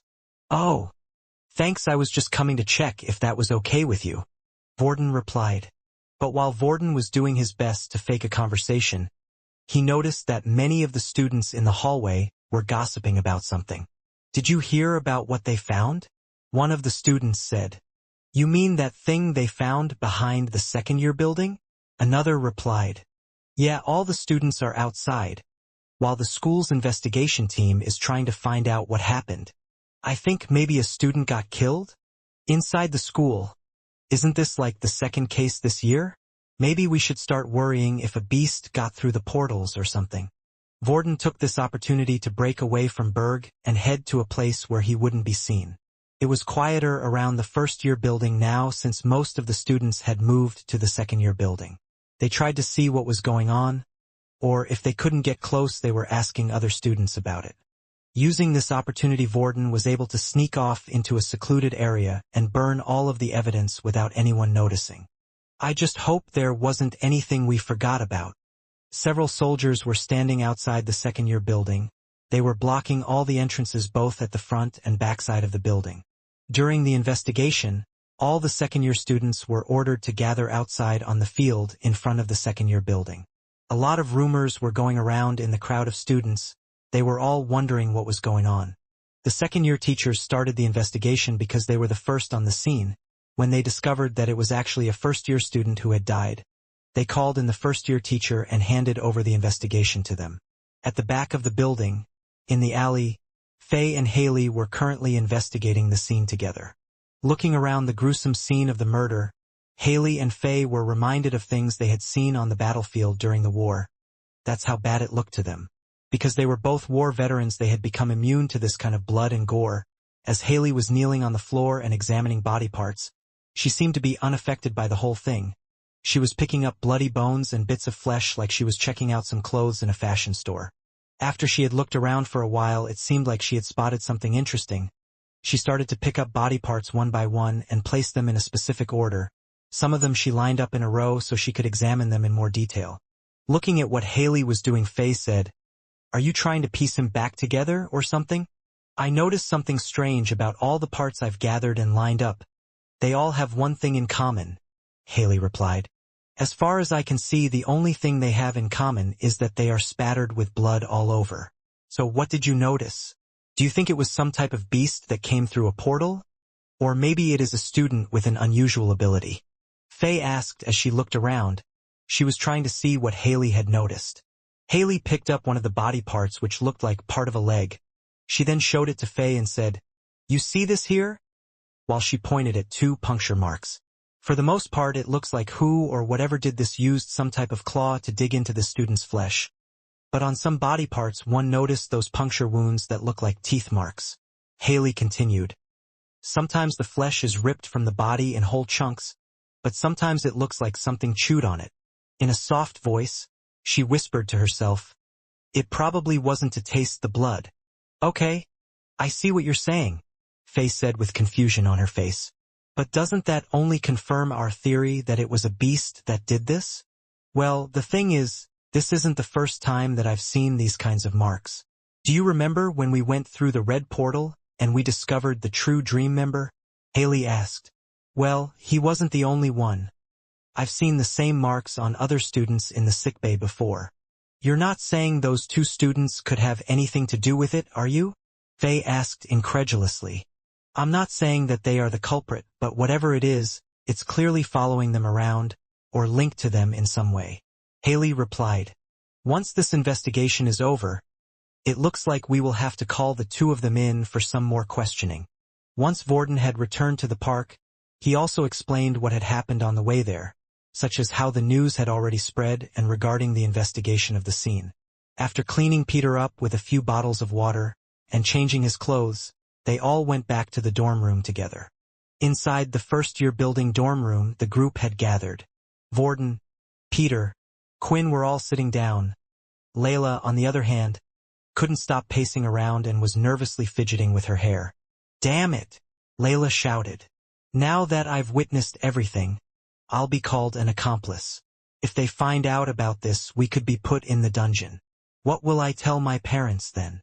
It was the first time the group had seen Layla so freaked out. Although she tended to overreact to things at times, it never seemed like she couldn't deal with the situation. However, this time she was very worried and agitated. "Peter, I think you owe us an explanation," Vorden said. "Fair enough if you were hungry and needed to eat something, but why didn't you come to us? You knew we were waiting for you outside. This is the second time that you've done something like this." "I'm sorry. I don't know what came over me," Peter said. "When the hunger grew and Earl slapped me, I just lost control. When I finally regained control, I was already eating his corpse. I don't know what happened in between." Peter turned out to be quite an impressive actor. He looked frightened and worried, and everyone there bought it. Even Vorden believed him in the end, even though he was unsure at first. Although there was one exception. He's lying, the system said. What do you mean? Quinn asked. Remember how I said that he would be required to eat human flesh? The worst-case scenario would be him losing control tomorrow. Even then, the process would have been slower than this. He would have gotten hunger pangs first, and later he would slowly become unstable. You would have also felt the connection between the two of you grow weaker as he got more hungry. If you want to find out the truth, here is my advice. This is what you need to do. Quinn then stepped forward, in front of the others, with a serious look on his face as he confronted Peter. You need to tell me the truth, Peter. Why did you kill him? As Quinn asked this question, he bit down on his thumb using his fong. He then lifted his hand, and like some type of magnet, Peter was attracted to it. Peter immediately leapt up from where he was and started to suck on Quinn's thumb, absorbing the blood into his body. The connection between the two started to grow stronger again, and both of their eyes started to glow. Stop, stand back, Quinn said in an authoritative voice, making Peter do as he was told and stand back. Now tell me, why did you kill that student? Quinn again used that authoritative voice. Peter's eyes lit up red and he felt like an urge to answer truthfully. It was like a magic truth spell. It forced Peter to be truthful with his master. He immediately started telling Quinn the truth. Earl, if it was anyone that deserved to die, it was him. Any day, whenever I was on my own and when your backs were turned from me, he would come to torture me. If I didn't obey, he would snap my fingers. Then, they had a healer come by and heal it again, proceeding to repeat the process of torturing me. Peter articulated his reasoning, sighing before continuing. He saw me as an easy target. If I wanted to get away from the pain, I had no choice but to follow his orders. After I met with Duke, I got rewarded with the ability books, but he didn't get anything from Duke, so he wanted to take his anger out on me. He took me to that alley with a plan to beat me, just to satisfy his own need to be in control. But this time I finally had the power to fight back, so I decided to show him he can't mess with me anymore. He had it coming and he deserved everything he got. Eating him was just a little bonus, and I might have overdone it a bit. Hearing the truth come out of Peter's mouth made Quinn feel a lot better. If he had done it for pleasure, or because his mind had been overcome with the hunger for human flesh, it would have made Quinn truly fearful. However, Peter had a good reason, even though it was a bit extreme. At the moment, the way the school and the whole world worked, anyone who suddenly rose in power drastically would stand up and retaliate to their suppressors. It was just the way the system worked.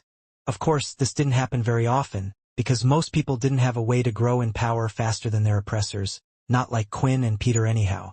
Peter, your actions aren't wrong, and if I was in your shoes I would have done the same thing, Vorden said. But here is where you and I are different. Your actions also put Quinn in danger. If you're caught, there is always a chance that it could lead back to him. And what's even more, we are involved as well. Vorden glared at Peter before continuing. I plan to take my revenge on Duke and Momo in our second year. But when I do, I will do it carefully, so no one else gets hurt. When Vorden said this, he was also talking about himself. What happened to Peter made him feel like it was a reflection of his own actions. It was only because Vorden chose to hang out with them, which upset the order of things at the school, and then started to target the second years, that Duke seemed to have it out for him.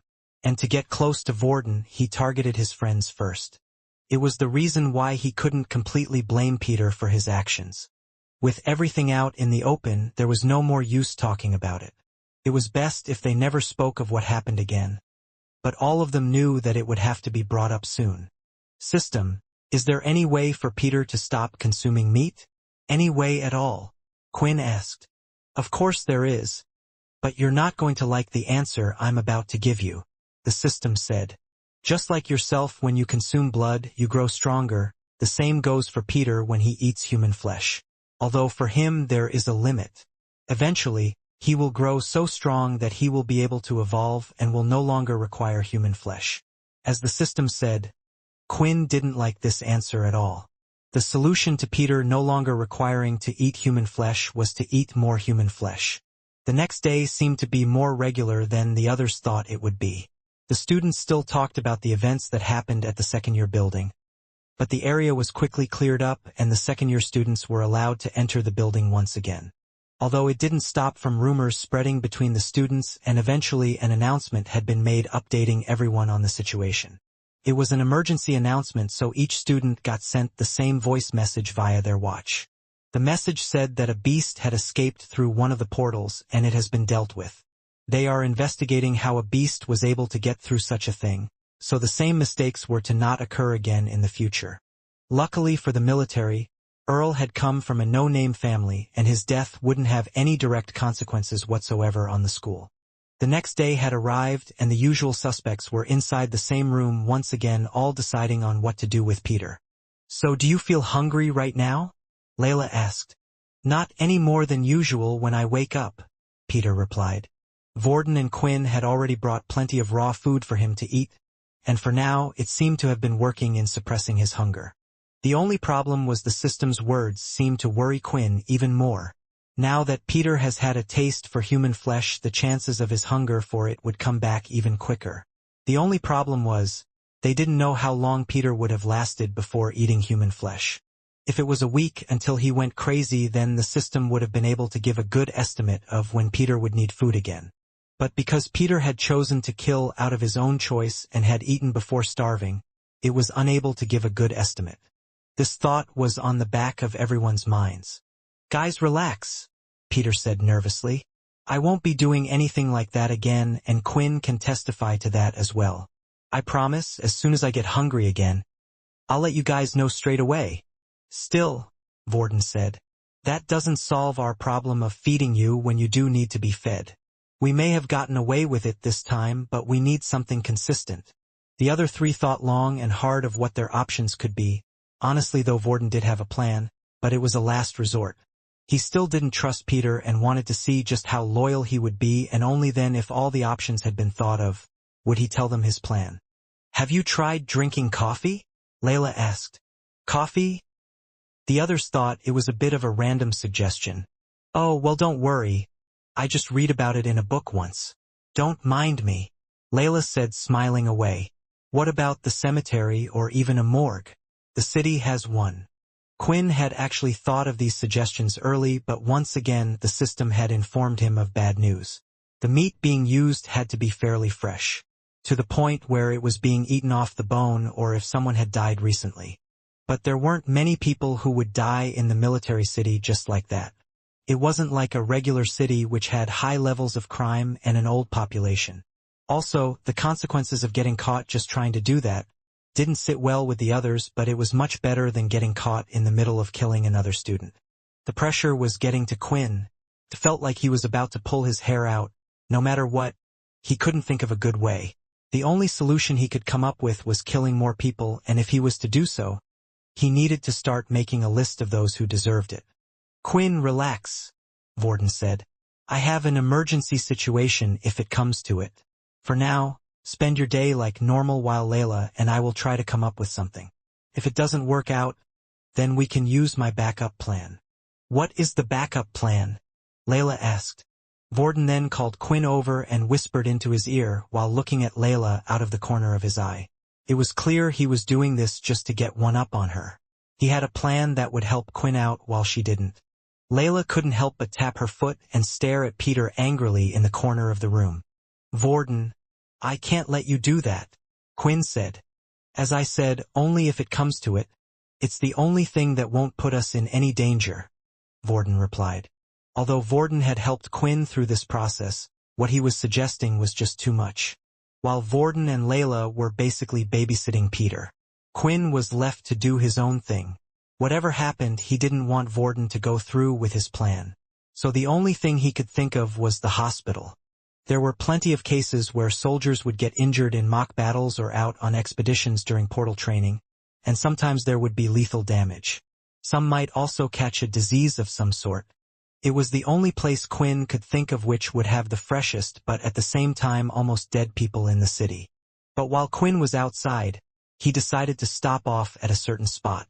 He was back in the park at the open area in the forest, where the others had trained with Peter. The reason for him being here was because before doing anything, Quinn needed to make sure he was fine first. He threw his umbrella that was hanging over his head on the ground. As the light touched his skin, the normal system message had appeared. You are being hit by direct sunlight. All stats will be reduced by 70%. Shadow equip. Quinn called out. The shadow started to wrap around his whole body this time, and after a few seconds later, the black suit that Logan had designed covered his entire body, and the demon-like mask was planted on his face. You are no longer being affected by sunlight. All stats have returned to normal. It was a success. The outfit had worked and had done what it was designed for, but there was still one thing Quinn needed to get used to. The outfit covered his whole body from head to toe, and that included his eyes. As a replacement, Logan had installed some virtual eyes, and the outside looked like that of an evil demon. Logan wanted the outfit to match Quinn's shadow ability, so he thought there was nothing better than to make him look like a shadow demon, with his white glaring eyes and demon-like mask. Then the red claws running up the side of his arms. He truly did look like something out of a kid's nightmare. The vision the eyes gave was nearly just as good as a regular human eyesight, but it seemed to be a little slow compared to Quinn's. If it was him before, then it would have been fine, but right now the virtual eyes clearly put him at a slight disadvantage compared to him at night. Although the suit also had a night mode which allowed Quinn to lower the top half of the suit so his head could get some fresh air, while his face was still mostly covered by the metallic mask. Even though the suit wasn't needed at night, it still gave him extra protection, so it was best to use it when he could. Quinn was over the moon, as now there was no longer any need to hide his shadow ability from others. After testing out his new suit, Quinn tried using his shadow abilities and blood abilities to check if they worked as normal as possible. Everything seemed to be just as good and strong as he was usually. On top of that, it didn't seem to slow down his movements at all, as the material was very flexible. He was very happy with the suit and end result. He just couldn't thank Logan enough for making it. He put it back away in his shadow void and decided to start heading towards the hospital. Luckily for him, he was able to enter the hospital with no problems. He could walk around as if he was a normal citizen heading to the certain room, but as he did walk around, there was something that Quinn noticed that the hospital had that the school didn't. In nearly every corner of the room, there was a round object with a blinking red light. They were cameras. The schools weren't allowed to install cameras due to the originals fearing that their ability might get copied or their technique stolen. However, that wasn't the same for around the city. The student wouldn't be practicing their skills in the hospital, so there wasn't any reason why cameras couldn't be installed there. This was a major problem. If Quinn or the others were to try to take anything, they would be caught on camera. And he couldn't use the suit otherwise. When he revealed himself, everyone would know it was him. There was the option of using Shadow Cloak. Although that made him invisible, the same couldn't be said for objects he or others were touching. The camera would pick up a floating figure and then report it, which would lead to another investigation. Still, it was an option, but right now it looked like Vorden's plan was looking like the best one. With nothing else to see, Quinn decided to head back.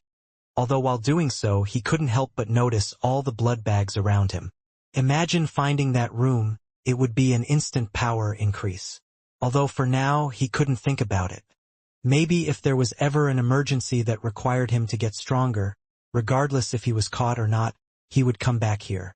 Just as Quinn was leaving the hospital, a voice message seemed to appear on his watch. There wasn't even an option for him to listen to it or not, as it immediately started to play.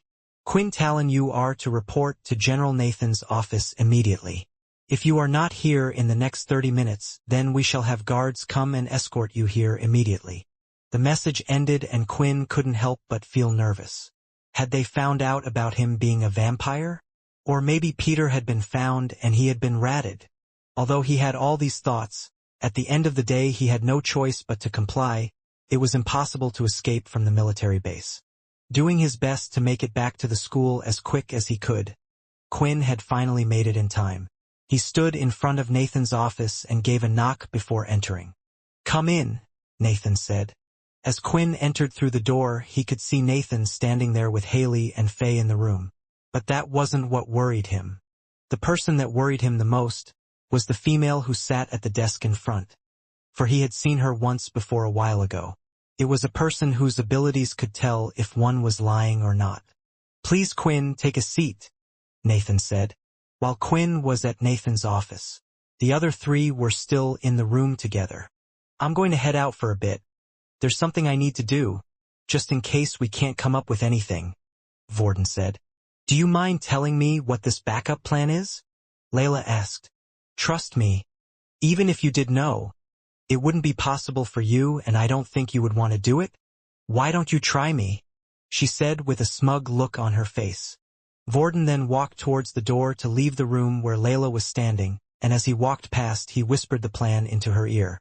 After hearing Vorden's plans, her eyes opened wide and her face dropped to the floor. At that moment her whole opinion of Vorden had changed. In fact, what he said was true. If it was her in his situation, she was unsure if she could do the same thing. With Vorden gone to make sure his backup plan was ready if all else failed, this left Peter and Layla alone in the room together.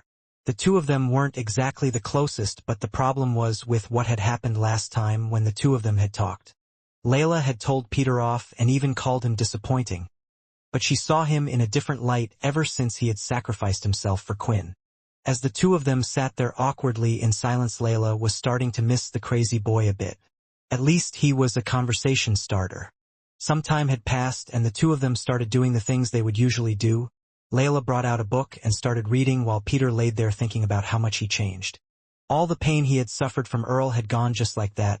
In an instant, Peter was able to get rid of him, and Peter didn't feel bad for killing him but instead felt like he had done something good.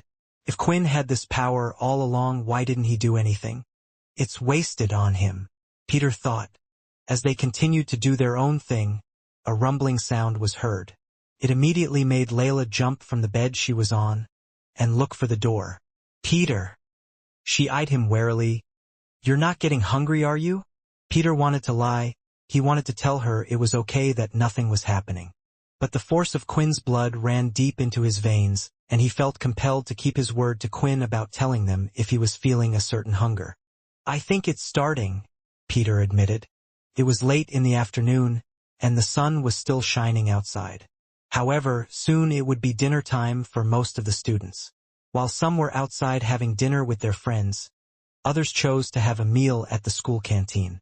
It was in the canteen that Vorden was at this moment. He had already done what he needed to do to complete his plan. After gathering some information from the other students, it had led him to the canteen. And now all he needed to do was head back to Peter. Although Quinn said it was unlikely he would get hungry within one day after feeding, there was still a possibility that something could happen today, which meant Vorden would have to make sure his backup plan was ready each and every day. After grabbing a snack for himself to eat from the canteen, he headed back up to the dorm room to check on the others. As he opened the door, though, he was surprised to see Layla standing in the corner of the room while having her bow pointed at Peter. Peter himself had both of his hands up and was as far away from Layla as possible inside the little room. Whoa, what is going on here? Vorden asked. But before either of the two could say anything, a message was received on Vorden's watch. Vorden Blade, you are to head to Nathan's office immediately. Judging by your location, you should be able to reach us in 5 minutes. If you are not here, then prepare to face the consequences. What is this about? Vorden said. You heard the message, I've got to go. And you too, stop fighting and make up. We have enough problems as it is. No, wait, Layla cried, but the door had already shut, and Vorden was rushing off to the office. I'm sorry, Peter, Layla said. Let's just keep it like this for now. I'll stay by the door, and if anything happens, I'll leave first. Well, why don't you let me head over to the fridge and see if I can try to make the hunger go away? Peter asked. Layla took a deep breath before replying. Fine. Using her telepathic ability, she opened the fridge door and pulled out a piece of meat for Peter, making sure Peter kept his hands up while she was doing this. After seeing what he was capable of and what happened to Earl, she wasn't taking any chances. When Peter asked if he could use his hands to eat, Layla allowed it, but she kept her arrow slightly drawn and facing Peter the whole time. Quinn, where the hell are you? Layla thought. Inside the office, Quinn did as asked and sat down in the seat, opposite the lady. He was still unsure exactly why they had called him here. Now Quinn, I'm sure you're thinking why we called you here, right? Nathan said. Well, as you may know, there was a death yesterday, and we're trying to find out who's responsible. Wait, you're saying it wasn't a beast? Quinn said, trying to act surprised. Well, it might be, who knows, all we do know is there have been quite a few cases like this before. Do you remember how we called you into questioning a while ago? Well, back then we didn't ask you many questions because a level 1 couldn't possibly be able to kill higher levels. So after asking whether you did it or not, we let you go. However, death seems to be following you around lately, and we need to know if it's bad luck. Or maybe it's someone with bad luck that is following you around. So please, if you could touch the pretty lady's hand, we can begin the questioning. Quinn did as asked, and the two touched hands. At first, there was no reaction as the woman had yet to activate her ability. All Quinn could hope for now was that they would ask him simple questions like last time. If they just asked him if he was the one responsible for Earl's death, then he could answer truthfully. It seemed like he had gotten away with it the last time due to him only being a level 1. They never really considered him a suspect in the first place. But this time was different. It was the second time he was being interrogated, so they must have found some type of link, linking him to the others, but the truth was he really did have no clue about what happened to Brandon. He only knew about Loop. Now Quinn, do you know the truth of what happened to Earl Hampton yesterday? The lady asked. This was it. Quinn thought. They had asked a question, and in an instant, she would know if he was lying or not. Her hands started to glow, and energy started to enter Quinn through his hands. Then a message from the system appeared. An ability has been detected. User's mental strength and charm is strong enough to block the ability. Would you like to block the ability? To his surprise, a new message had appeared. Unlike what happened last time, it was an unexpected but welcome result. When the ability was used on him last time, it had completely gone through.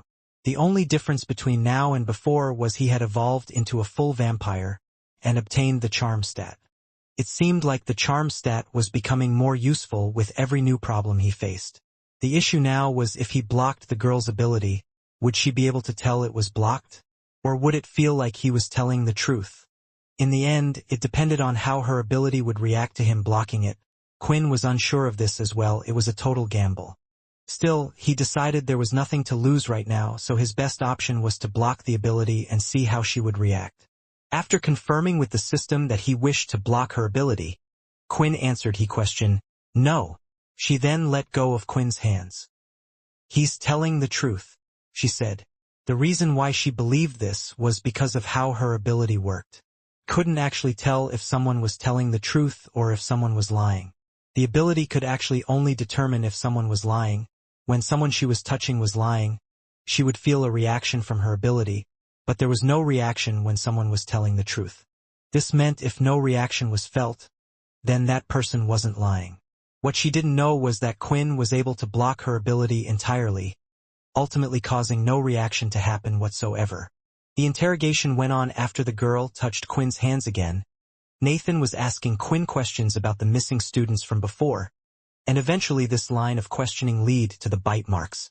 Quinn answered the questions he could as truthfully as possible, but whenever he wanted something to stay hidden, he would use the system to block the girl's ability. All right, the interrogation is over, Quinn, Nathan said. It seems like you were innocent, just like we thought. Oh, then why did you try to question me? Quinn asked. Just to be absolutely certain, Nathan replied. This time we have decided to be thorough, since there has now been more than one case, and it seems that they are following the same pattern. Still, we can now be sure that you are not the culprit, just like we expected. Quinn was then asked to stand next to Faye and Haley, to the side of the interrogation room. They stood there for a while as they stared at the door, waiting for the one they truly thought was the culprit. Then a few moments later, a knock at the door was heard. Come in, Nathan shouted. Vorden had walked through the door, and to his surprise, Quinn was there with them. Please, Vorden, is it? If you could sit in this chair, we would like to ask you a few questions. This was bad, Quinn thought. Although he had gotten through the integration due to his system's ability, the same couldn't be said for Vorden. If they asked him the same questions they had asked Quinn, then he or even all of them would be caught. As soon as Vorden had entered the room and saw Quinn and the others, he was trying his best to figure out what was going on. Judging by the fact the head of the first years, General Nathan, was here would suggest it was very serious. However, Vorden couldn't make the link between him and Quinn. How had he come to the conclusion the two of them were involved in something? If someone had spotted them when they were escaping with Peter, it would make more sense for them to call Layla and Peter, not Quinn. The only thing that the two of them had done together was head to the red portal planet. Unknown to both of them, the thing that had linked the two together were the bite marks. It was too much of a coincidence to see bite marks on multiple students as well as one on the red portal planet. The one connection they all had was Quinn, but they had their doubts it could be him, so now their number one suspect was the person who was with Quinn at the time of these events. "Please sit down," Nathan said politely. One thing was for sure, Vorden was happy that it was Nathan in the room and not Duke. After learning everything that Duke had done to try and get rid of him for some reason, Vorden would have been tempted to attack him right there and then. Vorden sat down in the chair opposite the girl. While he was sitting, he would give the odd glance towards Quinn. He could see that Quinn had a worried look on his face, which meant something was going to happen that they didn't like. "Now we're just here to ask you a few questions, Vorden. Simple, right?" Nathan said with a smile. Usually Vorden was quite good at reading people, but for some reason Nathan creeped him out with that smile, because it was nearly impossible for him to tell if it was genuine or not. "But I warn you to answer truthfully now, for our beautiful girl here can tell when you are lying, or when you are telling the truth." Suddenly, Vorden realized why Quinn was fidgeting about so much, and why he looked so worried. They were clearly questioning Vorden about some type of event. Had they found out what he was and just wanted him to confirm it, or did it have something to do with Peter? The problem was Vorden himself didn't know how much information Quinn had revealed. The women then held out her hand for Vorden to touch it. When the two of them touched hands, Vorden had copied the women's abilities, but he didn't really know how it worked, and it wasn't something he could figure out right now. If he could, perhaps there was a way he could use it against her. "Did you have anything to do related to death of the student named Earl Hampton?" she asked. Vorden didn't answer immediately, because he was trying to think. Hearing that name, Vorden finally knew why they had called him. He didn't know why Quinn had been asked to come here or what Quinn had said, but the best thing to do now was to lie and not get caught. All Vorden could do was hope that Quinn had done the same. The teachers had made one mistake before interrogating Vorden, and that was telling him the abilities of the female in front of him. If her ability worked similar to the lie detectors of the past, then as long as the person answering believed their own answer, or if they really didn't know the even, then it would still be seen as the truth. Although Vorden was there, the same couldn't be said for Syl. He couldn't rely on Ratton because Ratton often stood by Vorden's side when he was in the chair watching everything he did while criticizing him and also giving him advice. But it was different for Syl. Syl spent most of his time sleeping in the room or just sitting in the back staring blankly in front of him. This was the only option he had, and he hoped it would work. He closed his eyes and left the chair. As he did, he walked over towards Syl, who was in a fetal position rocking backwards and forwards like he usually did. "Syl, there is some lady who wants to ask you some questions," Vorden said. "All you need to do is answer them and then we can go play." "Play?" Syl replied back, staring at Vorden. "Yeah, Quinn is in the room as well and they asked him the same question. So I need you to do the best you can to answer for me now. Okay?" Whenever Vorden spoke to Syl, he would speak in a slow, patient voice, like a mother did when talking to their child. This was because Syl's mind was quite childlike. One wrong word could set him off on a tantrum. Usually parents were stronger than their kids though, and if this were to happen they could control them. But in this case Syl was both stronger than Ratton and Vorden, so they always had to speak to Syl in a careful manner. "Okay. And then Quinn and I can play together, right?" Syl asked. "Yeah. But maybe only for a little bit, okay?" Vorden replied. Syl sat there as if he was thinking about it. Meanwhile, outside Vorden's mind. "If you don't reply, Vorden, we have to take your silence as a confession that you were involved somehow," Nathan said. Just as Vorden was about to give up and go back into the chair, Syl replied. "Deal," Syl said with a smile on his face. Syl stood up and ran over to the chair with a smile on his face. Back outside, Syl was happily smiling away, looking at the people around him. When he spotted Quinn, he started to wave. Quinn found the actions weird, especially when they were in a tough situation like this. This behavior was unlike how Vorden usually acted. Still, Quinn decided to wave back, which put an even bigger smile on Syl's face. "You have a question for me," Syl said, pointing at himself. Even the woman was a little taken aback by the change in attitude but decided to press on. She repeated the question and asked again. "No, I wasn't there," Syl replied. "I don't even know who this Earl is. The only person I know is Quinn," Syl said, pointing in Quinn's direction. The women continued to ask questions that Nathan had presented, and Syl continued to answer in a naive, childlike manner. "He's telling the truth. Not a single time did either of them lie." Nathan then went to adjust the glasses on his face, a habit of his when he was stressed out. "Maybe we really do have a beast roaming around the school." Nathan then looked at the two of them. His gut feeling was telling him something was wrong. But it was impossible. The girl's ability was clearly telling them they were looking in the wrong direction. "You two stay here for now," Nathan said. "We're going to keep you here for a while, and pull up some people who were around the scene at the time. See if anyone spotted you there too." "Huh. But we already answered your questions," Quinn complained. "Look, if you're not guilty, then you have nothing to worry about, right?" Nathan replied. "All I ask is that you stay here a little longer." With that, most of the sergeants had left the room to try and gather more information. The only ones left inside were them with Faye and the girl.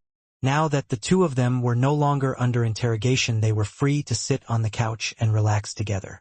Right now, Faye was busy looking over some documents with the girl while the two boys were sitting next to each other.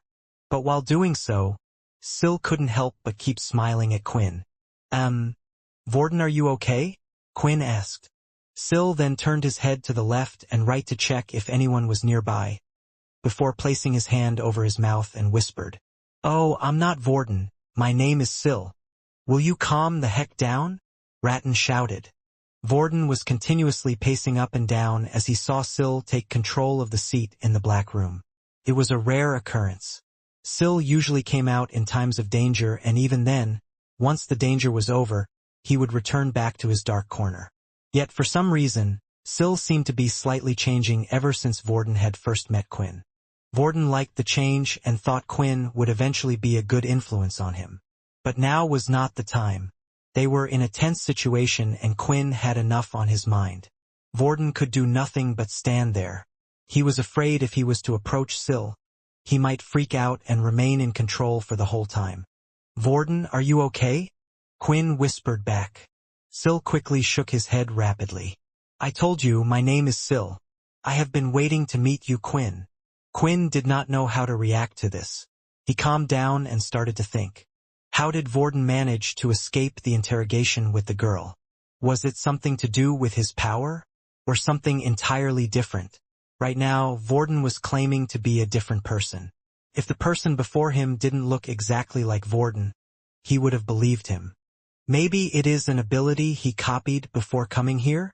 Quinn thought. A mind swap ability which allowed Vorden to fool the girl. "Vorden, you are a genius." "Nice to meet you, Syl." Quinn smiled back. "Thanks for helping us back there. We really owe you one." "No problem at all," Syl said. He lifted his hand and started rubbing Quinn's curly hair, as if he was a cute dog. Quinn was starting to have odd feelings about this. If it was just the two of them in a room, he would have pulled away or even pushed Vorden, no Syl back. But they were still under watch and he didn't want to cause a scene. "If you ever need any help, you can always call me." Inside the black room, Syl left the chair and walked away. As he crossed Vorden, he said, "Thank you. It looks like he won't become another caser after all." Hearing that name brought back bad memories for Vorden and Ratton, but now was not the time to think about it. Vorden quickly rushed over to the chair and took control. To Vorden's side was Quinn, however. His hand was still on top of Quinn's hair. His face went bright red as he pulled his hand back. "Sorry about that. That was... Vorden started to stumble on his words. "That wasn't you, I could tell." Quinn replied. Good thinking on the mind swap thing. For now, as long as none of us were seen that day, we have nothing to worry about. As the words left Quinn, he felt something fade away from his body.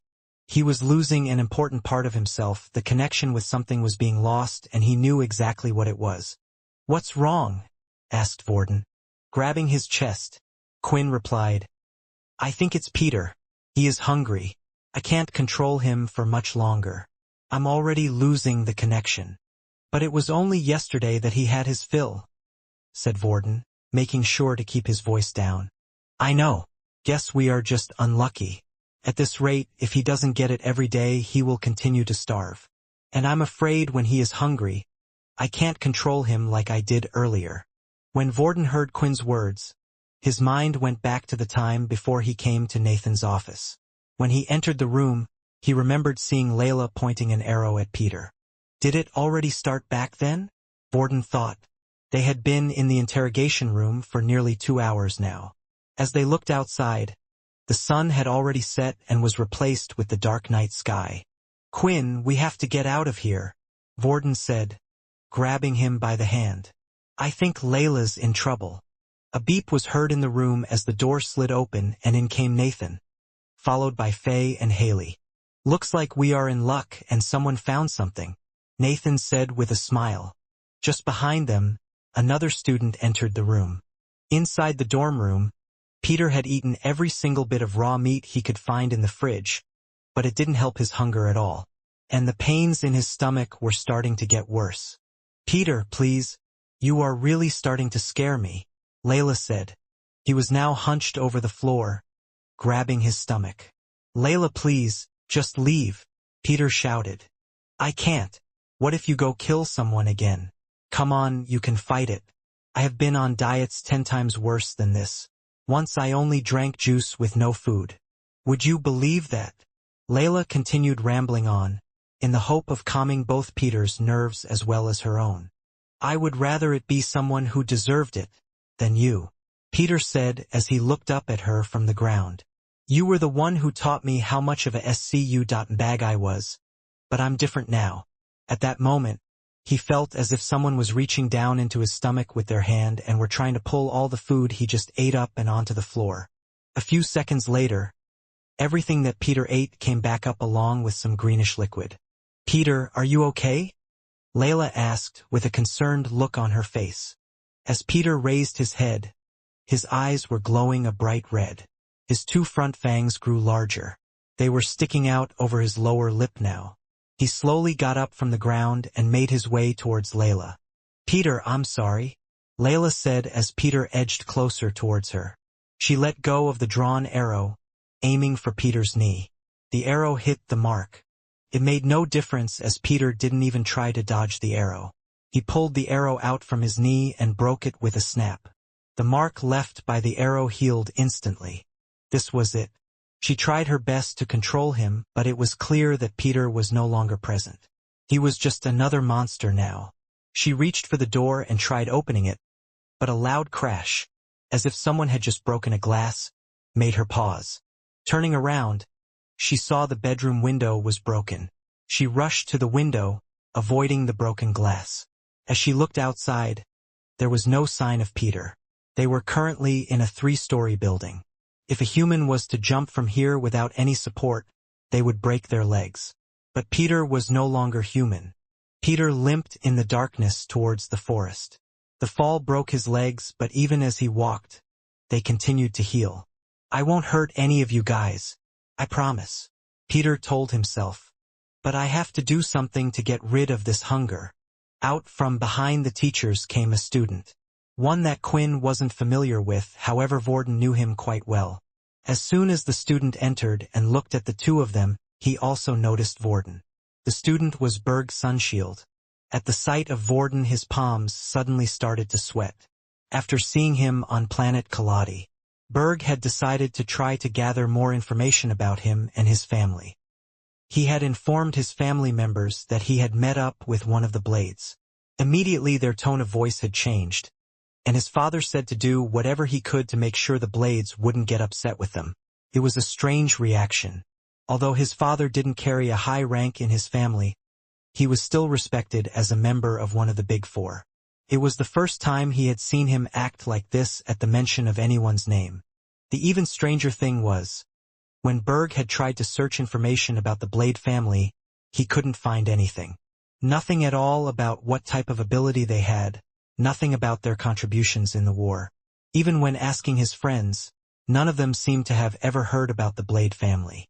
So it made the reaction his father had all the more strange. Soon enough, though, his father's fear became his fear, and the mystery behind Vorden grew within his mind.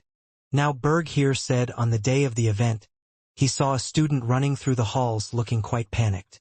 Nathan said, "Humans are strange things, you see, and they love a little bit of gossip."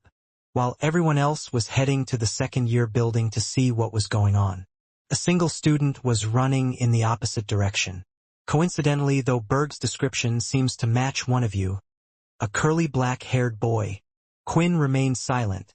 There was no way they could convict him just for having a suspicion. The problem was that they now had a witness, and because they were suspicious of him, they would probably keep a closer eye on him from now on. This would only cause more problems in the future, especially now he had Peter running wild in his ranks. He decided the best thing to do for now was to just keep his mouth shut. If he said anything, it would be easy to slip up and make everything worse. Vorden then started to laugh by his side. "You really think Quinn did it?" Vorden said. "Come on. The two of them don't even share the same classes. Besides, do you know how many curly-haired students with black hair there are in this school? Well, you see, Vorden, that's why we brought him here, so he could confirm who he saw that day. That day Berg had seen Quinn running through the halls. As soon as he entered the room, he recognized him, but seeing Vorden defend him so suddenly like that, he knew something was up. "This isn't the kid I saw that day," Berg said. "I'm pretty sure it was someone else." "What?" Nathan said.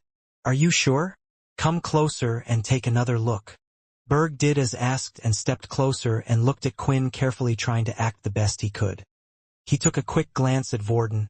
He must have been imagining things, because he was seeing and feeling a strange power coming from him. But that can't be possible. "I'm sure it's definitely not him," Berg said. "Do you mind if I go now?" Nathan then went down to sit in his large office chair. He looked outside and could see the sky was now completely black and only the moonlight was out. After letting out a big sigh, he leaned back and put his legs on the desk. "Let's call it a day. It looks like I've wasted everyone's time here for no reason," Nathan said. "You're all free to go home, and remember to get a good rest." Quinn was unsure what had just happened. Perhaps Berg really did see someone else running through those halls and it wasn't him. But whatever the case was, they were now free to go. Quinn and Vorden looked at each other and walked quickly out of the room. They had the urge to run, but they tried to walk in a slow and normal way, otherwise the others would notice that something was up. Before leaving, Vorden turned and said, "Thank you, Berg. I owe you one. Just remember this for the future." Berg replied. Outside, Peter was walking through the forest. He was no longer limping, as his legs were now fully healed. However, the pain in his stomach still hadn't disappeared. It was a strange feeling. Peter's mind was all there. It was him and he could control his body. But all he could think about was eating raw human flesh. He kept thinking about how delicious Earl had tasted. Not wanting to hurt any of his friends, he tried to go as far away from the school as possible, and before he released it, he had ended up in the park forest once again. "Am I going to die if I don't find anything? Anyone?" He slowly made his way through the woods until eventually he had reached a pathway. The pathway went around the outskirts of the woods and park until it eventually had an entrance and an exit. One leading to the city and the other leading back to the direction of the school. But it was late at night and not many people would be walking through the park to head to the center of the city, as all the shops would be closed by now. The only thing that was still open were convenience shops that were stationed just a little bit before the park. "Should I head to the convenience store? Maybe I can find someone and follow them back. Pull them into the woods," Peter was saying to himself. Just as Peter was thinking of going through with his own suggestion, he spotted someone walking down the path. His body wanted to lunge out at the person, but Peter tried to fight against it, staying in the woods. Suddenly the person stopped and stood still. "I can feel your blood from here," The boy said, "Come out, you ghoul, and tell me where the hell your master is." The boy's eyes glowed red in the dark as he stared right into Peter's eyes. Quinn and Vorden started to head back to their dorm room, making sure not to go too fast. They didn't want another situation where a student would see them running through the halls, which would draw attention and make them look suspicious. But as they walked through the halls, several thoughts were running through both of their minds. Quinn could no longer feel the connection between himself and Peter, while Vorden was kicking himself for not making sure that Peter and Layla were okay. He just never thought Peter would get hungry so quickly. He only ate Earl yesterday. They had finally arrived just outside the room, and when they opened the door, the first thing they saw was the broken window and glass shards all over the floor. "Huh, where's Layla?" Quinn asked. "You don't think Peter already ate her, do you?" But if that was the case, Quinn would have gotten a message from the system, and also there was no blood to be seen in the room. That's when they heard a small little sobbing sound coming from one of the corners. As they turned their heads to see where the sound was coming from, they could see Layla curled up into a ball sobbing in the corner. "Oh," Quinn said with a sigh of relief. "You're still alive." Layla looked up and noticed the two had arrived back together. "Where were you guys?" Layla said with an angry tone. "I can't believe you left me on my own. You know I'm not strong enough to deal with something like this." It was clear Layla had been given quite a shock. Quinn did his best to calm her down. He looked at her sobbing away and didn't know what to do in this type of situation. He had never encountered a girl crying before. Then a memory came into his head, one that he had almost forgotten. When he was only 3 years old, Quinn had gotten lost from his mother in the supermarket. The place seemed to be a whole different world to him at the time. He felt alone, frightened, and when his mom finally found him, she had given him a big hug that made all the bad feelings go away. Just then, Quinn wrapped his hands around Layla tightly. "It's okay. Don't worry, Layla. I'm sorry about all of this. It's all my fault. I should have known better," Quinn said. Although Layla was frightened, she had expected Quinn to do something like this. The hug felt nice and warm and reminded her of her family. But what actually made everything even better was the look on Vorden's face. For some reason, when Vorden saw this, he had the look of worry on his face. Layla thought that perhaps it was jealousy because she was getting closer to Quinn. But actually Vorden worried about Syl. Luckily Syl was quietly sleeping inside the dark room and didn't get to see this scene. The hug went on for a while, to the point where it seemed to be getting awkward for Layla. This was because Quinn was unsure about the appropriate amount of time to hug someone. "Quinn, I'm okay now. You can let go," Layla said as she made sure to wipe away the remaining tears from her face. "Layla, you need to tell us what happened. Where's Peter?" Vorden asked. Layla recalled the events of what happened while the two of them were away, saying that it hadn't happened that long ago. Around 15 minutes had passed. This coincided with when Quinn had felt the connection between the two of them got lost. "If he's outside, I have to go find him, before we have another Earl situation on our hands," Quinn said. "This is bad," Vorden said. "Especially since they already suspect us. We can't deal with a situation like this right now." Quinn then started to get ready to leave the room. "You two stay here. If worst comes to worst, I can use my shadow skill to hide myself. Besides, even if someone saw me, they won't know who I am." "Wait," Vorden shouted. "I'm coming with you. If Peter is like Layla says he is, then you're going to need me. We're just going to have to go through with Plan B." Quinn didn't like it. He didn't like it one bit. Whatever happened, he didn't want to go through with Plan B no matter what. But right now, what choice did they have? "All right, come on, let's go," Quinn said. "Layla, it might be best if you head back to your own room.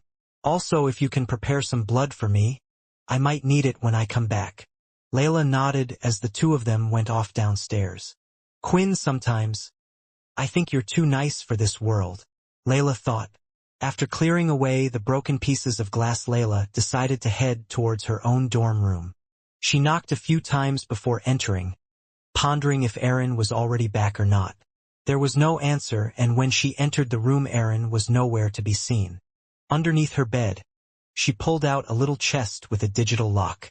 After entering the authorization code, the chest opened and she took out a sphere-shaped object. She then brought the ball with her over to the room door, that way she could hear if anyone was coming in, and she could quickly put it away again.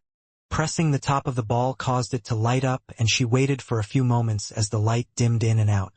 "Hello, Agent 84. Do you have another report to give?"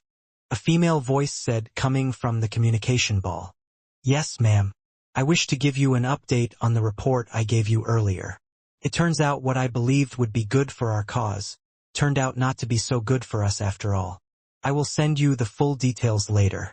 "That is a shame to hear," the female voice coming from the orb said. "I hope you do get to enjoy your time left at the school. Continue on with the original mission. Also, on another note, Mr. Truedream will be visiting the base soon. We are unsure of which candidates will be selected this time, but don't worry too much if you are selected." "Noted," Layla replied. "May Pure be with you," the woman said. "May Pure be with you," Layla replied in a way that made it sound forced. "Quinn, I hope I'm doing the right thing not just for my sake but for everyone's," she thought to herself. As soon as the Quinn and Vorden went past the school gate, they were free to rush off and run about. Now that they were away from the eyes of the soldiers and guards, they had just entered the path and it seemed the place was empty of people, probably because the curfew was coming up. "Vorden, I'm going to go on up ahead. I think I got Peter's scent," Quinn said. "Peter's scent? What are you, a dog?" Vorden said sarcastically. But the next second a shadow had gone other Quinn's body, and soon after it was replaced with a black figure, a mask on his face and his beast equipment on his arms and legs. Into the night he sped away, rushing into the forest. Peter's senses were all over the place. He couldn't even tell what was in front of him. Everything just seemed on high alert, and his vision was quite blurry, while the smells all around him were overwhelming. The grass underneath his feet, the wood sap formed the trees. It was hard to keep them all separate in his mind. In the end, the only thing he could concentrate on was the human-shaped figure in front of him. The pain had gotten the better of him, and he would now do anything to get rid of that hunger. As Fex saw the ghoul leap out from the forest, he prepared himself by getting into a fighting stance. It had leapt quite a distance from the forest and out onto the path. While it was in the air, it had stuck out all of its limbs very wide, like it was some type of beast. Then, at the right moment, Fex lifted his head of the ground and swung it outward like a whip, hitting Peter right in the center of his body. He went flying through the air quite a distance away until his body banged on the floor and skittered away. "Well, that should keep it down for a while," Fex said to himself. However, nearly instantly Peter was standing up once again. A few of his ribs had been broken in the process, but they regenerated almost instantly. Even though Peter was a ghoul, Fex was sure he had used enough force to take one out. Is he starved? Now who would be stupid enough to turn someone and not have everything prepared beforehand? Fex thought, not knowing how Peter came to be a ghoul. A starved ghoul healed a lot quicker than usual, and they were dangerous to go up against even for vampires.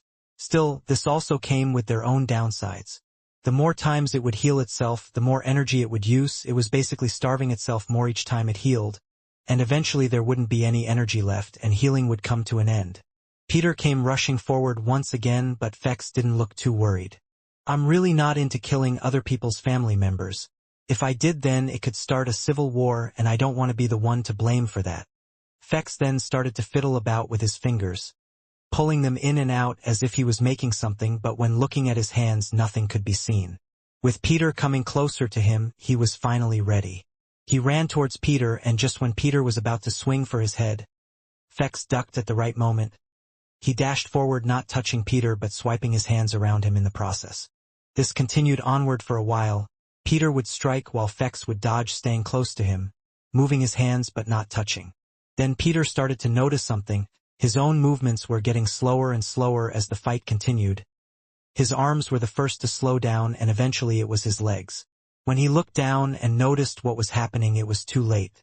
Peter had fallen to the ground and was now completely tangled and tied up in some type of string. "It's a shame. If you worked for me, I could turn you into a really good puppet. You're quite strong for a ghoul. It took more strength than I thought to slow you down." As Fex started to think of puppets, another person came into his mind, the girl who had frozen him to the wall. Now, she would make a perfect human puppet. I wonder if she would accept. Fex then knelt down and looked at Peter, who was trying his best to break free. But the string was almost indestructible and was being powered by Fex's MC. He then lifted Peter's head off the ground and looked into his eyes, casting some type of spell.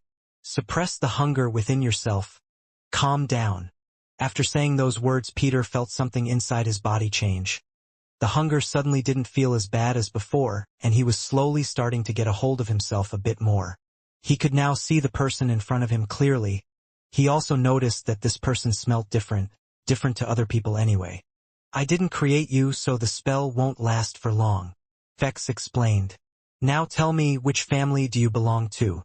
If you're a crazed ghoul, you couldn't have been turned too long ago. Otherwise you would have evolved by now. Are you even registered? Is that why you won't speak? Although Fex was saying these words, Peter didn't understand any of it. He understood the words individually but had no clue what was happening. Seeing that Peter would no longer answer, Fex let go of his head, allowing it to fall to the ground. These damn ghouls, they're always loyal to their leader. It was a waste trying to get anything out of him. Hey, if you don't eat something soon, you will get us caught. And when that happens, your whole family will be punished for it. Fex was now sitting on the floor calmly talking to Peter. Even though Peter had just tried to attacking him, he was wondering why this person wasn't angry with him. This was a first in Peter's whole life. If he ever tried fighting back even just once, then the punishment would come back around tenfold. He learned that quickly during his school days, so he decided to never fight back again. But this time Peter was the one attacking someone, and it was clear this person was a lot stronger than him, so why wasn't he being hit, stabbed, burnt, or even killed? Peter just couldn't understand it. What do you mean, my family? Peter finally answered. They have nothing to do with this, they're just normal shopkeepers. Keep them out of this. It was my fault that I attacked you. Just punish me. Hearing Peter's words, Fex felt like something wasn't quite right about this whole thing. However, he didn't have long to think about it. For suddenly out from the side, a big line of red blood was shot out. Fex didn't even notice it until the last moment, causing him to take the blow with his bare hands. He was pushed back a few feet before he could break the attack. He wasn't wearing any beast gear on his body, and the same could be said for his hands as well. Blood was now dripping from his forearms where the attacks had wounded him. But what was most surprising to Fex was the fact that he recognized the attack. It was a blood attack that only other vampires could use. When he looked up, he could see what could only be described as a demon. White, hollow, menacing eyes, with a mask in a Japanese demon design covering his mouth. As Peter looked up, even he didn't recognize the figure standing in front of him. But of course it was Quinn in his new suit. The attack was sudden, and Fex couldn't quite see what had hit him. But as he looked at the man in the strange suit, he was wondering what on earth this person was. It didn't look like any outfit humans usually wore, and for some reason, his entire body was covered. Is that thing even comfortable?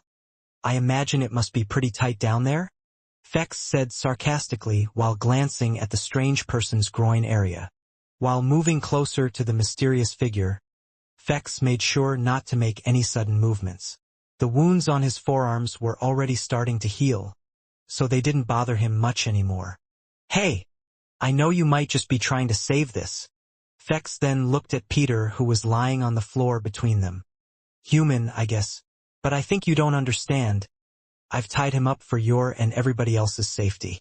I suggest you go back home so we can forget any of this ever happened.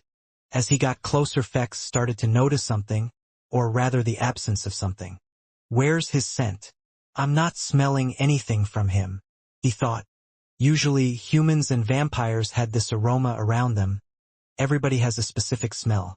It was what attracted humans around them. Although vampires could suppress this to some extent, they could never completely get rid of it, especially not in front of other vampires. But for the first time he met a person who had no scent at all. Because of this he couldn't identify this mysterious person or even guess his race. This made him a bit more careful around this suspicious person. Quinn, on the other hand, had no clue of his suit's side effect. While wearing the mask, he wasn't able to use his nose to its full capacity. The suit that blocked out the sun was also blocking out his smell. Quinn's mind was occupied with other things right now. He was trying to decide if he had to kill this person or not.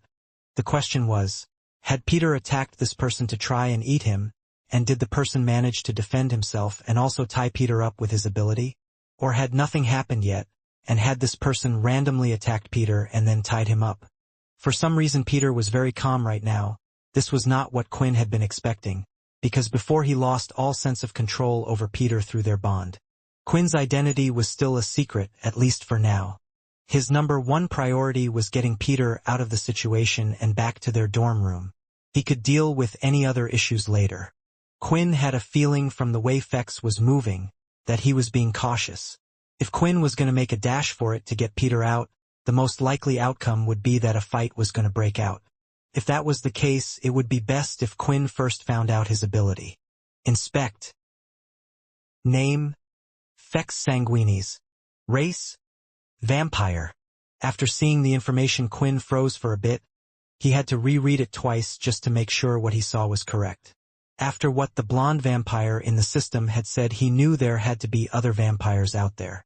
But he never expected to see one in the same school as him. Then a horrible thought ran through his mind. He remembered what the blonde vampire in the system had told him. Now that he was a vampire, they would come after him and to be careful of them. It was too soon.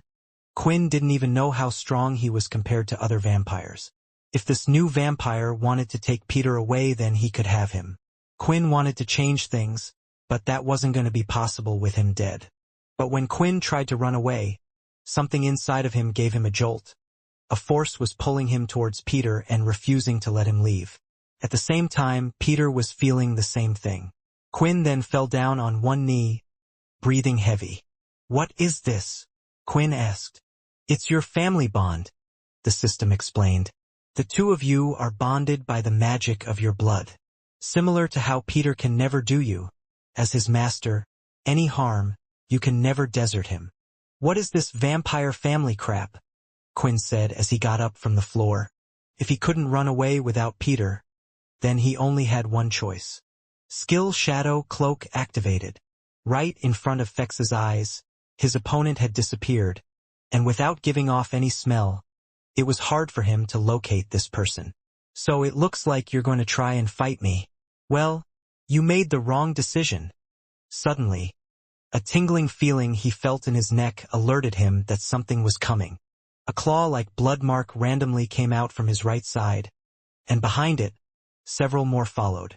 However, before the attack left Quinn's hands, Fex was able to retaliate. Blood barrier. Swiping his hands upward, a thin red barrier was formed. As each swipe hit the barrier, it would shake a little but was completely unaffected by the attack. But seeing Quinn's attack made Fex realize something.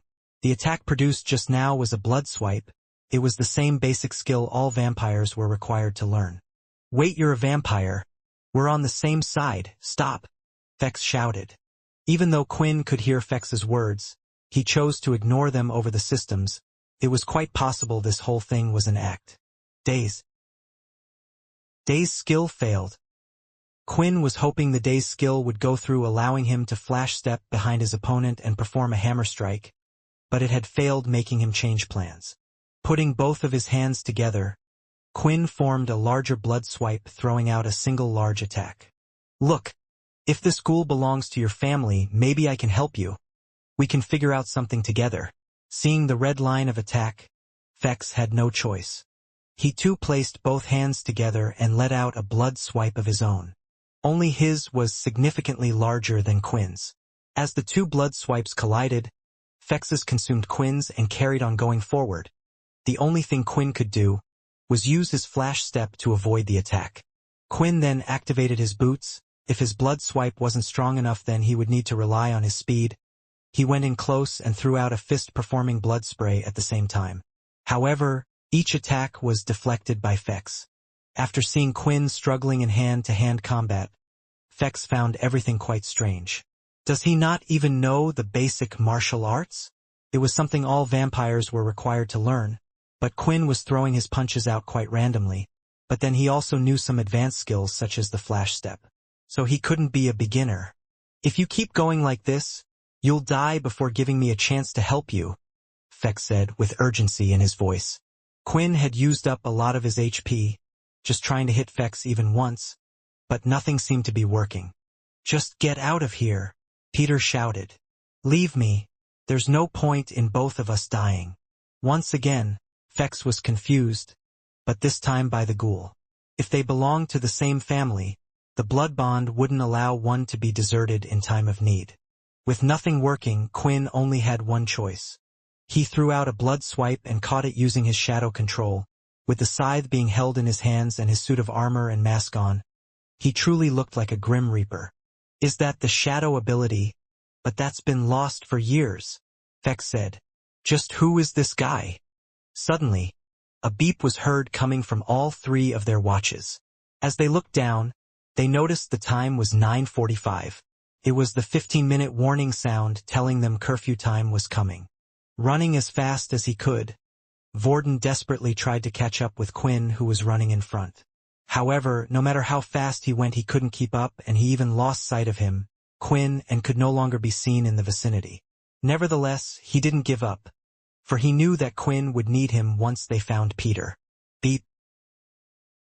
When he was only a short distance away from the park, where he assumed Quinn was heading to, his watch lit up and the sound of a notification was heard. When he looked at the watch, the time stated that it was 9:45. This meant that they only had 15 minutes before curfew time. In most cases, it wouldn't be so bad since students would just be brought in and be punished a little. But for Quinn and Vorden, who were already suspected in perpetrating a murder, it would look awfully suspicious if the two of them were out at night after curfew and didn't have a good reason for it. Knowing this, Vorden had no choice but to turn around and head back to the dorms. He had to trust that Quinn would find Peter and catch up to him in time. Seeing the message on the watch, Quinn started to panic. If he wanted to make it back in time, he would need to leave now. He didn't have time to rescue Peter.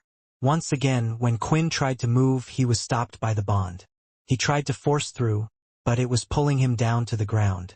Fex could see something was up. "Hey, we need to get back, right?" Fex said. "That skinny guy said something about being in our rooms before 10. I don't know why you're attacking me, but you need to understand we're on the same side." Fex looked at Peter and had a little hunch on what the latter was thinking, but it wasn't something he could confirm right now. "Look, you aren't meant to be here, neither am I, so I won't tell anyone about you. I'll leave it in your hands, but if you need any help, then I suggest that you come to me." Soon after, a cloud of mist filled the air where Fex was once standing. As the mist started to disappear, it looked like Fex was vanishing away with it. "Is he really gone?" Quinn asked.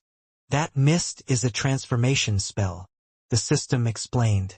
"Most likely, he has turned into something that allows him to pick up more speed." With that knowledge, a weight was lifted from his shoulders. But there was still another problem weighing on his mind, and he was soon reminded by it. Peter started to scream at the top of his lungs. It felt like he was being stabbed repeatedly in his stomach, and as his hunger grew, so did his strength. The tight strings that were once holding him down were starting to snap one by one. "Quinn, quickly, give him some of your blood. It will only be temporary, but it should calm him down as you have more control over him," said the system. Quinn used Shadow Equip to put his equipment back into his dimensional space, including the suit and the mask he was wearing. Then, using the tip of his tooth, he bit down on his thumb, causing blood to be drawn. He walked closer to Peter, and after just taking a few steps, Peter lifted his head and turned it towards Quinn. A snarling sound was made as if to give a warning for Quinn not to get any closer. Peter's eyes were now red once again, and his fangs were on full display. "Are you sure he won't hurt me?" Quinn said. "Positive vampires have a set of rules that they must follow, otherwise, their own powers will begin to retaliate to them. Remember how you felt just moments ago when you tried to flee, right? No matter how hard you fought against it, it was impossible to fight back. It will be the same for him if he tries to hurt you." Looking at Peter, who continued to snarl at him, he still wasn't quite sure whether to believe the system or not, but he had no choice. Peter was like this because of him, and now there was no going back. The snarling persisted as he went forward, but exactly as the system had said. Even though Quinn was practically holding Peter's head, He never tried to bite him. Quinn then lifted his hand and started to squeeze the blood from it, allowing it to drip into Peter's mouth. Just like that, in almost an instant, Peter started to calm down. "How long will this last?" Quinn asked. "Long enough," the system replied. Placing Peter on his back and equipping his beast boots, he activated his wind walk. He no longer had any time to take it easy, so he ran as fast as he could back to the school without any intention of slowing down. Vorden had safely made it back into the room on time, and Layla had left long before to go back to her dorm room. In the kitchen, laid out on the table, he had gotten what looked like a meat cleaver. "Okay, Vorden, you can do this." "I can't believe you're going this far," Ratton said. "I have to, otherwise Peter will endanger us all." "Then just kill the guy. I'll even do it for you like the last time," Ratton replied. "But Quinn doesn't want that, and Syl is finally starting to change. We can't have him go back to how he once was," Vorden said. For once Ratton didn't have a stinging reply. Vorden then placed his arm on the table, laying it flat, while grabbing the meat cleaver with the other. "Here goes nothing." He swung it down, but at the last second he stopped just inches above his limb. "I can't do it. How can anyone cut their own arm off?" A thud sound was heard in the room, and as Vorden looked up, he could see that Quinn had arrived while bearing Peter on his back. The two of them had come through the broken window. "Looks like I just made it in time," Quinn said, relieved. The sound on their watches went off again, indicating that it was now 10 o'clock. A ping would then be sent to the security office, revealing the location of all those who were not located in their rooms at that moment. However, as soon as Peter had entered the room, the smell of a fresh human flesh had entered his nose, and he once again sucked Udotnbed to his crazed self. Quinn quickly held him down using all of his strength, but the struggle was tough. Felt like Peter was just as strong as Quinn. The only thing that he could do was to put on his gauntlets, but if he did, the second he let go of Peter, he knew he would go after Vorden. "Now is not the time to be hesitating," Vorden said, but once again, as he looked at the meat cleaver and his hand, his heart started beating like crazy. "Arg, you big pussy. Let me do it," Ratton said as he took control of the seat. Without hesitation, Ratton swung the meat cleaver down onto his own arm. Unlike Vorden though, he didn't hesitate one bit. Still, the bone was thick and he wasn't able to be cut off the arm cleanly in one go. Blood kept on spilling out of the wound. Ratton lifted it up and continued to hack at his own limb until eventually, his arm had completely come off.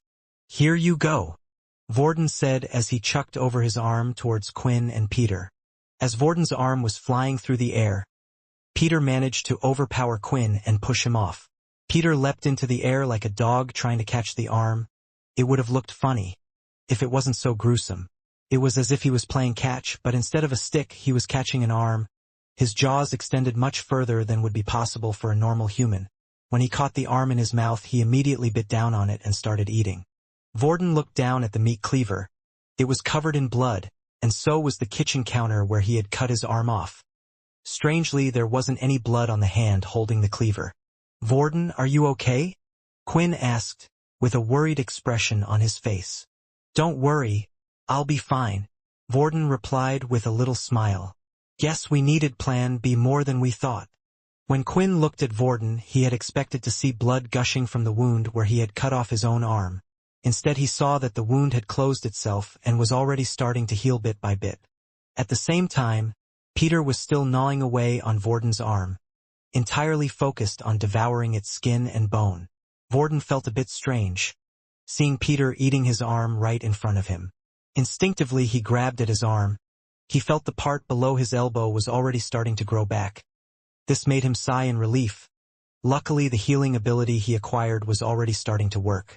"I hope this is going to be enough for him, because I don't feel like going through this again today," Vorden said. "It should be. When he's finished eating he will calm down a bit," Quinn replied. He was just repeating the words of the system right now, because he wasn't sure of anything anymore. When Peter finally finished eating the arm, Quinn felt strange energy surging through his body. It felt the same as the first time Peter ate human flesh.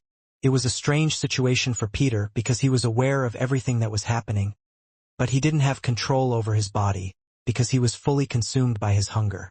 Looking at Vorden, Peter noticed his arm was missing. With fear in his voice he stammered, "Vorden, your arm." "I don't know."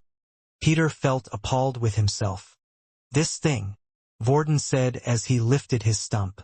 "Don't worry about it. In a few hours it will have grown back. This was our backup plan in case you lost control before we had found a permanent solution for you. I just didn't want you thinking of me like a chicken nugget you can eat whenever you get hungry," Vorden said, trying to lighten the mood.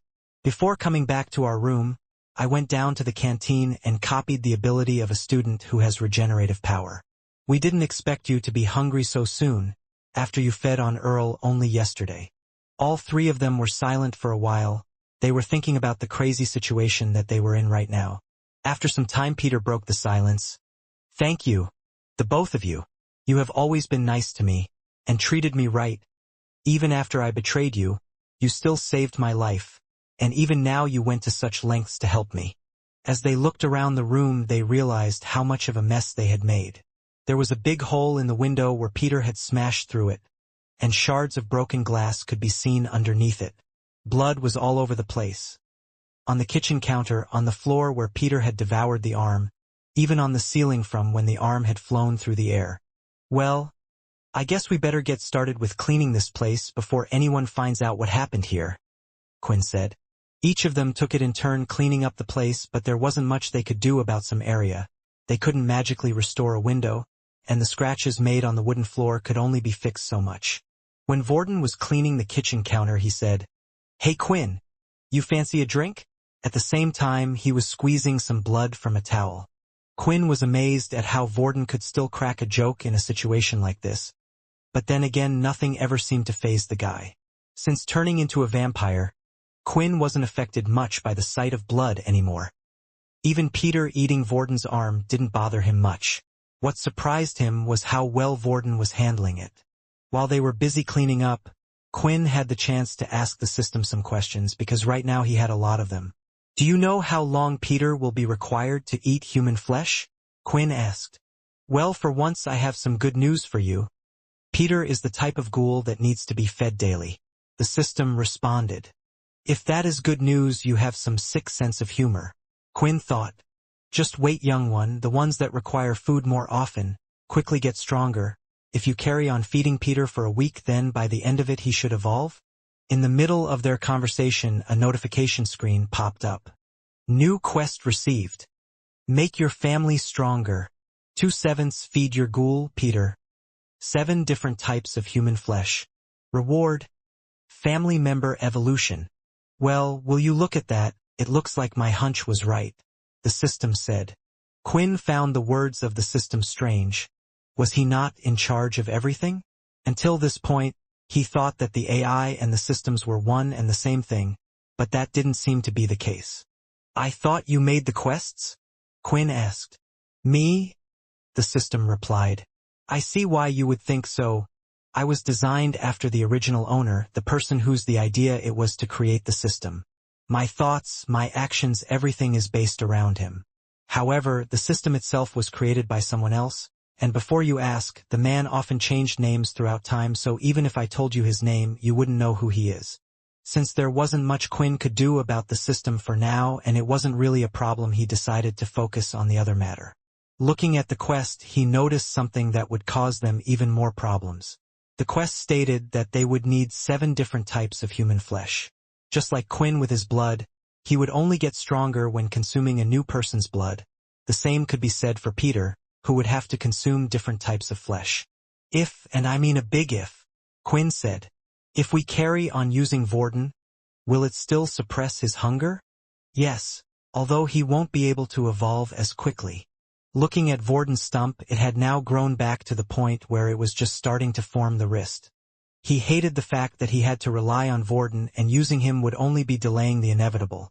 Right now he needed to find a solution as fast as possible. While these thoughts ran through his mind, he remembered the fight he had with Fex. Just before they left he said, if he needed any help to seek him out.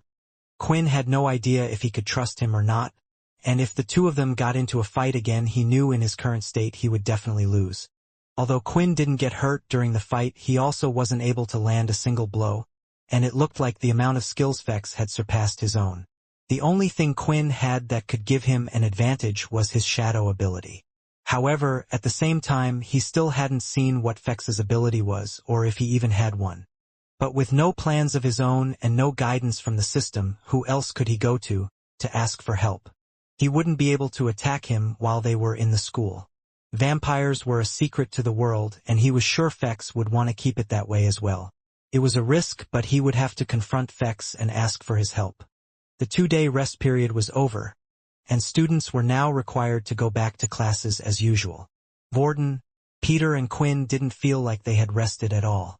Over the last few days, they had experienced one high-tense situation after another. In the morning, Quinn and Peter didn't go down to the canteen for breakfast. They had decided to stay in their dorm room. While Vorden still had the regenerative ability, he had decided to cut off another one of his limbs, but Vorden actually looked scared about cutting off his own body part again. At first, Quinn was against him doing it again, but Vorden had convinced him it was necessary to make sure Peter wouldn't go crazy with hunger again today. When Quinn had finally agreed, they decided to cut off a bigger limb, because it would give Peter more meat to feed on. Eventually, they chose to cut off one of Vorden's legs. Quinn couldn't bear for Vorden to go through so much pain again. That's why he offered to help. With his greater strength, he was able to cut through the entire leg in one clean stroke. It took Quinn some time to mentally prepare for it, but he finally convinced himself that it would mean less pain for Vorden, which gave him the resolve he needed to do it. Vorden looked scared when Quinn was about to cut his limb off. But all of a sudden his facial expression changed. Instead of fear, it now showed anger. Vorden shouted at Quinn, "Just do it, you little wimp!" After eating human flesh for 2 days in a row, it seemed like normal raw meat was no longer an option for Peter. When he tried to eat it, he immediately threw it back up, like his body was rejecting the raw animal meat. From now on, Peter would only be able to eat raw human flesh. Quinn was quite upset about this, because he didn't want to see Vorden go through this painful process again. Quinn now wanted Peter to evolve as soon as possible, as hopefully this would help with Peter's dietary problems. After Vorden went down to the canteen to eat, Peter was looking at the black bag with Vorden's leg in it. He couldn't stop himself from drooling, and his saliva was dripping out of his mouth and falling onto the floor. "Are you going to eat that, or what? Don't let Vorden's sacrifice go to waste," Quinn said, while holding a glass of Vorden's blood in his hand. They had collected it after cutting Vorden's arm off. It would have been a shame to let it go to waste.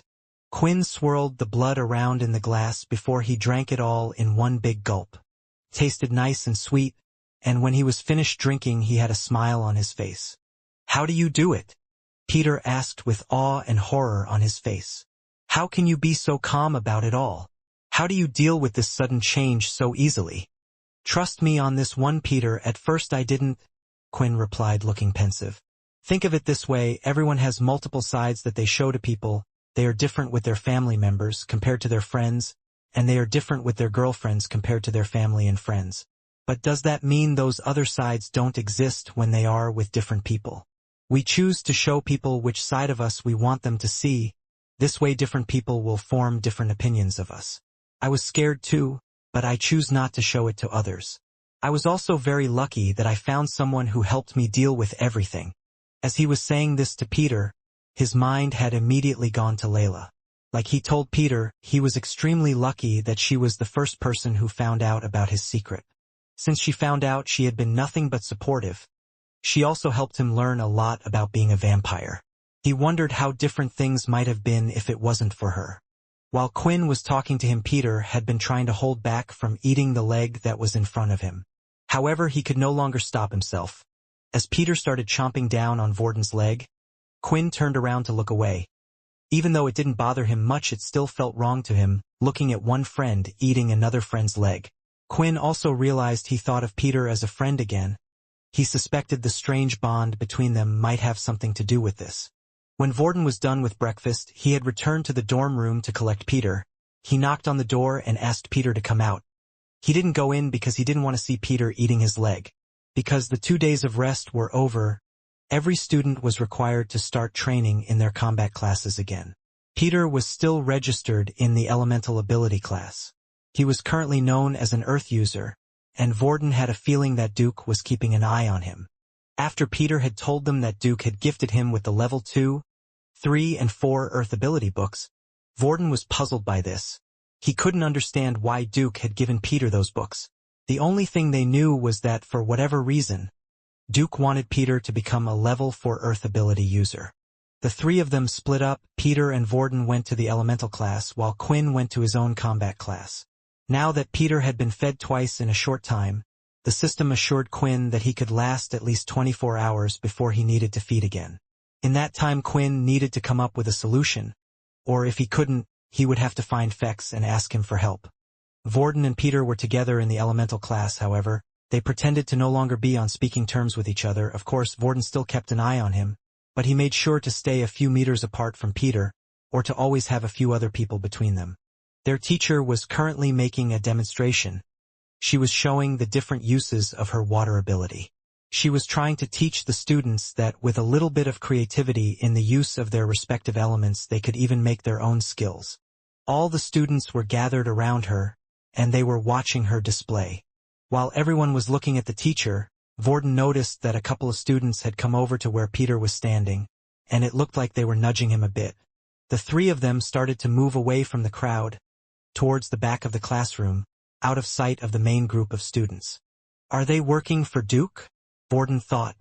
They won't do anything to him here, and Peter has just been fed, so he shouldn't go on another rampage. Peter had never seen these two students before and was a bit afraid, but when they approached him, and he saw they both had power levels of 2.4 and 2.6, he was no longer worried. One of the students whispered into Peter's ear, "Move to the back of the classroom." Once they were at the back, one of them whispered again saying, "Duke has a message for you.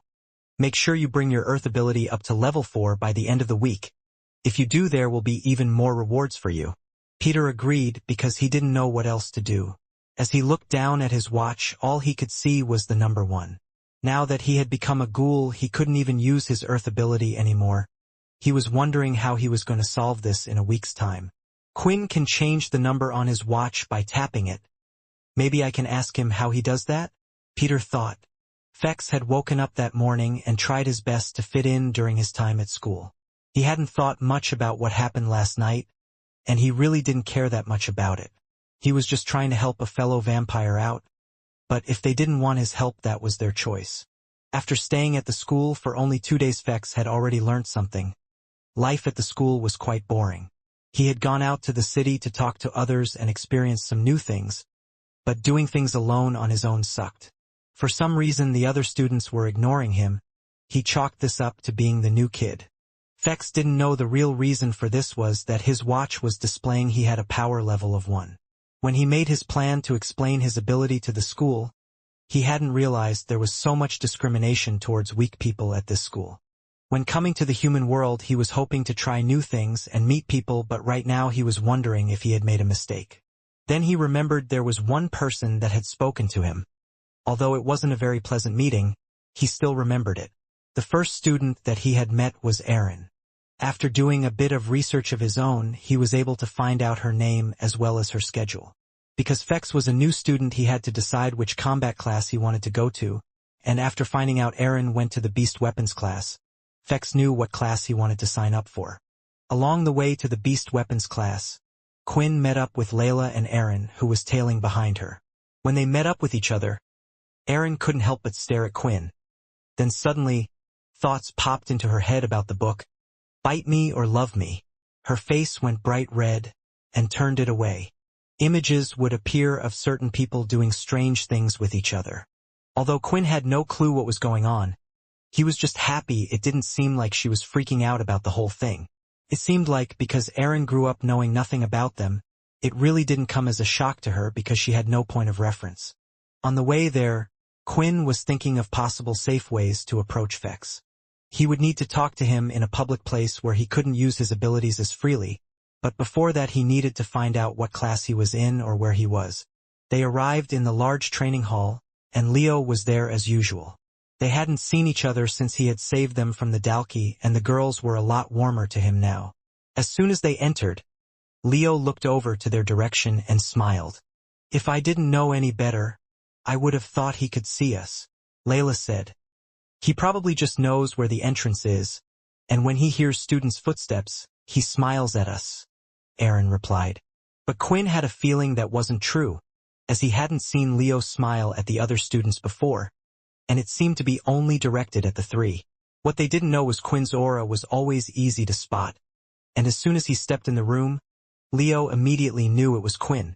This time Leo had all the students gather at the front of the training hall where a small platform had been raised. The platform was a similar size to a boxing ring, only there were no ropes, and it was raised about a foot off the ground. Leo stood on top of this platform as he explained the upcoming lesson to everyone. However, just before the lesson started, a new student had entered the room.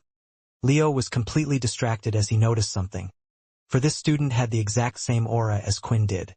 "Hey, this is the Beast Weapons class, right?" Fex said as he walked through. "Who's that?" "I think it's a new student. This late into the term, that means he must be a draft evader." When they looked at Fex, their interest quickly died down after seeing he only had the number 1 on his watch. He wasn't worth them even getting to know, and it would only waste their time. Seeing this, Fex was once again annoyed. What is wrong with these people, Fex thought. As he said those words, he started to sniff about in the air. Something seemed to catch his attention. He moved closer towards the smell, until finally, he realized where it was coming from. And Quinn looked at Fex the same. They both knew instantly that this was the person who they had fought with last night. Fex gave Quinn one look up and down before walking off to find his own spot to watch the lesson from. This reaction surprised Quinn, to say the least. Isn't he going to say anything? I'm sure he realized I was the person fighting him last night. If I can smell him, he can definitely smell me, Quinn thought. But Fex wasn't bothered in other people's business, and that included vampires. He already gave out a lending hand, and if Quinn didn't want to take it, that was fine with him. As long as Quinn didn't try to get in his way, then there was no trouble between the two. The lesson had started, but it was hard for Quinn to concentrate. Still, the lesson seemed to be an important one, so Quinn tried his best to listen. As you all know, we have been learning the basics of each weapon. I haven't taught you how to use each weapon individually, but only explained how to activate the beast's weapon's power for a greater result. Leo explained as he drew out his katana blade. But there will be times where one's weapon will break or certain weapons will prove ineffective against the enemy. Leo then threw his blade at the wall behind him. It flew fast, and half of the blade managed to go into the wall until it stopped. In these times we will have to use our own fists. The students started to mumble, using fists against beats, and the Dalki sounded barbaric to them, almost suicidal. If we have abilities, why would we rely on our hands?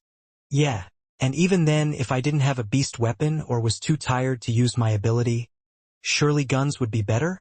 The students started to mock and laugh at Leo quietly. I see. So you think that today's lesson is pointless, correct? Leo asked. They were unaware that Leo could hear everything they were saying. Suddenly, Leo started to tear off his military clothing, and underneath, he revealed a chest-piece armor that had the face of a demon on it. That's when the students also noticed he was even wearing beast gear on his feet as well. Aaron, Layla, and Quinn all had seen this equipment before. It was the same equipment Leo had worn when he killed the Dalki. You all know that our old technology, our weapons were useless against them, and our nuclear weapons were rendered useless before we even had the chance to try them. Even armor-piercing bullets from a sniper rifle at most could knock a single-scaled Dalki back. However, when activating the beast gear, the higher level tier of equipment, the more empowered our bodies become, Leo said. At first, the students thought they imagined it, but they could all see clearly that the blackish armor around Leo's chest was starting to light up and turn red. Little particles of steam were emerging from the piece as well.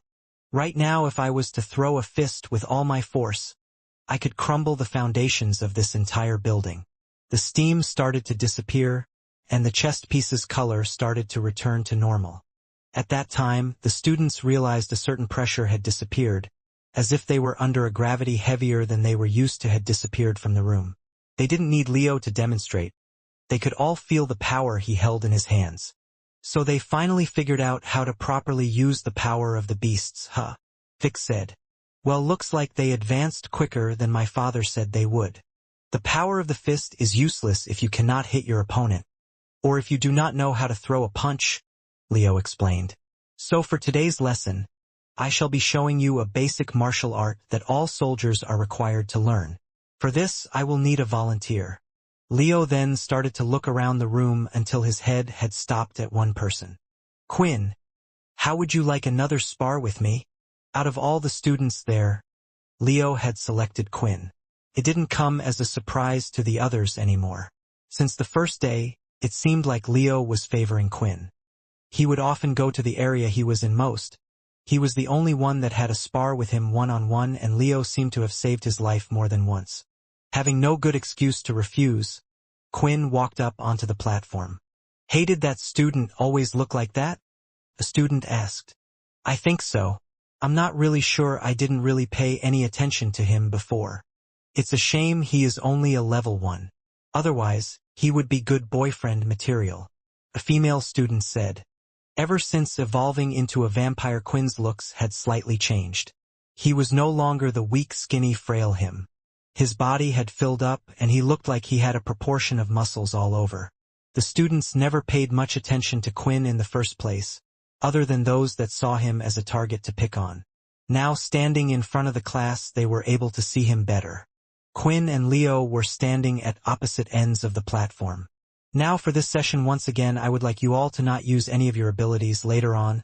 We will try to learn how to combine your abilities with our fists to make more of an impact, but for now, forget about it, Leo explained as he looked at Quinn. Okay. When you are ready, I want you to come at me and don't pull any punches. Leo assumed a fighting stance, and at the same time, a quest appeared directly in front of Quinn. High-level opponent detected. Defeat the opponent in battle. Reward. Instant level up. It seemed like the reward for winning the fight was the same as last time, although Quinn didn't feel like he could beat Leo anytime soon. But the quest reward did give Quinn an idea. So far, each level up required him to earn double the amount of EXP before. However, this changed when he evolved at level 10. If at every 10 levels he was to evolve, then Quinn could time it right and challenge Leo to a fight at level 19. The problem then was if he was to level up in front of Leo and the evolution process started straight away, what would he do then? As he got used to the system, Quinn had to start thinking about how to utilize it to give him an advantage over others.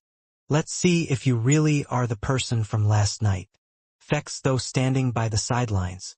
It was unlikely there was more than one vampire here. There were often vampires sent as scouts at the military base, but they would be disguised as high-ranking officials. But Fex had never heard of one of these scouts being a student. Do you think Quinn will do okay? Layla asked Aaron. Do you not remember what Leo did to that Dalki? It didn't even take him that long. While the 5 of us, including Quinn, struggled, Aaron replied, I admit, Quinn is strong, and I hate to say this, from what I saw, probably stronger than me. But we're just students and nothing compared to the ones above. The fight had started, and while Leo didn't move at all, Quinn started to dash in as fast as he could. He didn't have any of his beats gear on, so his stats were lower than usual, but he also wasn't being affected by the sunlight so much. Wow, he's quite fast. Seeing Quinn dash from his position, he was certainly fast, but not fast enough for people to think of it as an ability. Quinn threw out a punch fast, but didn't add any of his blood skills. He knew he was limited by what he could use in front of everyone, but he still wanted to test himself after not being able to land a punch yesterday. However, Leo was able to move his head to avoid it. Quinn then changed his fist and went to grab Leo instead. He hoped to throw Leo to the ground, but it was too late. The man had already pivoted on his foot and went for a spin. While doing so, he lifted his other leg in the air and managed to kick Quinn right in the head. At first, Quinn thought he could take the blow from the older man, but he quickly realized his mistake. The force was strong and caused Quinn to fall to the ground. Again, Leo said. Although the force was strong enough to cause him to fall, it didn't do much damage to a body like Quinn's. He tried attacking again, throwing punches of his own, but every time his attacks would come close, Leo would move or, using the palm of his hands, deflect the strikes. Then, when he was attacking, he would use his legs. The confrontation lasted about 10 minutes, and finally, Quinn was starting to get worn out by the whole thing. Yep, those sloppy punches of his. That's definitely the person I fought with yesterday. Fex thought. Okay, that's enough, Leo said. Quinn was now huffing and panting a little, even though he hadn't used any advanced abilities, like the flash step or hammer strike. It seemed to be more tiring fighting against Leo. During the fight, Leo had displayed many different techniques, but what stood out to the students was how he thought. There was definitely a style they all recognized. He would always use the palm of his hands for defense, and whenever he was attacking, he would use his legs. What you have just witnessed is the martial art we teach our soldiers here. It is named the Pugna style, a mixture of karate amongst other things with the hands, while using a form of taekwondo in our legs. It's important, the reach in our legs is longer and more powerful than our arms. But our arms are more versatile and flexible. Leo then started to look at the crowd of students again. Is there anyone here who would like to have a go? This is your chance to have a one-on-one battle with your teacher here. Most of the students were nervous. They didn't have much hand-to-hand combat experience because they focused on using their abilities or training with weapons most of the time. Other than the street fighting they did in school, they all felt it would be embarrassing for them if they were to go up. Out of all the students there, a single person had his hand raised. I wouldn't mind having a crack at it, a student announced as he sauntered forward out of the crowd. When he came into view, Quinn was surprised to see who it was. Just what is he thinking? Quinn thought. Oh, if it isn't the newbie, Leo said with a smile. Sweeping his black hair back with his hand and taking a look at Quinn, Fex had a big smile on his face. Bring it on. While Fex was growing up, he had always been told how weak humans were, how they had to rely on the power of others to survive, but after seeing Leo, he could tell this wasn't true, or at least what they used to know about humans no longer applied. Before heading up to the stage, Fex looked around the room and spotted Erin. To his surprise, she was standing right next to Quinn.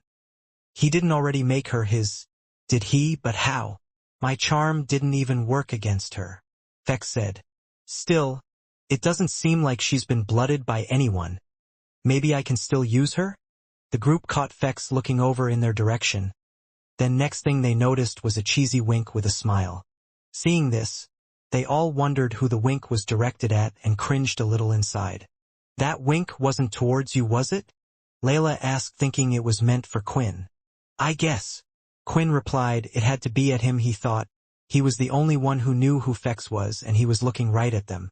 Although the wink was actually directed at Erin. She had no clue of this either. In fact, she could hardly remember seeing the boy.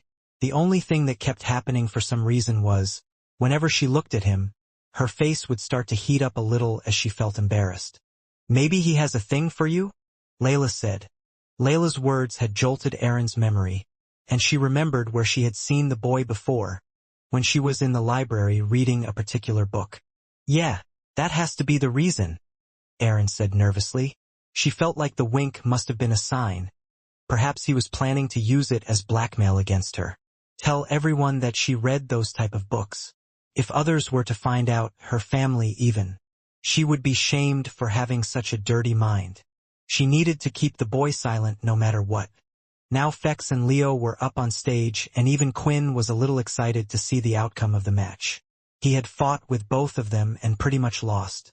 Still, he was unable to get either of them to show their full strength. Hey Quinn, Layla whispered. Is he a vampire as well? How did you know? Quinn thought. Unless she had a nose like his. Fex looked just like every other human. Well, you've been acting strangely ever since he got in here, and you did tell us someone attacked you last night, right? Well, who do you think's going to win? She asked. I'm not sure.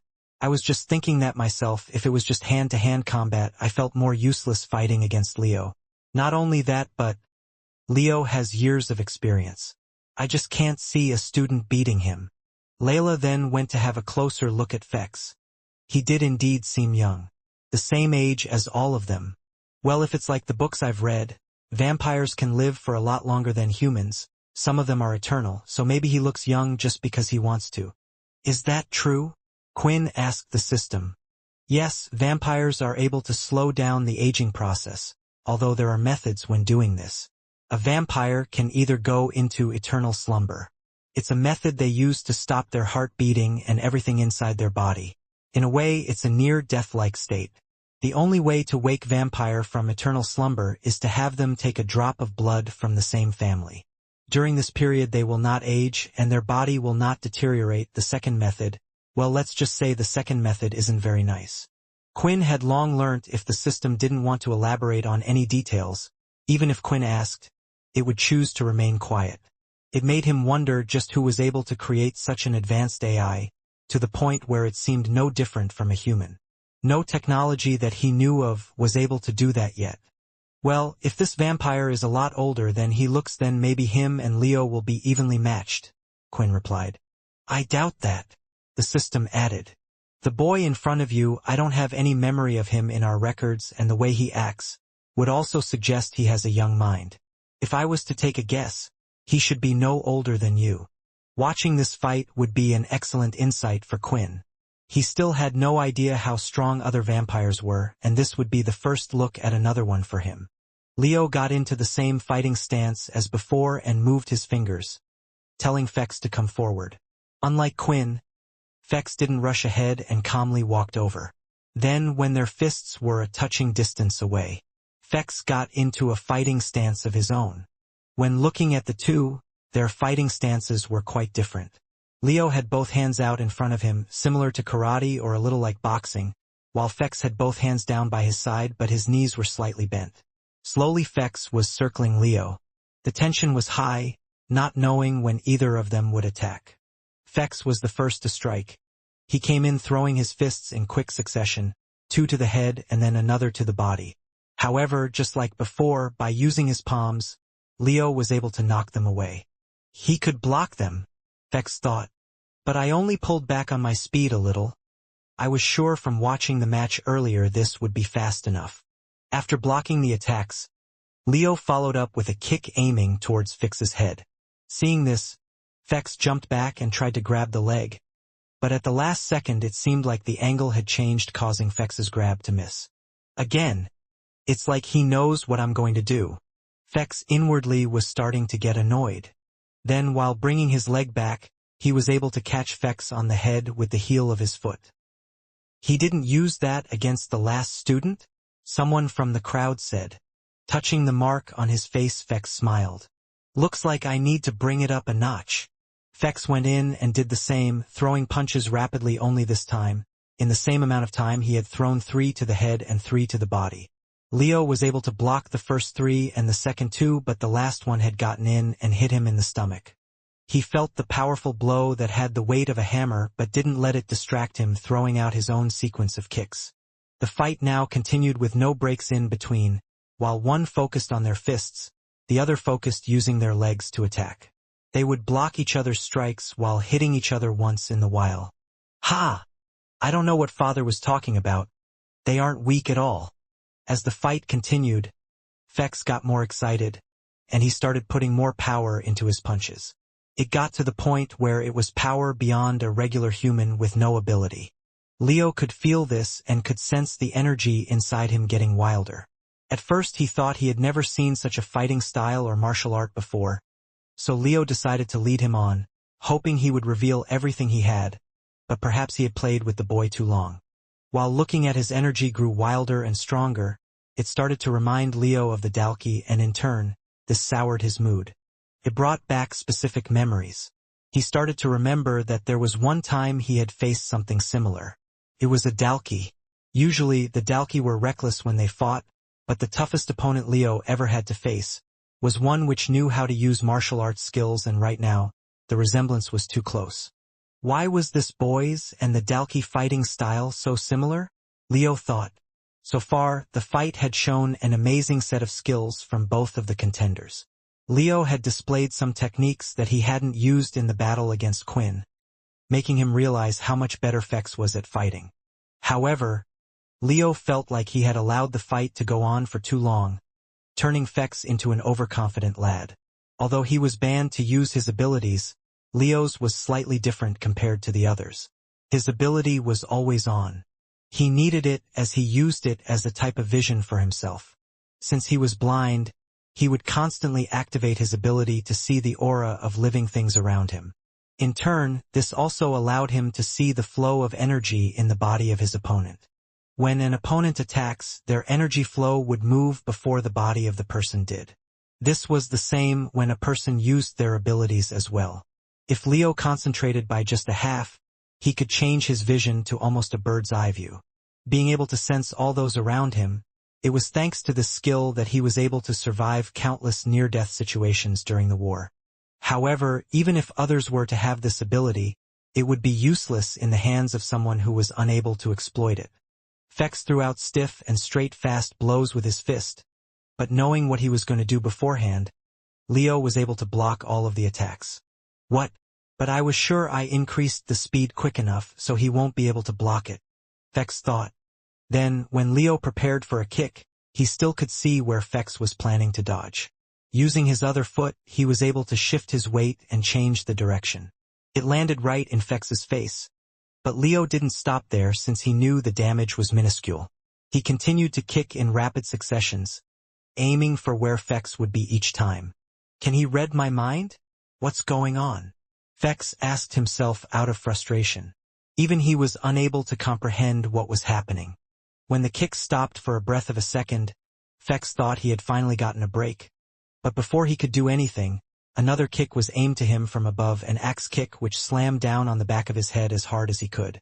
The blow was harder than Fex thought it would be, so he was unable to prepare himself in time.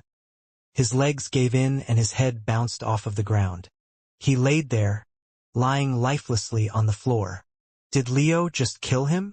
The student said. Isn't that going too far for a simple student? Before Leo himself had realized it, he had been too consumed by his past memories. It had affected his usual clear mind. However, he knew the student was safe since his aura was still burning brightly.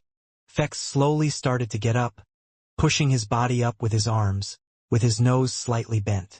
Unfortunately, I didn't expect to meet such a skilled student that I seem to have taken the fight a little too seriously, Leo said. Just think that you were lucky. If I was using a sword in this match, you wouldn't be alive. Standing on the sidelines, Quinn was a little worried.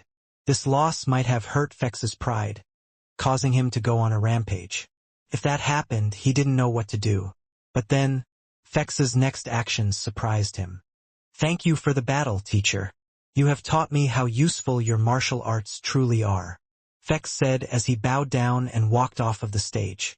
Wait, Leo said. Please tell me, where did you learn to fight like that? Leo had wanted to fight Fex after realizing that he and Quinn carried the same aura.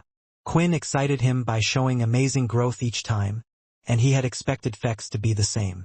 Yet, Fex was different. He was a few levels above Quinn. As you can see, my ability is only a level 1. My family has always been weak, so we decided to train in the form of martial arts to help build a good foundation, Fex answered. After hearing this, the students quickly remembered that Fex was only a level 1. When they witnessed how good he was at fighting, some of them had the idea of recruiting him for the next portal outing. Still, no matter how skilled he was at fighting, it wouldn't help him against beasts. Unlike Leo, who had the power of the beast gear helping him, they all felt like Fex could never obtain a piece of equipment that high in level. It was a strange situation. He could be useful if he had high-level equipment, but he would need to be strong enough to get the high-level equipment in the first place. The only way they felt like Fex could move up the ladder was to swear loyalty to a faction or the military, helping him raise his ability to the point where he could get the appropriate gear. And only then would he become someone who would be a threat. Of course, Fex's ability wasn't really level 1, but due to the watch being unable to detect a vampire's MC points, it displayed level 1. As Fex walked back to the crowd, he quickly snapped his nose back into place. He also had bruise marks all over his body, but they would soon heal, so there wasn't much to worry about. With the 2 demonstrations over, it was time for Leo to start the class. Everyone was asked to spread out so they would have space of their own in the room. The first thing Leo started to demonstrate was the kicks. He proceeded to demonstrate different types of kicks one by one, and the rest of the class would follow step by step. It felt a bit awkward at first, and most of the students who had never done such a thing found it quite difficult. However, Quinn's body was more flexible and agile than most, allowing him to perform the moves quicker and learn them faster than the others. Leo could see this and once again was impressed with how Quinn was performing. Then when he looked at the other person he was interested in, he felt a little disappointed. Fex had decided not to bother learning the kicks properly. It wasn't because he thought they were useless or not helpful, he just found out firsthand how good the techniques were, but it was because vampires were very traditional. If they were to alter their arts or try to use something else, they would not be happy with him at all. While performing the different sets of kicks, Quinn started to have a thought. When punching, he was able to combine the blood spray with it. When throwing his fist, he used his blood swipe. Perhaps there might be some way to combine the blood swipe with his kicks, creating a new skill of his own. Although he would have to wait to practice this on his own later. Leo had demonstrated a total of 3 different kicks. One was the roundhouse kick, which was a kick that came out from the side. The other was using their dominant foot. Then they also had to practice the kick using their subdominant foot. The third kick was the axe kick performed at the end, lifting the leg upward and then down using your heel to hit the enemy. Once he had finished demonstrating all the kicks, it was time for them to test them out against each other. Leo asked the group to get into pairs and spar with each other. However, they were only allowed to perform these 3 kicks with each other while also only blocking using their legs or dodging. This was Quinn's chance to approach Fex, as he could see he was all on his own since no one wanted to pair up with him. It was clear from the start that no one would want to go up against Fex. And this time it wasn't just because he was a level 1. He had put on an impressive performance, and it was clear that if they were to go up against him, they would stand no chance. If they lost to him in a spar, a level 1, they would become the laughing stock of the whole room, and the incident would spread throughout the entire school. Seeing this, it was Quinn's chance to approach Fex. He was in a public place with students loitering around, so he wouldn't be able to try anything funny, and if he did, for whatever reason, go out of control, there was one person in the room who Quinn was confident that could deal with him, Leo. While Fex was looking around the room for Erin, he noticed that she had already teamed up with Layla, and had lost his chance to get close to her. Although, he noticed a smell gradually coming towards him, one he was familiar with, the other vampire in the room. Fex was still unsure who exactly was this person, but to be sent to the base on his own, he would have to be a high-ranking member in their family. Or maybe in a similar situation to Fex himself. The other crazy thing, though, was he didn't know who Fex was himself. One of the possible heirs to the 13 families, someone nearly all the vampires knew. But there were those that were sent on missions from a young age who had yet to return, so it was understandable if a few people had never seen him before. For those reasons, Fex had decided to offer a helping hand, hoping not to sour the relationship between the families. The families didn't usually get involved with each other's business unless the head elder asked. Hence, he was careful to also not be nosy. "I guess you already know what I am," Quinn said while looking at Fex, keeping his fist closed, ready for things to turn at any second. "Do you know who I am?" Fex asked. Thanks to the system's inspect skill, Quinn did know. Fex Sanguinis, correct? When Quinn answered, he was unsure what to say at first. If he said his name, would Fex get suspicious of how Quinn knew? Or would they think they were comrades? It was a risk. Quinn had no clue how many vampires there were, and how close of a relationship each one of them held with each other. Still, this way, if he did ask how he knew his name, Quinn could make up a type of lie. In the end, he chose to reveal the vampire's name as the system advised him to do. "Quinn, I'm warning you right now. Never reveal your family name to another vampire. If you do, they will target you," the system said. "But can't he use his inspect skill as well?" Quinn asked. "That is unique to the system, Quinn.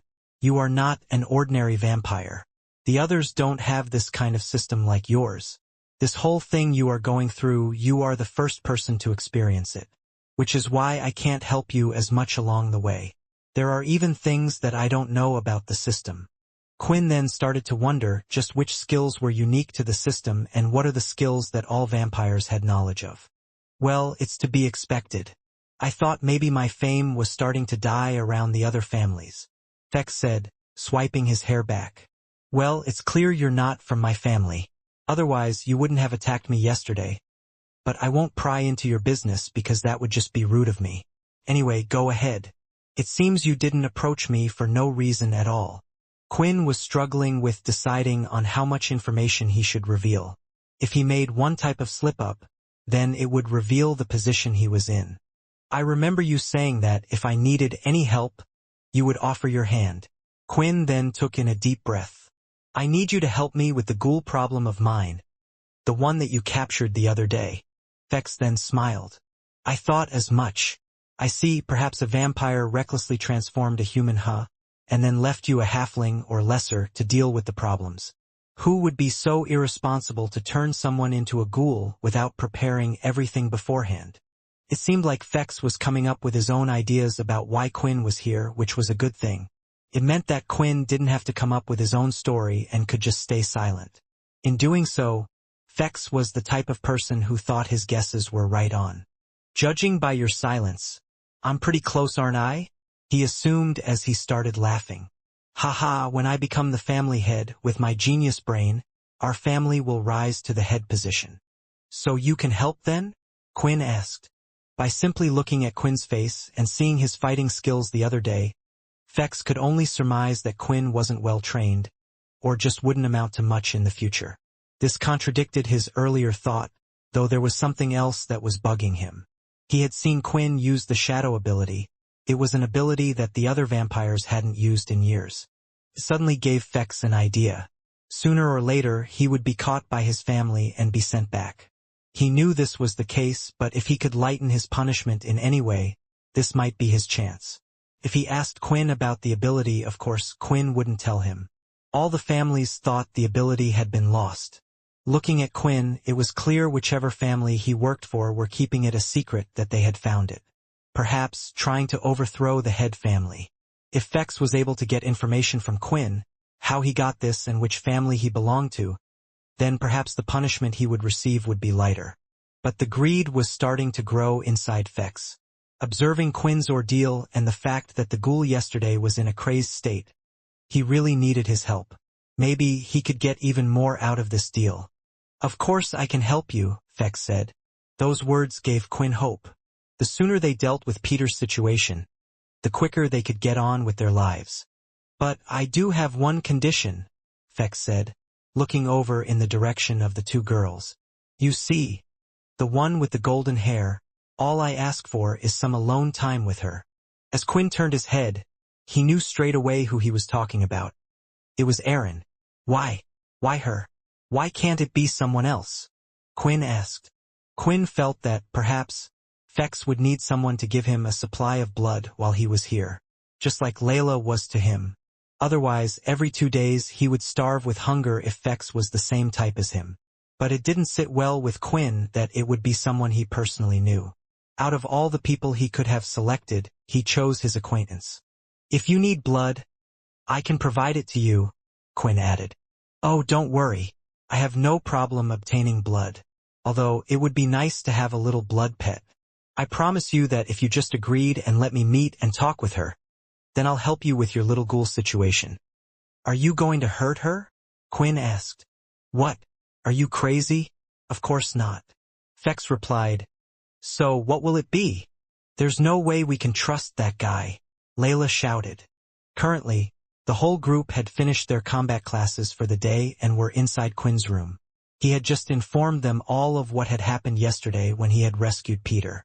He also included what had happened at the combat class and what Fex's request was. I hate to admit it, Vorden said, but I kind of agree with Layla on this one. What is another vampire doing in the school in the first place? Is he here because of you, Quinn, or maybe Peter? I don't think that's the case. Honestly, he seems to be disinterested in me. He also said something that he wasn't meant to be here either. I don't know if he was telling the truth or not. Maybe he was trying to get me to reveal myself. Quinn felt like pulling out his hair at this moment. There were so many things running through his head. I wish there was like a manual or something on how to be a vampire. They have so many rules I just don't understand. The thing is, I can understand if he wanted you or Peter, but why Erin? It doesn't make any sense. Vorden shook his head. Inside the room, Erin had been here the whole time, silently listening away. So far she hadn't said a single word, as if her mind was someplace else. That I have no clue about either. All I know is he said he wouldn't hurt her, Quinn replied. Hey, I have a question, Layla said. How come when you're in the sunlight you get weak while he doesn't? Is he some kind of special vampire? Because when we left the training hall he seemed to be walking fine. Quinn also noticed that as well, and when looking at Fex closely he noticed a ring on his finger. He knew instantly that it was the same ring from the shop. It was a ring that required you to defeat a total of 10 advanced tier beasts to obtain. It only caused Quinn's worries to grow. It was clear that even if he didn't ask, none of them were powerful enough to stop him. While the others were thinking about what to do, Vorden pulled Quinn off to one side so they could have a private conversation with one another. Hey man, not to add to your worries or anything, Vorden started. But I think we got another problem you should know about, Vorden said. Vorden then went on to explain how a few of Duke's men had come up to Peter in their training session, and how they had asked him to learn the level 4 ability by the end of the week. It seemed like everything was happening at the worst possible timing. Then we have no choice, Quinn said. We don't know if Duke is going to keep a closer eye on Peter or what he plans to do. If we don't get Peter off this new diet of his as soon as possible, then we might have a serious problem on our hands. If it's out of trusting the vampire boy and the Duke, I think right now I trust the vampire more. You might be right about that one, Vorden replied. But the problem is, how do we convince Aaron? As soon as Vorden had finished those words, Aaron stood up straight and had placed her hand on the hilt of her blade that was currently sheathed by her side. I'll do it, I'll go see this trash, Aaron said. What? Aaron, you're not thinking straight. He's a vampire. He could be planning to do the same thing to you as Quinn did to Peter, Layla shouted before pausing. Oh, sorry. I didn't mean that in a bad way. I'm not afraid of him. That fool needs to learn his place. He needs to learn not to mess or blackmail others ever again, Aaron said. The others felt a little touched. It seemed like Aaron had changed, as if she was fighting for their sake, something that she had never done in the past. But little did they know, Aaron was still the same as always. When she was talking about blackmail, she was talking about her own situation. She was afraid that if she didn't go through with this, there was a chance that Fex could tell everyone about what she read. She regretted giving him an easy time when the two of them were at the library, and now wished she had taught him a lesson, and now this time she would. Don't worry, I'm confident in my skills. If I was to lose to SCU.M like him, then I deserved it for not training hard enough. Aaron's stubborn side had shown, and at this point, Layla was the only one trying to convince her to not go while the boys remained silent. Even Peter wanted to get this whole thing over with, and if Layla just had to become a vampire's blood bank, then it was a small price to pay. Peter had to do worse things than that right now. I think it will be fine. We shall meet on the roof, Vorden explained. The three of us will wait by the door to make sure no one else comes upstairs. If anything fishy happens, we can come out and help her. Do you think he'll be okay with that? Peter asked. Didn't he say he wanted to meet her alone? The two of them will still be alone and will just be a short distance away. If he truly says he will do her no harm, then he should at least accept these conditions, Vorden explained. A plan had been set. Although it wasn't a very good plan, it felt like it was the only thing they could do at that moment. Quinn had left the room to go meet up with Fex to set the meeting point tonight, while Aaron wanted to go to the practice room to brush up her skills before the meeting. But before she left, Vorden stopped her by holding her hand. Sorry, I'm going to need to say this, Vorden said. Listen to me, Aaron, if you need any help or anything, you come running to me, all right? I promise I won't let this guy get you. Vorden, you are the only trustworthy one in this group. I would never rely on any of the others to protect me. Aaron still believed Vorden was the best option out of everyone out there. She had seen him get serious and even beat a student from one of the Big Four. Although Quinn was powerful, he had too many weaknesses an enemy could exploit if they were to find them out. What the hell? Why doesn't he treat me like that? Layla asked in disbelief. Am I the only one he treats like crap? What the hell did I do? Vorden had grown close to his circle around him. He had never had this many people this close to him before, and Aaron was one of the very few people who had approached him first. He didn't want to upset this little family that had been created. Unfortunately, Layla got the short end of the stick due to the little one misunderstanding the relationship between Quinn and her. Vorden then went off with Peter to go gather the strongest abilities he could find, first heading to find Berg and one other ability. On top of the first-year building outside the roof, it was a calm day. It wasn't too hot, and it hadn't rained in a few days, so the ground was dry. Quinn stood there opposite Fex while the others stood just behind the roof door. The door was slightly open as the four of them peeked to have a look at what was going on. Erin's hand was twitching as she had it hovered over her sword's hilt. The others had to do everything in their power to convince her to not go out there and start a fight straight away. They were interested in what Fex had to say, and if she was to go out with her head full of steam right now, it would ruin everything. The best option for them was to come out of this with no fighting. If that did happen, Vorden was prepared. He currently had an ice ability, a fire ability, and also a slow regenerative ability. While trying to get the ability, it took him longer than he thought. The original person he got it from last time he couldn't find. Luckily, at the last moment, he was able to find another student with a similar but weaker version of the ability. He needed to make sure to keep the regenerative ability just in case things didn't go to plan. If Fex really didn't have a solution, then once again he would have to prepare himself to remove another body part. It was also unlikely that he would be able to get Syl to fight for them anyway. At most Vorden could convince Ratton. Syl was unreliable, so Vorden never went into a fight relying on him. "So you understand the terms then," Quinn said. "We will be waiting just on the other side of that door, and if anything happens to her we will." "I know," Fex said with a yawn. "I already gave you my word, didn't I? You should already know a vampire's word is sacred. It's not something that can easily be broken. And about the ghoul problem, you promise you'll help us straight after, right?" Quinn asked. "I already have it sorted," Fex said confidently. "Just a fair warning. She knows what you are, so she will be cautious," Quinn replied. "Looks like you're breaking rules all over the place," Fex said. "I guess it isn't a problem if you plan to turn her eventually." Fex had never seen a vampire break all the rules so casually.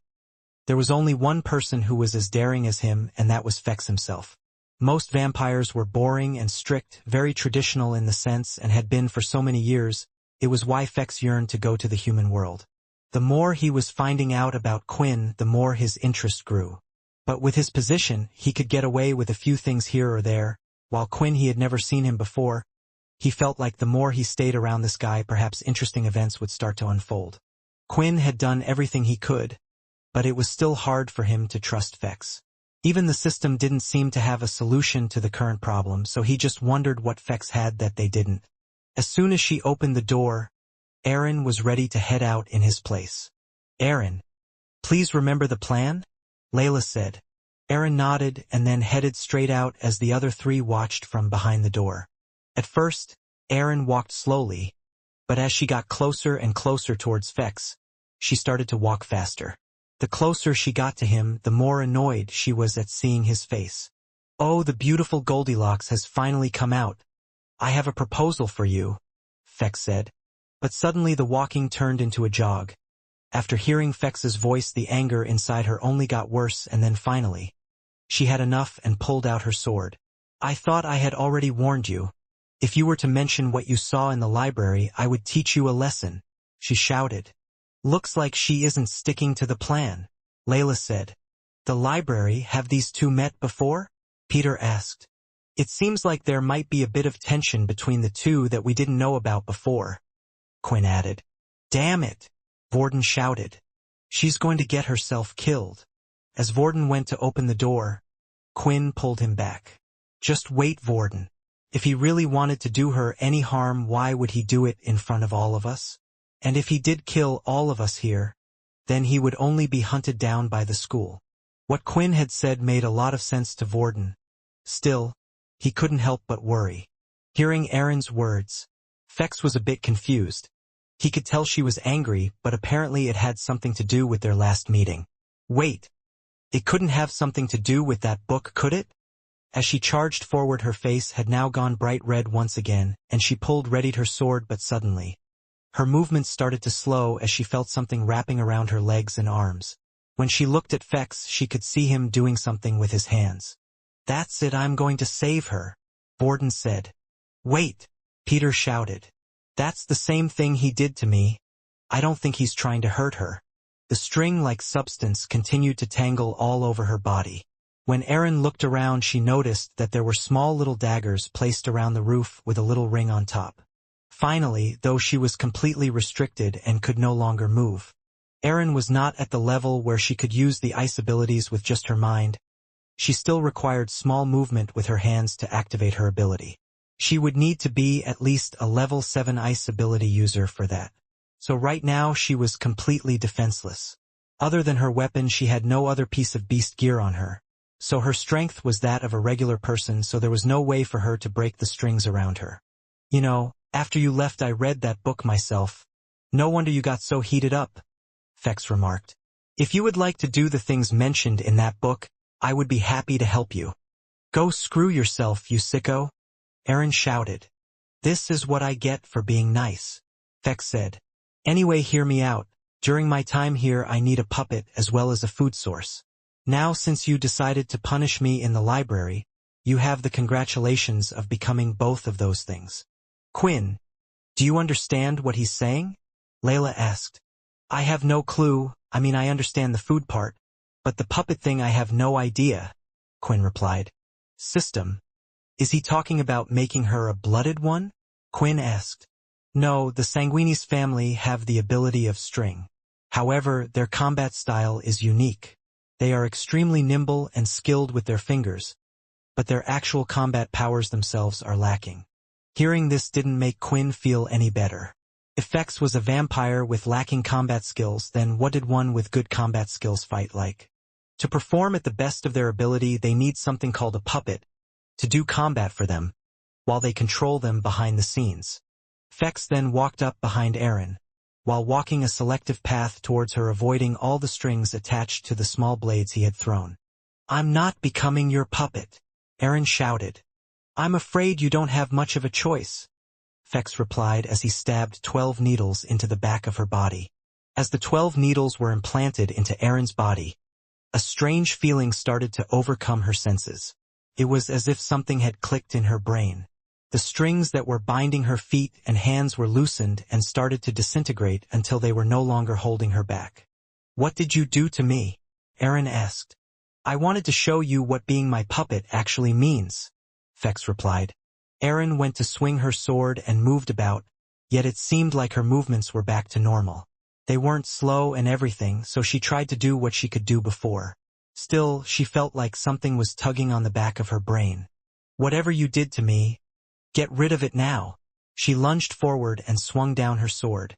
However, as she did, Fex moved a single fingertip and concurrently the course of her sword changed, missing the target and merely swung to the side. My body, did it just move on its own? It was a strange feeling for Erin to suddenly lose control like that. Let's see what you got, Fex shouted. He was now moving his fingers at an incredibly fast speed, and for every different action that he did, it would move Erin's body.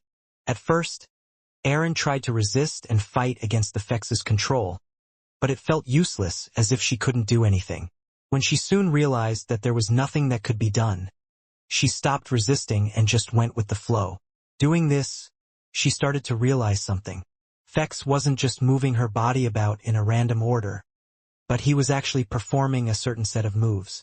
Her swordsmanship was faster and more skillful than before, and the sound of her strikes when sliding through the air sounded fast and harsh.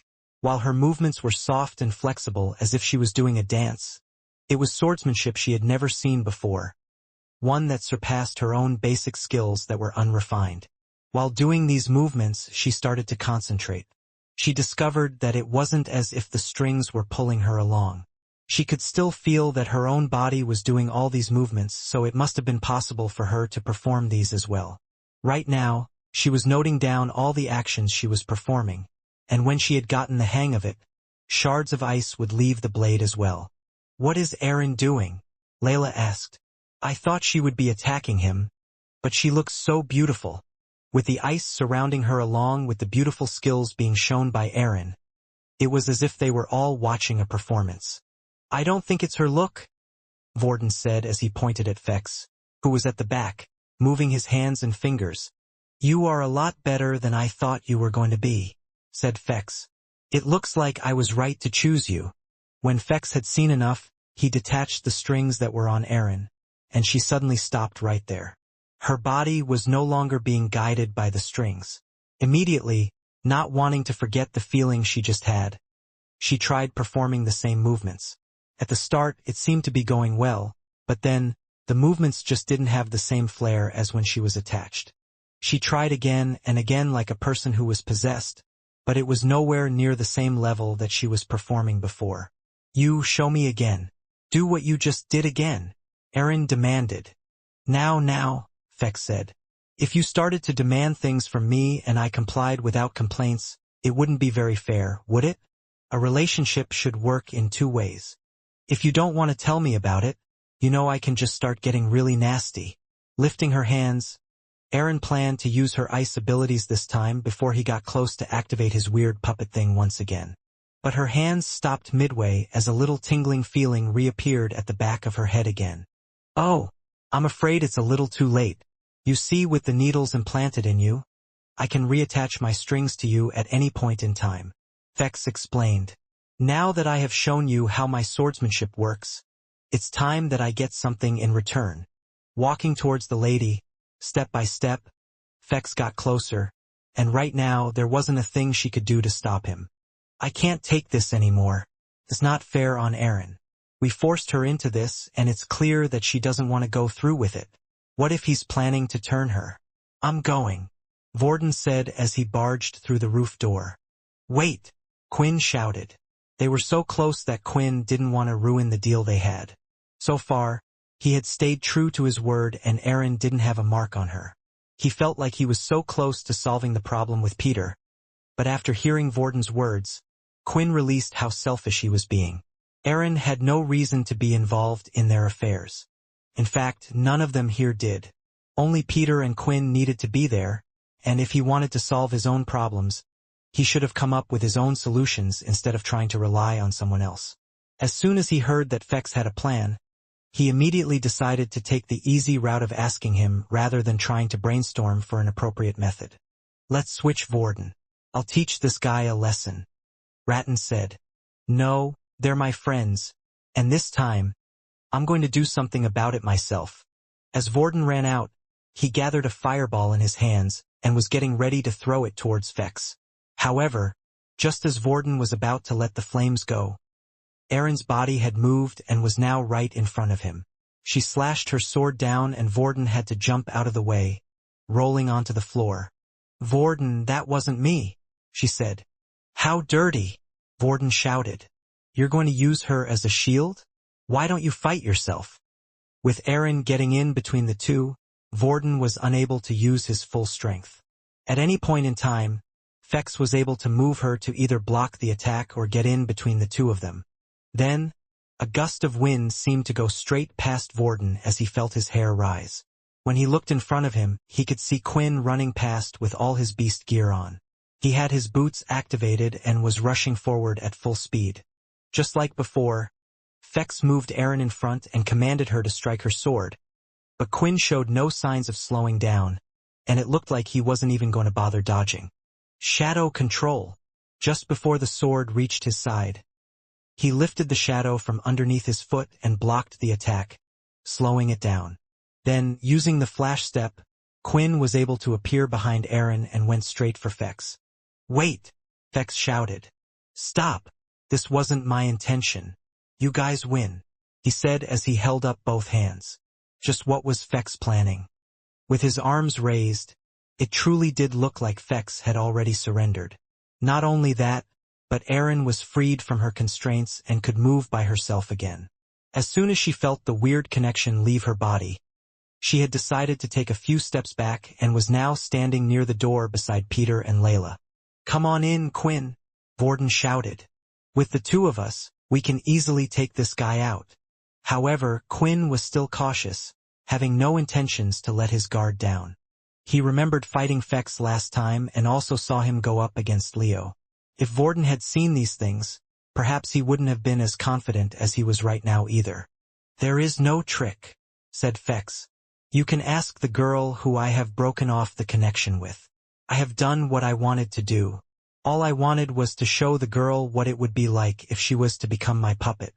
I just presented the power and skills that I would share with her. And in return, I was going to ask for some blood. Was I in the wrong? Quinn then pulled out a flask from one of his trousers pockets and threw it over to Fex, who was able to catch it.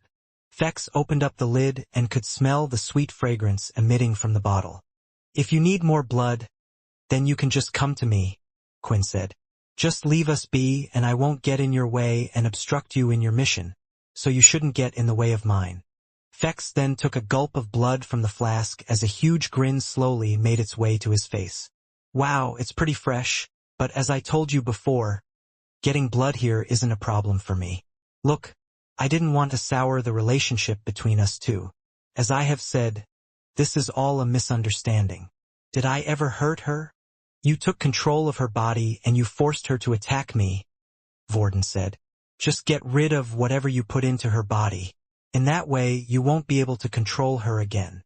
It looks like I've hit a nerve with one of you. I didn't realize she was already taken, Fex said. As fellow vampires, we should be looking out for each other. As a sign and the start of our friendship, I shall do as you ask and remove the needles. Quinn was wondering why Fex's tune changed so quickly. Before, it seemed as if he was ignoring him, and now he wanted for the two of them to be friends. It just didn't make any sense for him. Could he have realized that Quinn was different from the other vampires? But the real reason why Fex had changed his mind about the whole thing was because of Quinn's shadow abilities. He had seen them being used before but didn't see much of what it could do. During the short confrontation with Aaron, he noticed something about the shadow and how it was possibly a lot stronger and useful than he thought. If he goes through with the process, are you able to tell me if he does anything suspicious? Quinn asked the system. Not really, but Aaron should be able to tell. When the needles are removed, she should know. The system replied. The group decided to go through with it, but only if they could stay by Aaron's side. At first, she wanted Fex to use it on her once more to allow her to experience the feeling and skills he had shown her again. However, after being used to fight against her comrades, she felt disgusted with herself. She was so weak at that moment and everything had been done against her will. Even she wanted the needles to be removed. Aaron's back was facing against Fex, while the others stood by her side, with Layla holding her hand. Peter, Vorden, and Quinn were ready to jump in at any moment if he was to do something fishy. The strings were connected to Aaron once more, and she felt the tingling sensation at the back of her mind. Fex then yanked out his hand, and at the same time, all 12 needles that were attached to her body were pulled out simultaneously. It's done, Fex said. The others saw the needles had been removed, and Aaron could no longer sense a strange feeling inside her body. If you ever wish to become a puppet of mine again, then feel free to find me. Come on, let's get out of here, Layla said as she started to walk off with the others towards the exit. Wait, don't you want help with your ghoul situation? Fex asked. Quinn had thought, since Fex hadn't got what he originally wanted, that there was no reason for him to keep his side of the deal. His words right now were a surprise to him. I may not follow many of the vampire's traditions, but I do follow one, and that's to always keep my word. You did as you said, and you brought her to me. Now, in return, I will help you. The girl carried on walking ahead. Layla had decided she didn't want to be a part of any of this anymore, and it looked like Aaron was worn out by the whole thing. If the boys wanted to go through with the original plan, then she trusted Quinn to make the right decision. We can't trust this matter to him, Vorden said. I'm telling you. But time was running out. It was nighttime and they didn't have much longer until the curfew. Vorden would have to go through the pain of having his limbs removed again. Also, so far Fex had kept all of his promises, so why would he suddenly break one now? Please, Quinn said. Help us. Very well, Fex replied. Follow me. As the 3 boys followed Fex, they couldn't help but wonder what kind of plan he had. He said he had prepared everything beforehand. Quinn was thinking of all the possibilities. Given how young Fex was and how the system hadn't recognized him, it was clear that the 2 vampire minds were a generation apart. Meaning perhaps there were some things that had changed that even the system didn't know about. Maybe in the time period, they were able to find a substitute for the human flesh? Whatever the plan might have been, it had to be better than letting Peter roam around and kill people. As they followed Fex, they realized that he was leading them back to the student dorms. Until finally, they had reached a room not too far away from theirs, located at the end of the hall. It was the last room. "I hope you're hungry," Fex said as he opened the door. As soon as they entered the room, their jaws had nearly dropped to the floor. Quinn immediately looked out in the hall to see if anyone had seen them before closing the door shut. "What is the meaning of this?" Quinn asked. Currently on the floor were 7 different students who had been tied up. They each had a blindfold around their eyes and a piece of cloth gagging their mouths. Their arms and legs were tied up using the same type of string that had been used on Peter. This is what someone should have done before they turned him into a ghoul. I noticed he was a crazed ghoul, so he shouldn't need much human flesh to evolve. He would need a different type, right? So here you are. I brought you a different person he can eat for each day of the week," Fex explained. Quinn realized then that it wasn't that the system didn't have any way and Fex did. It was the fact that they were 2 different types of vampires. The system knew that Quinn would never consider this an option, so they would never suggest it. While Fex, even though he was interested in humans, saw them just as a thing to be used. "So what, you plan to just kill these students?" Vorden asked. "The school would find out if 7 students just went missing. This isn't really a plan." Hey now look who's being the stupid one. No one said anything about killing," Fex replied. "The size of meat that a ghoul needs to eat only needs to be about that of a shoe. So there's no need to kill, no need for the school to find out."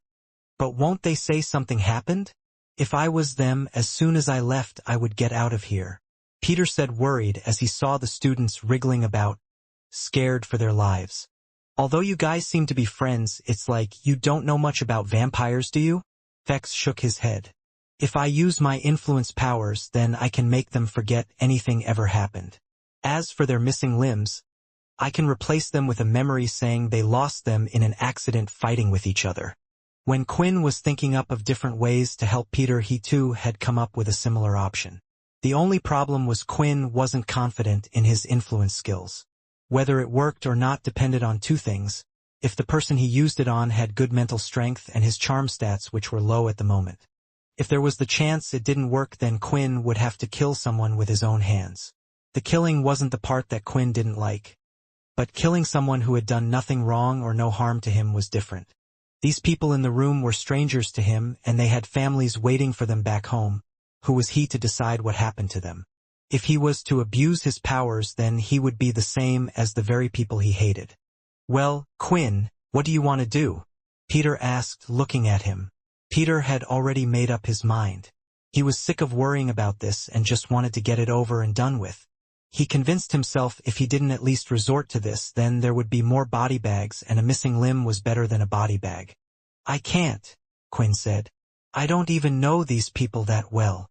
Quinn's reply surprised Peter, as he was sure Quinn had felt the same way.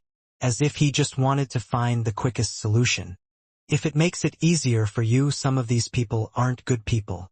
Fex then went over to 2 of the male students off to the right side and lifted up their head, revealing a few bruise marks on their face. "You see these 2 here, they were my roommates. As soon as I entered the room they started ordering me around. I refused, and you know what they tried to do? Beat me, so I gave them a beating back. I hadn't even said a word to them yet." "What about the rest?" Quinn asked. "Well, the rest were randomly selected, they just had bad luck, that's all. Look, someone had to draw the short straw, right?" While Vorden was looking at the students, he recognized one of the female students. It was the same girl who he had copied the regenerative ability off the other day. Now it made sense why he couldn't find her earlier. It must have been due to Fex keeping her in this room. Seeing this, though, gave him an idea. "Quinn, there is something we can do?" Vorden said. Vorden explained how when he was coming up with Plan B, he managed to get a list of the first-year students' abilities and what class they belonged to. On this list, it stated that out of all the first years there were 3 students who had regenerative abilities. Before, he had never considered this an option. Only now that they were able to erase their memories did he think of this. "There's still a problem," Quinn said. "Even if we manage to get those 3 students, we still need 2 more. But at least it's a start, Quinn," Vorden replied. They explained their plan to Fex. After all, they needed him to be in on it to make sure he erased their memories. Although he complained a little, he did accept in the end. He then lifted the female student of the ground who had the regenerative ability. I'm telling you guys, we could get this all over and done with. Are you sure you want to do it this way? Fex asked. Quinn nodded in response. All right then. Fex then pushed the female student towards Quinn, and he managed to grab her just before she tripped and fell over. This is your problem, not mine. I'm not going to do everything, so one of you is going to have to cut off her body part. I'm not a sicko who gets pleasure seeing people in pain, so I'm afraid I'm not going to volunteer myself. The boys started to talk about which of them should cut off the leg, but none of them wanted to do it. Vorden knew firsthand what the pain was like, and argued that he had already done his part, while Quinn was the one who cut off Vorden's leg. In the end, it was a unanimous decision that Peter should be the one to do it. He had similar strength as Quinn, so he should be able to cut it off clean. Peter grabbed the meat cleaver from the kitchen counter and walked over to the female, all the while Vorden and Quinn held her down on the floor. This time, they had also put several towels where the cut was supposed to be made, in order to not make a big of a mess like the last time. The two had to hold her down even though her mouth was already gagged. Furthermore, she was blindfolded. But she had heard the whole conversation going on between all of the people in the room. At first, she thought it was a twisted sick joke being played by her friends. But as soon as she heard them deliberate and talk more about the matter, she slowly realized that it was becoming a reality. Not being able to see anything either was making her go mad, as she imagined that they might do all sorts of things to her. As Peter knelt down on his knees, his hands were shaking. Quinn and Vorden were strong. So now, her movements were minimal. But it didn't stop him from seeing the tears rolling down her face just underneath the blindfold. Come on, Peter, Vorden said. You're happy enough to eat the damn thing, but you can't cut it off. With those words, Peter closed his eyes and swung the meat cleaver down. But at the last second, he tried pulling it back, causing the meat cleaver to only reach halfway through the bone. Muffled screams were heard as blood started to pour down her leg. Peter, you made it worse, Quinn said as the two swapped positions. Quinn quickly banged a fist on top of the cleaver, pushing it to completely go through. When the leg was detached, he quickly put it inside a black plastic bag.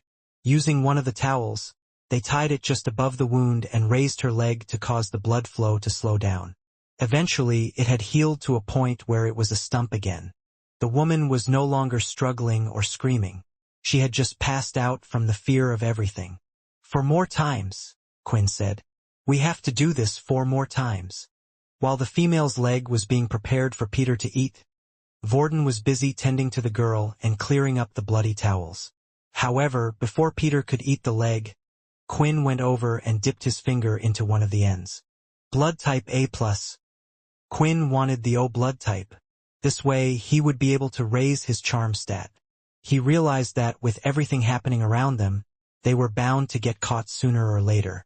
If that was the case, then one of the most useful skills that he had would be the influence skill.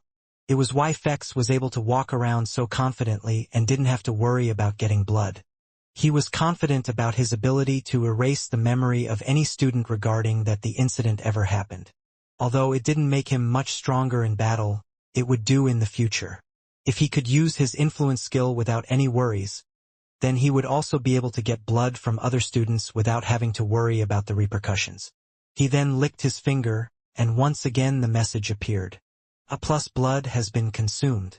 An additional stat point in strength has been added. Strength 18. Peter wasn't feeling hungry at the moment, so the leg this time didn't look as appetizing as before. He thought that it was due to the fact that he had seen the girl screaming and crying right before it was cut off. Because of that, he didn't feel like eating it just yet. While the others were waiting for the leg to heal and for Peter to start eating, Quinn went over to the other 6 students who were still on the ground. Inspect. Quinn had used his inspect skill on each of them, and the main thing he was looking for was their blood types. Out of the 6, there were 2 O blood types, 1 AB+, 1 A+, and also 2 B+ blood types. While he was here, he might as well increase his stats. The memory of each student would be wiped by Fex anyway, so it would be a waste not to. Quinn then went over to get another knife from the counter and went up to each of the students. He would make a small cut on the bag of the student's calf. He would then dip his finger and take a lick of each one. After taking a drop of blood from each student, Quinn decided to check his new improved stats. Strength, 19. Agility, 18. Stamina, 17. Charm, 12. At the moment, these were Quinn's current base stats without wearing any equipment. With the 2O blood types, Quinn did as he said he would, putting them into his charm stats.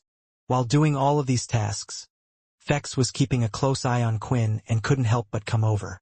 "Are you trying to see which one tastes the best?" Fex asked. "If you want, I can get you a glass or something, so you can have some more." No need. I'm not hungry."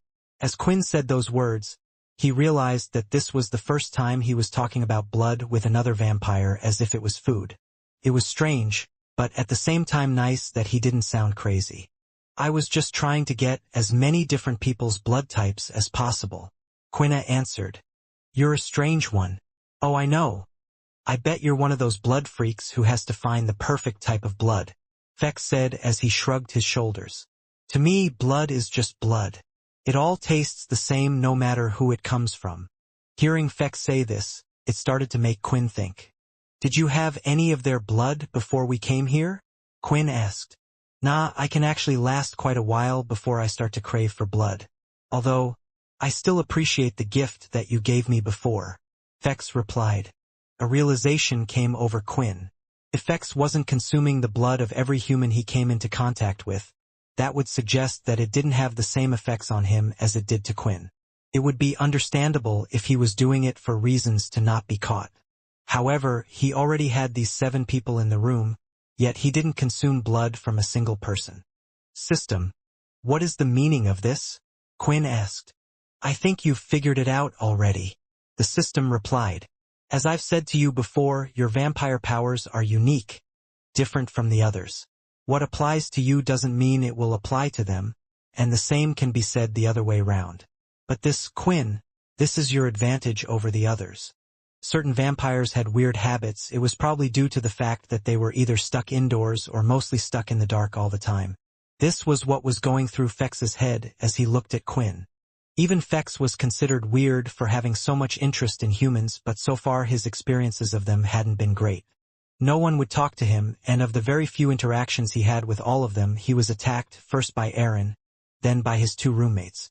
Finally, when the leg was fully healed on the female student, Peter no longer felt as weird about eating the leg in front of him. Before he felt like he was eating a part of her, but now that he could see she was fine, he couldn't let it go to waste. The first bite was the hardest, but once he got the juicy taste of flesh into his mouth, he couldn't stop. He continued on until almost nothing was left but the bone. "Ghouls, a little bit of a messy eater, aren't they?" Fex said, trying to crack a joke. But Quinn was in no laughing mood. Quest update. 3/7 pieces of human flesh has been consumed by Ghoul Peter Chuck. Once again the energy surged through Quinn's body. But he knew it wasn't him getting stronger but Peter instead. But this message had only soured his mood, realizing he would need to do this 4 more times. "Maybe we should just take the easy way?" Quinn thought for a brief moment but quickly changed his mind. They took off the blindfold from the girl, and then Fex started to use his influence skill. His red eyes glowed, and so did the females he was looking at. She appeared in a dazed state, as if she was unaware of anything around her, as if she was asleep but with her eyes open. Fex gave simple instructions of what happened that night. He was sure not to overcomplicate things, and at the same time not give too many details, otherwise it could cause problems with her mind. The last thing he mentioned was telling her to sleep for another hour. While one of them watched the hallways for any oncoming students, the other would carry them and put them in a place where it would be a while before a student spotted them. Certain sections of the library just outside the staircase on the top floors and so on. "What if someone sees them?" Peter asks. "There are students who are knocked out all the time, although to the watch system it will just appear like they are sleeping. Everyone else will think something happened to them," Vorden explained. "Think about it. When you were sleeping outside the room, apart from the first day, did people really bother you?" Peter knew Vorden was right, and he felt like Peter only gained extra attention because he was a level 1. But after the first day, several students just ignored Peter like he was some homeless dog left on the street. After they finished doing everything they needed to do, they left Fex in his room on his own. "If you need me, you know where to find me," Fex said. As he saw the 3 boys walk off, Fex started to feel a little bored. Everything that happened today was one of the first interesting things that had happened to him since he got to the human world. Then when they thought about it, it was one of the most interesting things he had done in his life so far. The day had arrived, and Peter wasn't feeling hungry this morning as he had eaten a meal last night. But that still didn't mean there wasn't a list of jobs they needed to do. They had more problems right now than just trying to find meat for Peter, because Duke was hot on their heels. They needed to convince him that somehow Peter was learning the ability books handed to him. So the 3 decided to once again split up for the morning.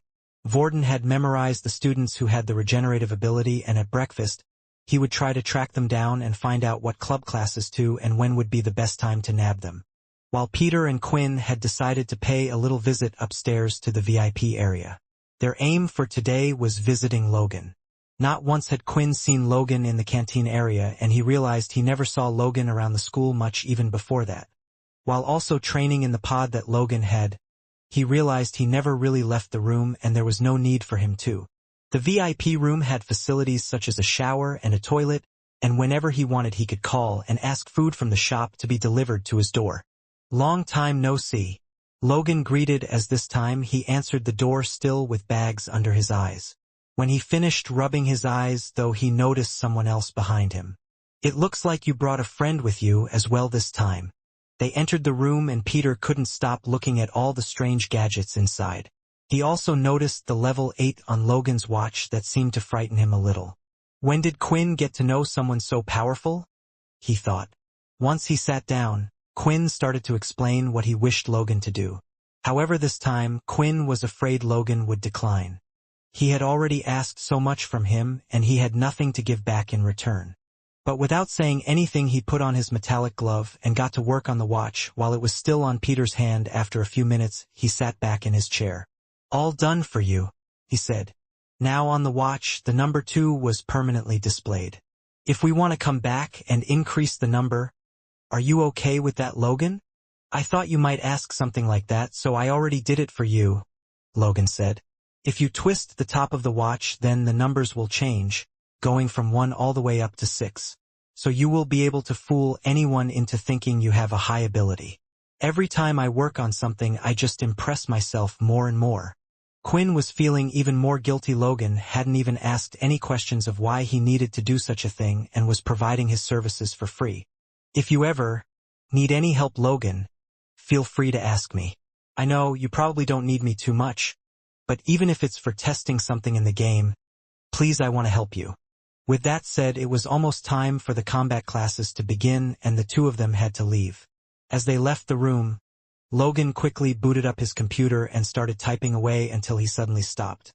"If I do this, he will probably never trust me again." It was nice speaking to a person for once, rather than a machine, Logan said. "But at the same time, I can tell you are hiding things from me, and I can only help you if I know more." "Recording device activated," the computer system said. As he activated the recording device inside Peter's watch, he could now hear everything.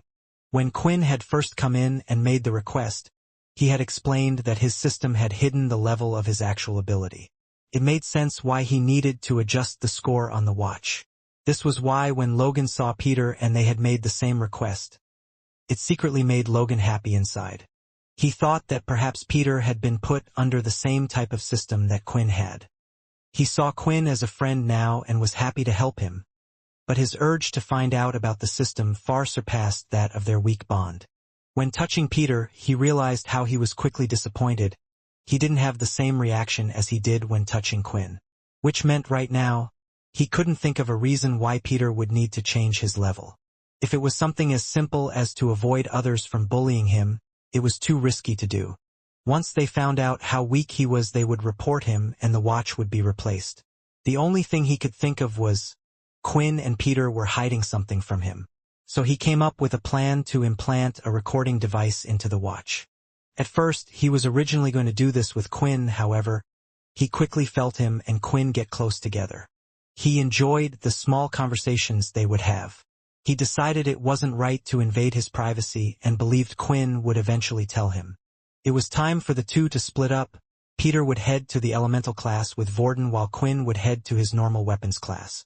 For the start of the lesson, they continued to go through the kicks that had been done the other day.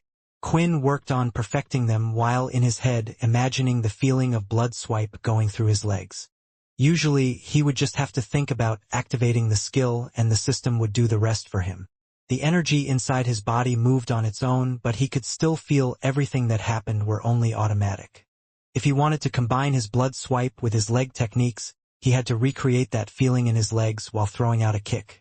It was too bad his mind had been preoccupied with other things, otherwise, Quinn would have loved to test it out right now.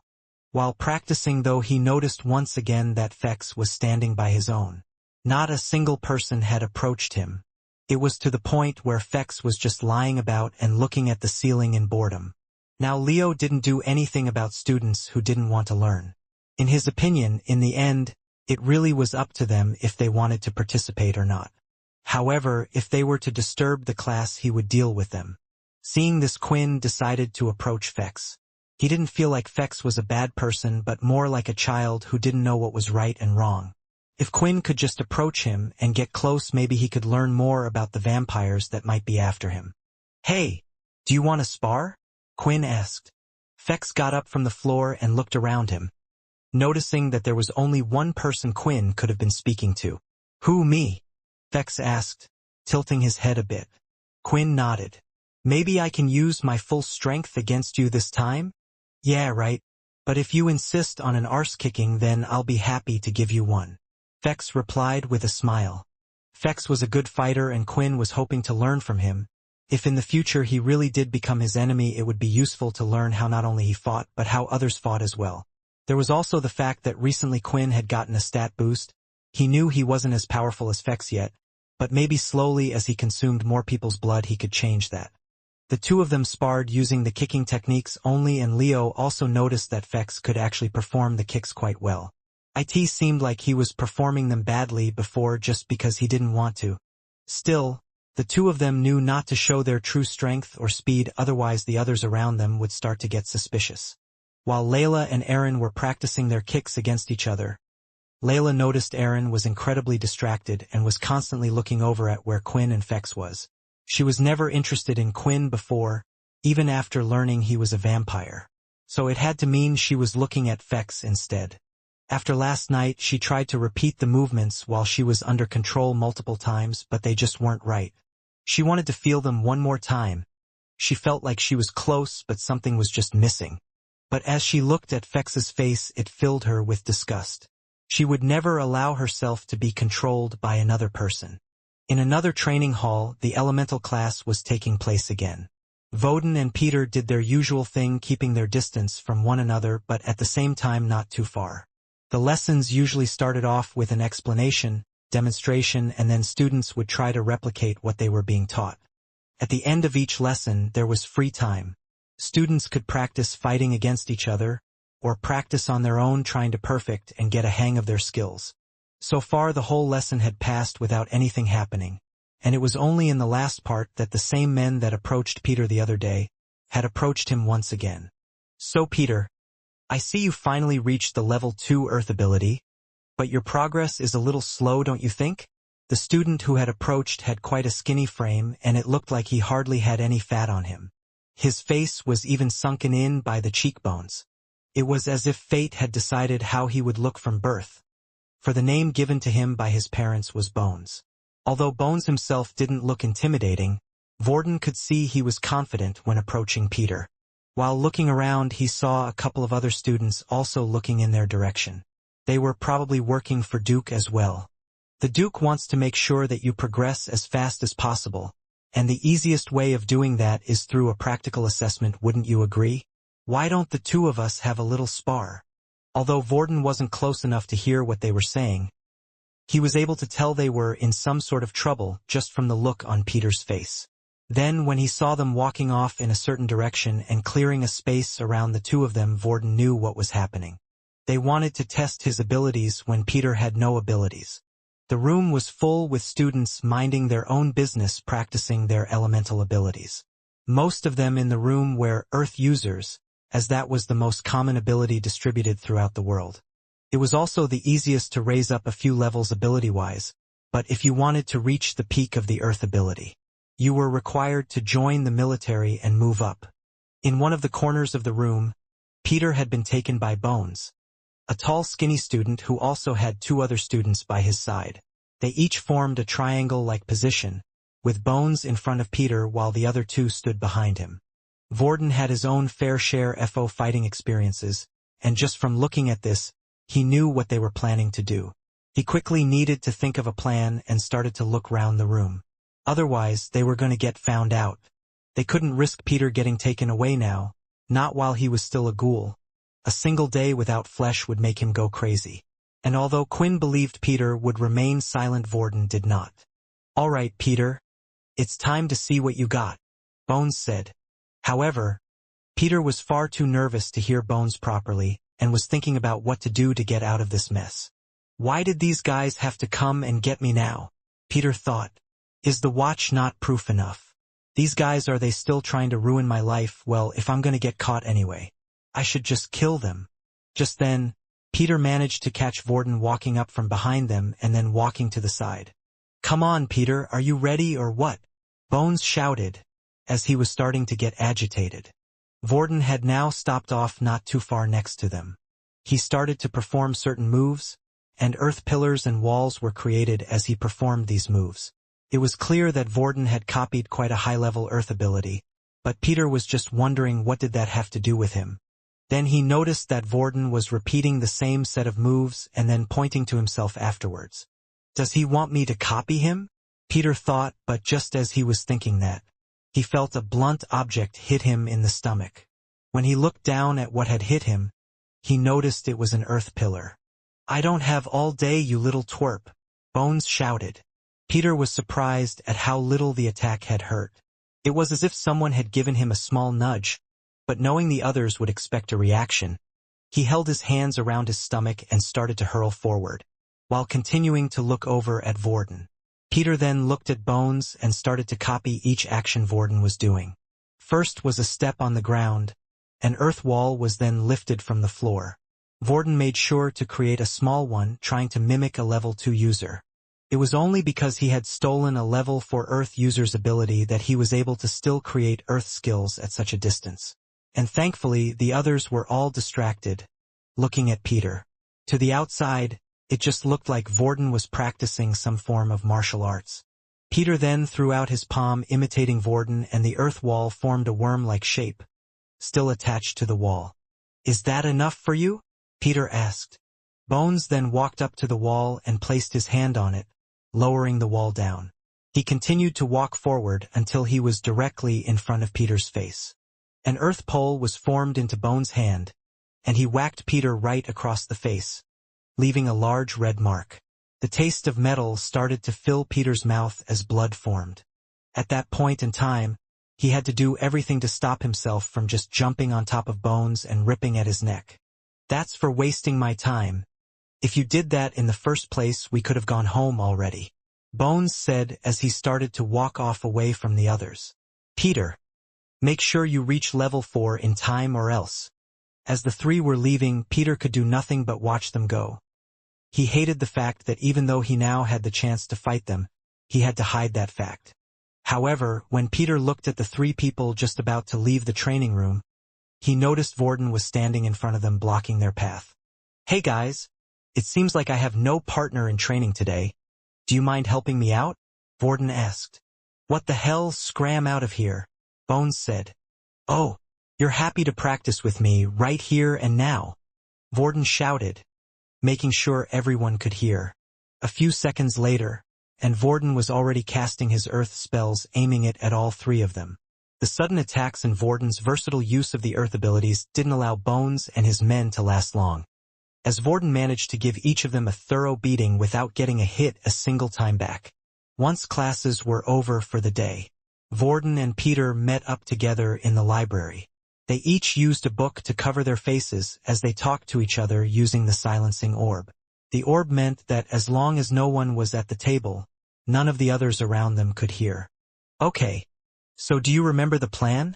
Vorden asked. "Tonight, I want to try to get all 3 of those regenerative ability users. There are 3 places most likely we can get them. Dinner time after the canteen, we can follow them just outside their dorm room, or before they return to their homeroom classes. All we have to do is convince each student and lead them to Fex's room to deal with the rest. Now this is important, Peter, 'cause each of us are going to have our own person we're going to follow. Me, you, and Quinn will each have one person, so don't mess this up, okay?" Although Peter was no longer weak like before, Vorden still couldn't rely on him. "What about the 2 other people?" Peter asked. If I'm not satisfied after these, then does that mean we're going to have to kill more?" When Peter asked this, Vorden looked at him carefully. Usually, a person would be quite worried, but Peter actually said those last words so casually. Did he change after killing Earl? Vorden thought. He's getting more dangerous. "Stop being such a hypocrite," Ratton said. Vorden chose to ignore Ratton's words for now. Technically, he wasn't being a hypocrite himself because he had never done such things. "We will leave that to Quinn. I'm sure he will think of something in that time frame," Vorden replied. With that, the 2 of them had their targets that they would follow for the day. However, unknown to both of them, when they thought their conversation was protected and being kept secret by the sound orb, it actually wasn't. Because Logan had heard everything.